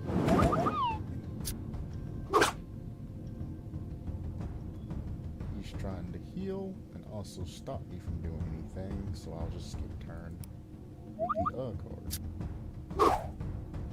There it is. We'll block this.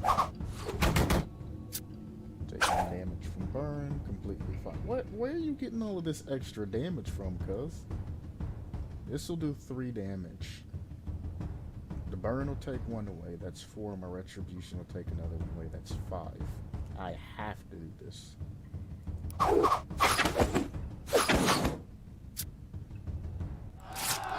Oh yeah, then the bonus.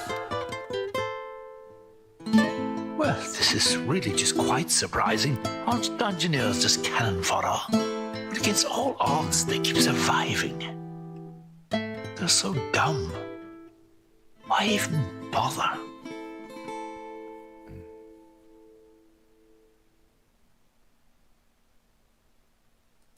Heart serum. Holy 1. That's a guaranteed block.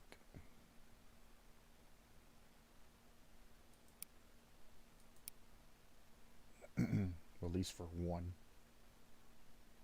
What the heck do you do? Damage equal to cards remaining in hand. Self-discards.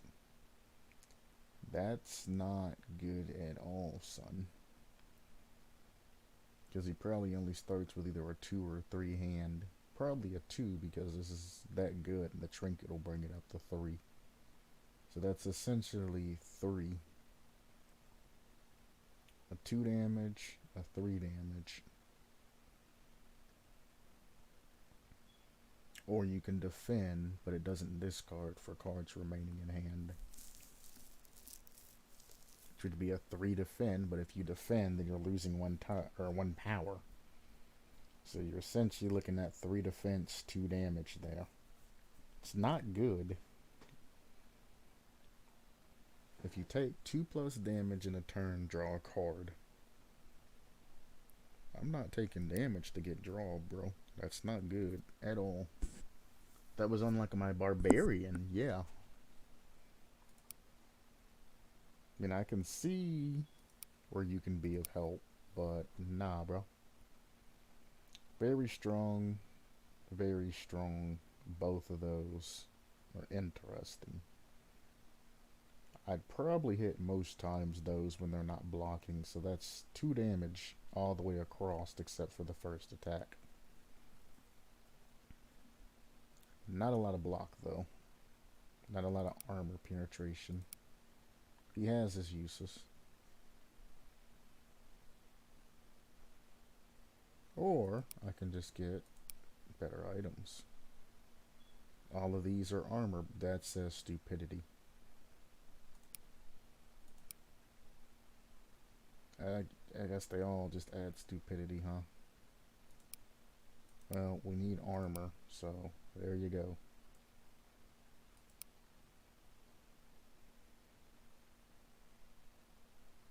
Oh, there was an extra... Oh yeah, never beat the final boss for this area.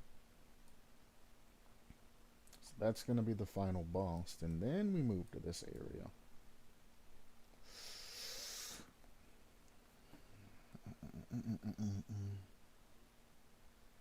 I mean, it would be cruel of me not to take you along to the boss battle, but you've waited so long.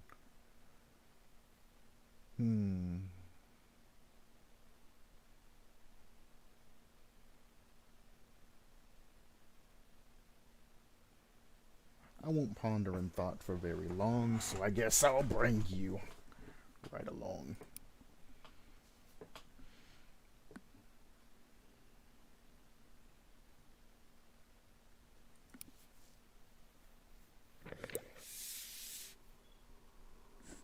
Demon Claw, of course.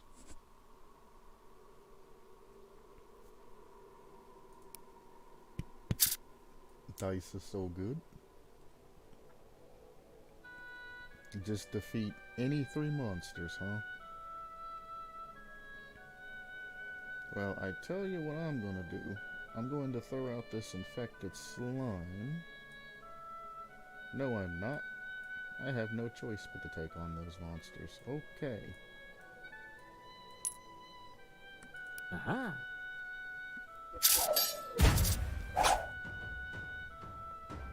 Oh, baby. Hello? You're gonna try to heal. Let's punch through. 3 hit. I can actually take 1 damage. Nah, let's just get the retribution trigger.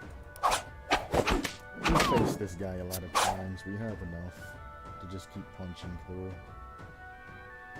He's gonna hit me for a retribution trigger. I need to do till damage. 2 damage. No, I need to do 1 damage. I've already done this. Stick with what you know.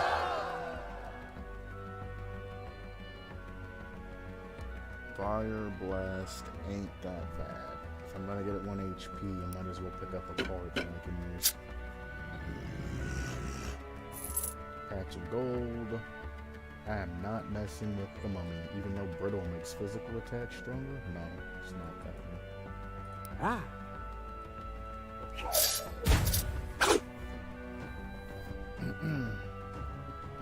I have something in my eye. I've been dealing with it for quite a while now, but now it's getting kind of bad. We're trying to heal, of course, as always. Actually, do I take? Nah, we push these. 3-piece there. We push through. 3 hit there. You're hurting yourself. And I got a retribution trigger. heal next turn. If I need to. There's the new net that I got. Gives me fleet-footed, interrupt, and swift. It also gives me that stupidity one. Kindle is mad. There's... Oh, you're gonna try to take away slice and dice? Kindle's not that strong for this deck. I mean, the is not bad to get all of this value. A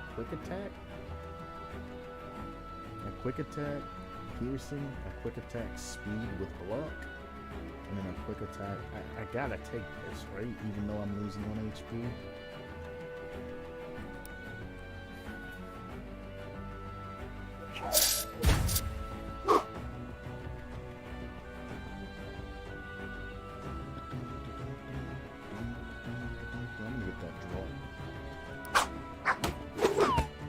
Slightly different since I have speed attacks available. Go ahead and eat that. I'm gonna save that speed attack for last. I can take that damage, but do I need to take that damage?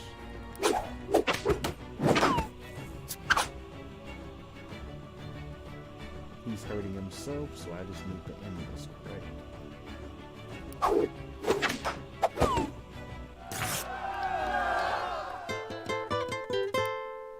Here is to you, young dungeoneer. You stood your ground and acted very brave. But how long before you feel the fear? And how long before you're... Saved. No bad juju from you. Slice and dice or repel. Repel doesn't add anything special because it's level 1, so we'll take, of course. You have leadership, or leader, so I need to take out. You're going to be the strongest one because you have 2. You also have Fury, so I need to take out one of these 2 guys before bothering with you. This is going to be a negative tower. No? I would thought it'd be coded to be a negative tower because you're circumventing to get to a treasure chest or this other guy.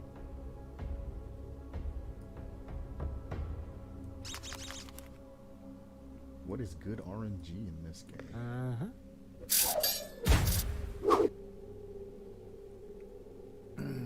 He has decay. I'm just gonna cancel out the first hit. Physically, of course. I could have got that decay trigger, but it's kind of meh, this situation. I can get a retribution and a decay trigger here, so I'm gonna cancel it. Boom, decay hits. You're only hitting me for 2, so I have to use Divine Shield here. And when we end it with whatever I feel like it, so dice is dice.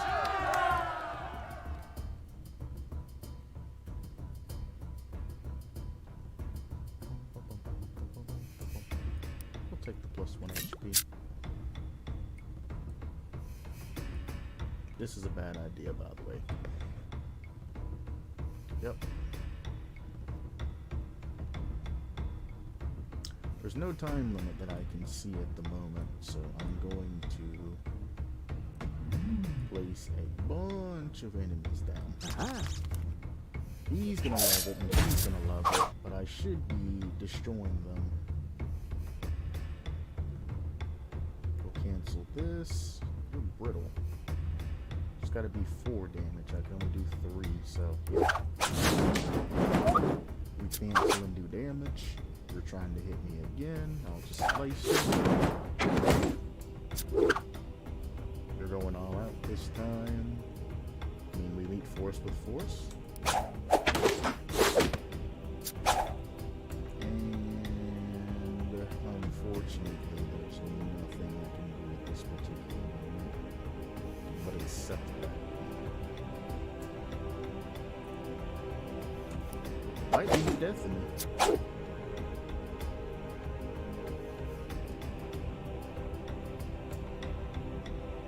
He's only hitting me for 2, and that's kind of unfair.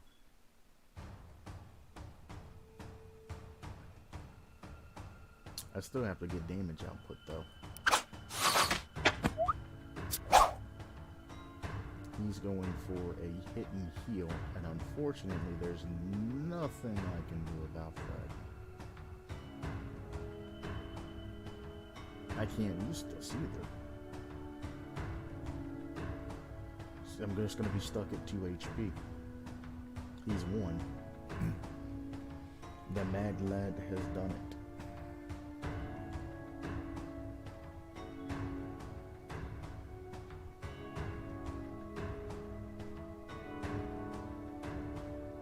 Yeah, I can meet force with force and keep 1 HP, or I can play this. Well, this completely negates itself, so I have to do damage.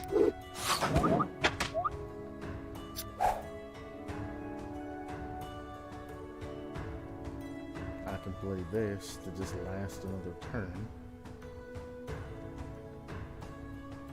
He's got me.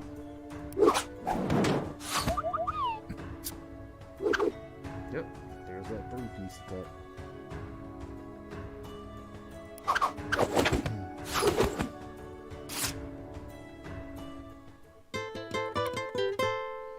Another hero dead at last. Their future now is in the past.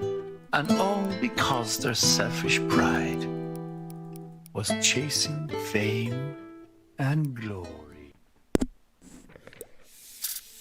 Okay. That can be a thing. And that can be a thing. If you're gonna go in the middle though, I would prefer you take... Let me see if this is actually good. No.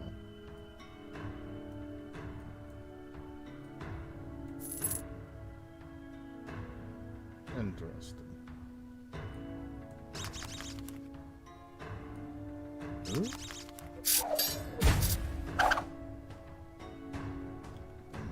You might say, why are you making him stronger, Q?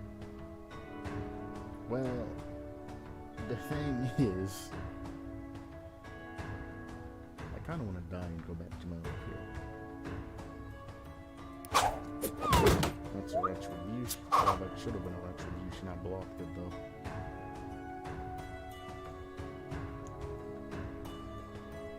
That's worth the charge here.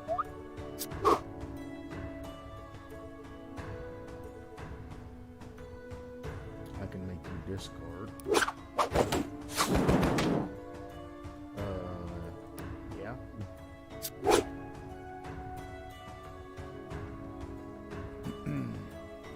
I actually want to make you gain stupidity, because this is your last card, so you're going to draw stupidity next turn. Very good planning on mine. I can hit you with this, and then the mental maths next.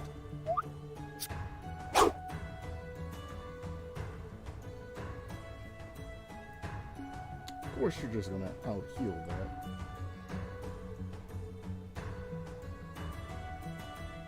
I can do it like this though. Hit you like that, make you discard. I actually want you to damage yourself here. And you're gonna hit me for a lot of damage. That is a lot of damage. However, does not matter.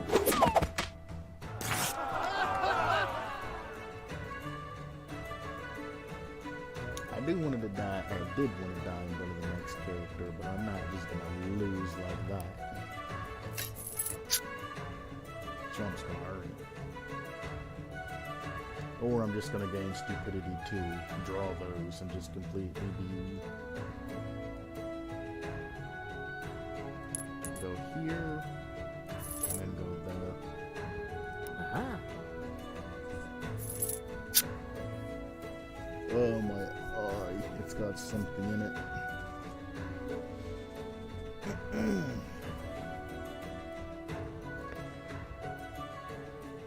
Well, that's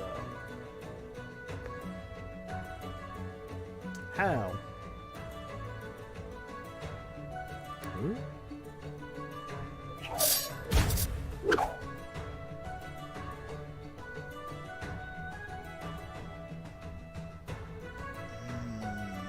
next attack is the heal attack, right? It goes heal attack and big attack.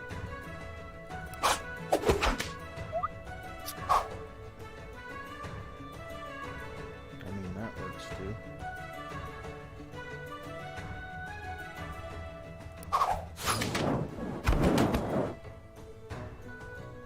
Oh, you're not who I thought you were, who you were.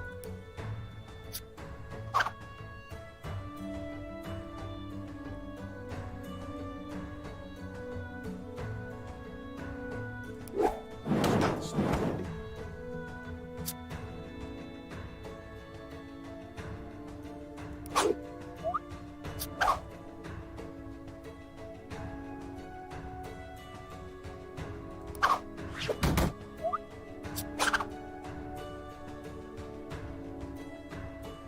It's just not drawing what I wanted to draw. I still won this, but that was really scary.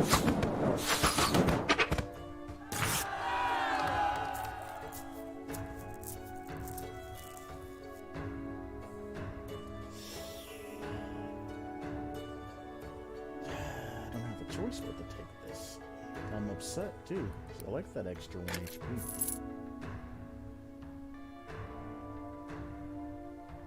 Mind Strike, you're always so bad.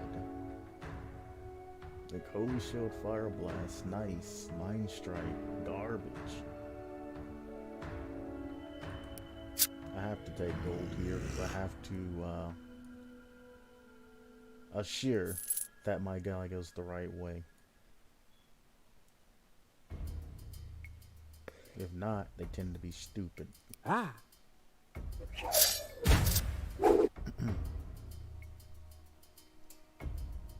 I can just straight up repel them, so. That's fine. It's extra damage. I have my speed attack, so now I can just hit him with the 4-piece. I don't want to get pummeled.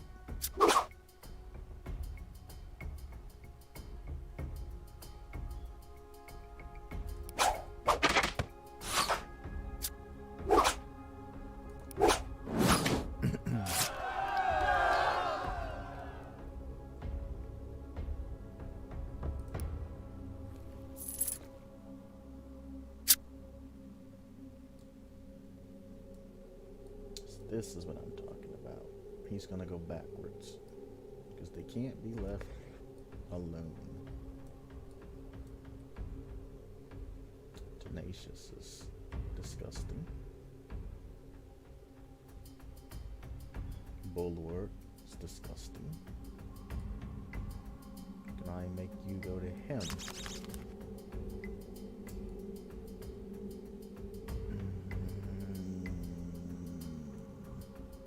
Aha.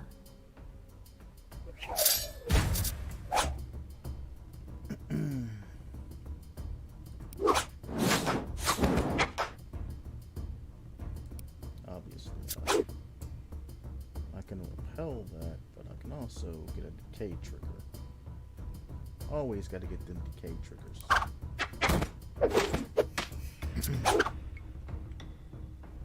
That is a disgusting amount of damage you are giving me there, so I'm actually going to make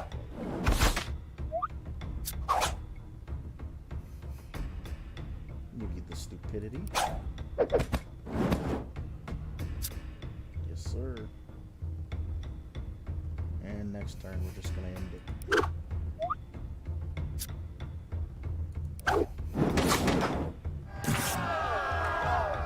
Uh-oh.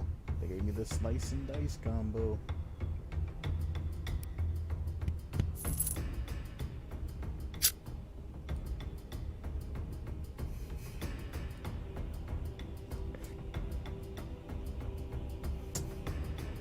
Out of everything you're gonna give me, you're gonna give me predictable next fight.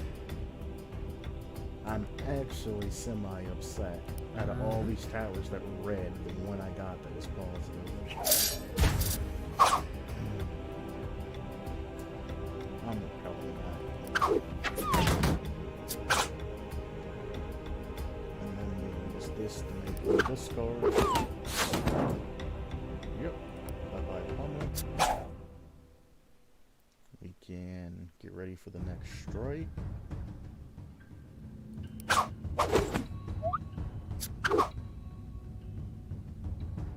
I don't need armor piercing right now, but this works. And you are done, son. I'm gonna get funny though.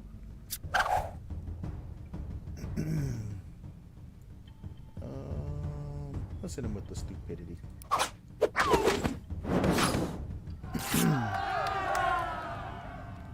This will give me spiky and eviscerate. Yes, sir. With brace. I think I am ready to leave. So yeah, I should be able to take out everything.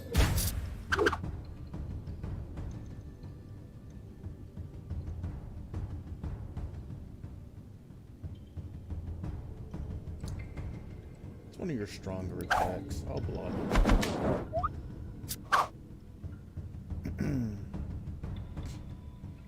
I can get that bleed, which is essentially burnt. Like,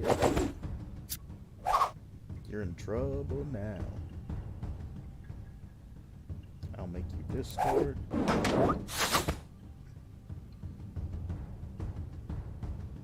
I mean, damn.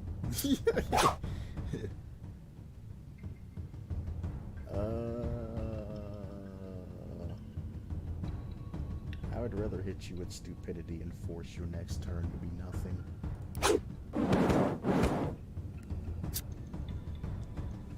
And you didn't get my speed card.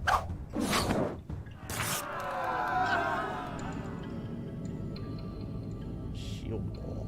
Ooh, I can brace off physical attack and I get flame lash. And it doesn't take eviscerate moment from me. Yes, sir. Might I ask you to stop at this tower, even though it's kind of pointless?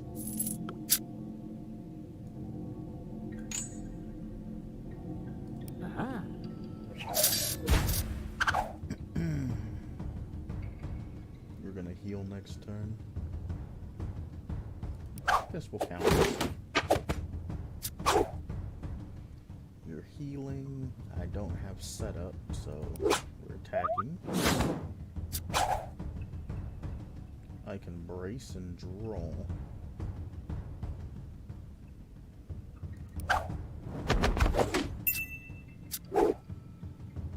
Oh yeah, I've spiky. So I can just keep bracing and still damage. That's hilarious.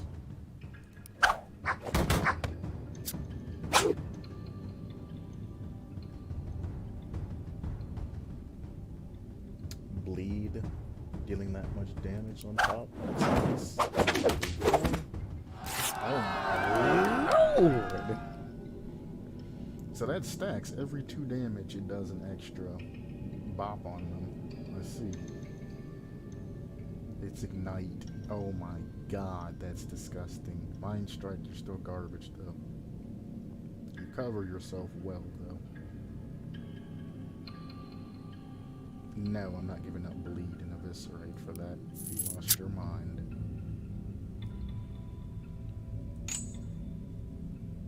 Aha. That's a lot of HP. Gotta get that bleed out early. As much as I would like to just negate that and hit him with the spiky.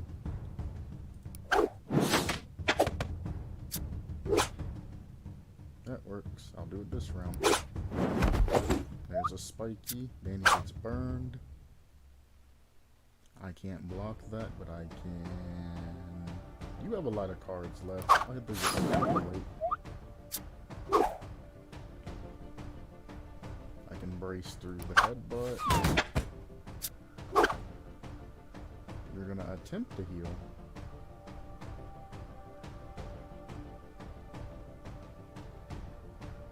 I'll just use it. You're pretty much done.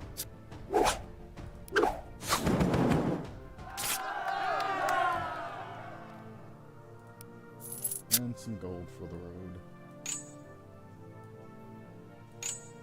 Dang it. Aha. I should have went Doom Doom, but he probably would have went straight in, so whatever. I'm not sure if you understand. This used to be a peaceful land. Since your guild come along, everything has gone wrong.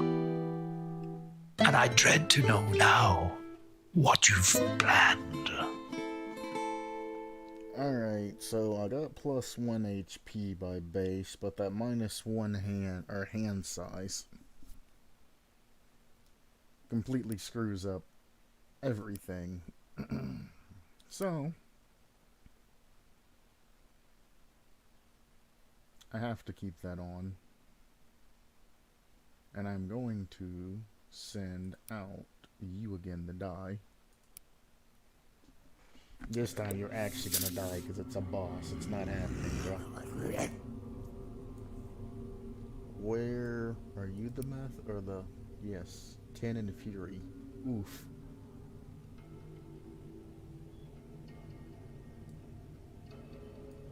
I'm gonna go from here, across to here, and go here. From there, that gives me not direct path, because that's a thing there. I have to have a 4-piece or a 3-piece up. Ah.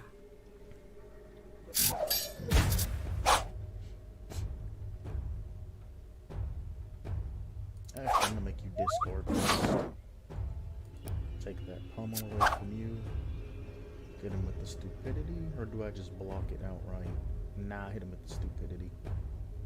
Do I though? No, I think I blocked. Yeah, because now that's unblockable. I hit him with the stupidity. Bang. He draws the stupidity. I set up for my next strike.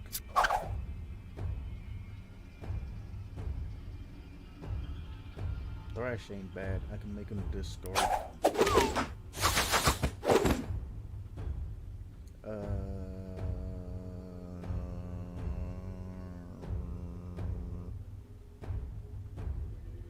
I'm more magic based.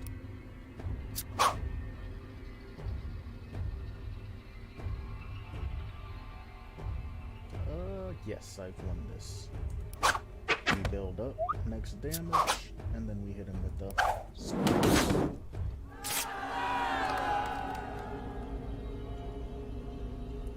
Tenacious is good, that is bad, especially with my hand being decreased. Can't take us. So essentially I just played this for nothing. The Tenacious isn't bad though. It's an extra hit. But how often do I get to low HP?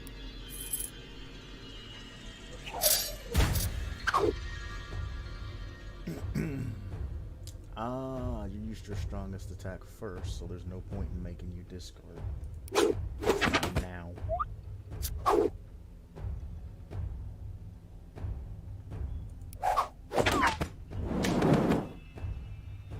Holy.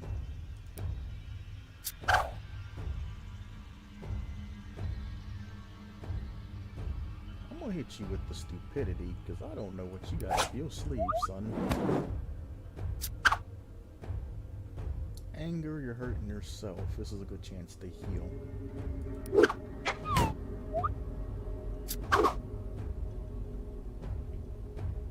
I can hit you with 2 stupidity this times around.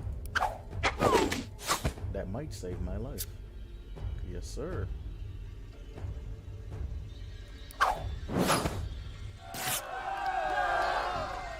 Good backup. Ooh, this gives me Tenacious. There's no way I'm taking decay in order to make all physical attacks quick. No way. I'm a magic build. Tenacious. Here we go. I mean, I'm not a magic build anymore, but you know what I mean. Just I hope you know what I mean.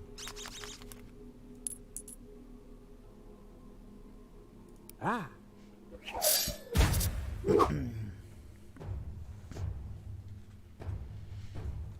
I can really block that and get HP.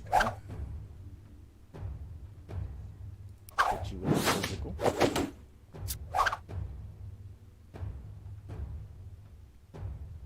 I'm gonna give you stupidity now. You got the cards left.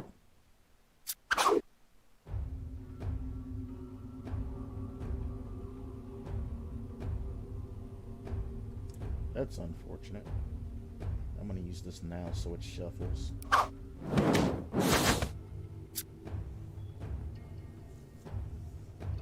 Now remember, if I have less than double my enemy's HP, I get a bonus.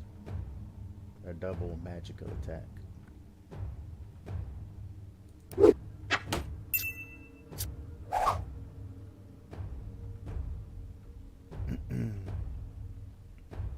As I immediately ruin that.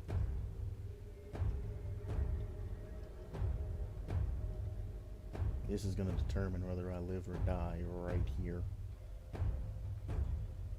I think I'll take the HP to be safe.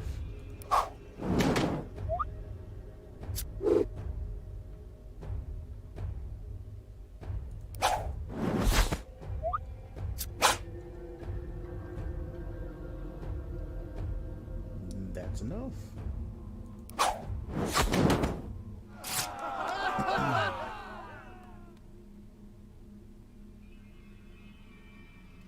That is real nice. I think I'll take it.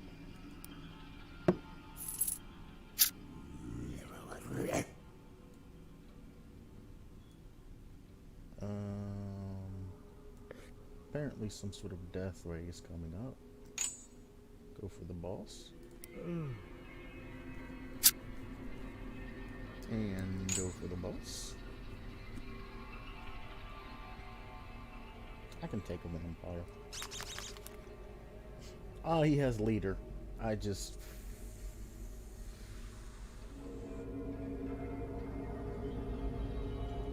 Ah.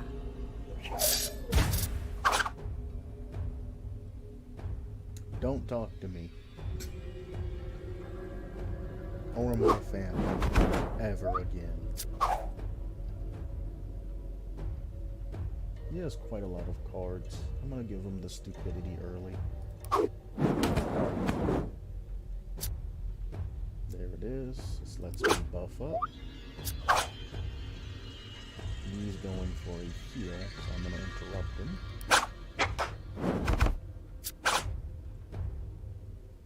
Sweeping blast really ain't that strong, but I will hit you. I'd rather keep my fast attacks wherever on.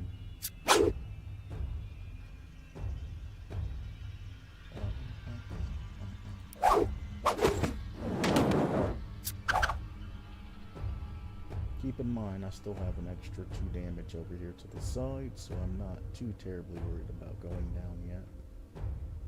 I think I'm gonna force a discard though, because this damage is getting ridiculous.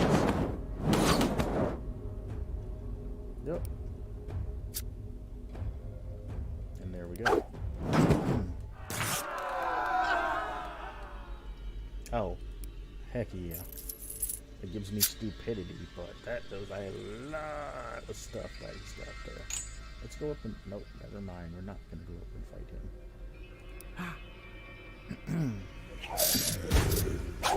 Yes, Fury.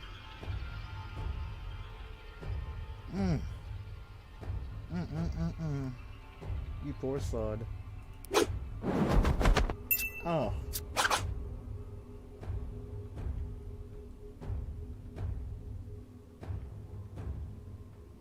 Let's see how strong his attacks are. I'll take 1 damage. Or no damage for science.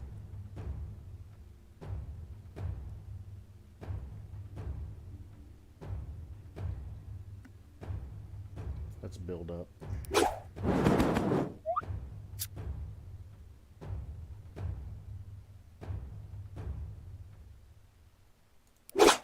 Physical attack, so I don't lose my stack. You're trying to heal. I'll hit you with 2 physical. Give you the stupidity. Your next hand's gonna be damage. Now I just need to deal 4 damage. Oh, he's gonna start with. Oh no! I can block that. Oh yeah, I'm good. I'm good, bro. If he would have got his strong attack, though, I would have been Oh, screwed. look, it's your dungeoneer who survived. Just look at the joy. I'm so teary-eyed. Do you think that they'll all come back alive? Well, I suppose if they don't, then at least they all tried. What's this, you say? We're nearing the end? You'd better be brave, or at least pretend. Or heed my advice and close down your guild. Just stop all this madness before you're all killed.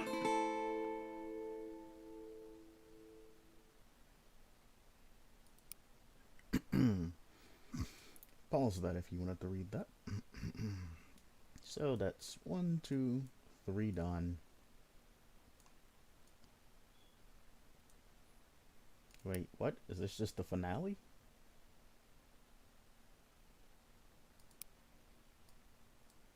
Oh, I guess I'm going from that tower to this tower. What about this area up here that's obviously open? I guess I have to find the area to go here. Or this is going to throw a left field and it's going to scroll down and I'm going to be playing this game for the rest of my goddamn life. Either way, that is it for the day, and that is it for the stream, because I am very hungry. Thank you for anybody who stopped by. As always, Galanonim. Hope you're having a good night as well. Ooh, how long did I go for? Well, I gotta hit live first. Either way. 5-hour stream today. Let's go. Thank you for anybody stopping by. Always remember, supplement your lifestyle. And I probably won't be on tomorrow. I'm just going to be honest with you. I got a lot of things to catch up on. But I will try to do something. If not, make a video or something and schedule it for the next day or a late stream or something. I don't promise you it, but I'll try to do it. Thanks for stopping by. See you later.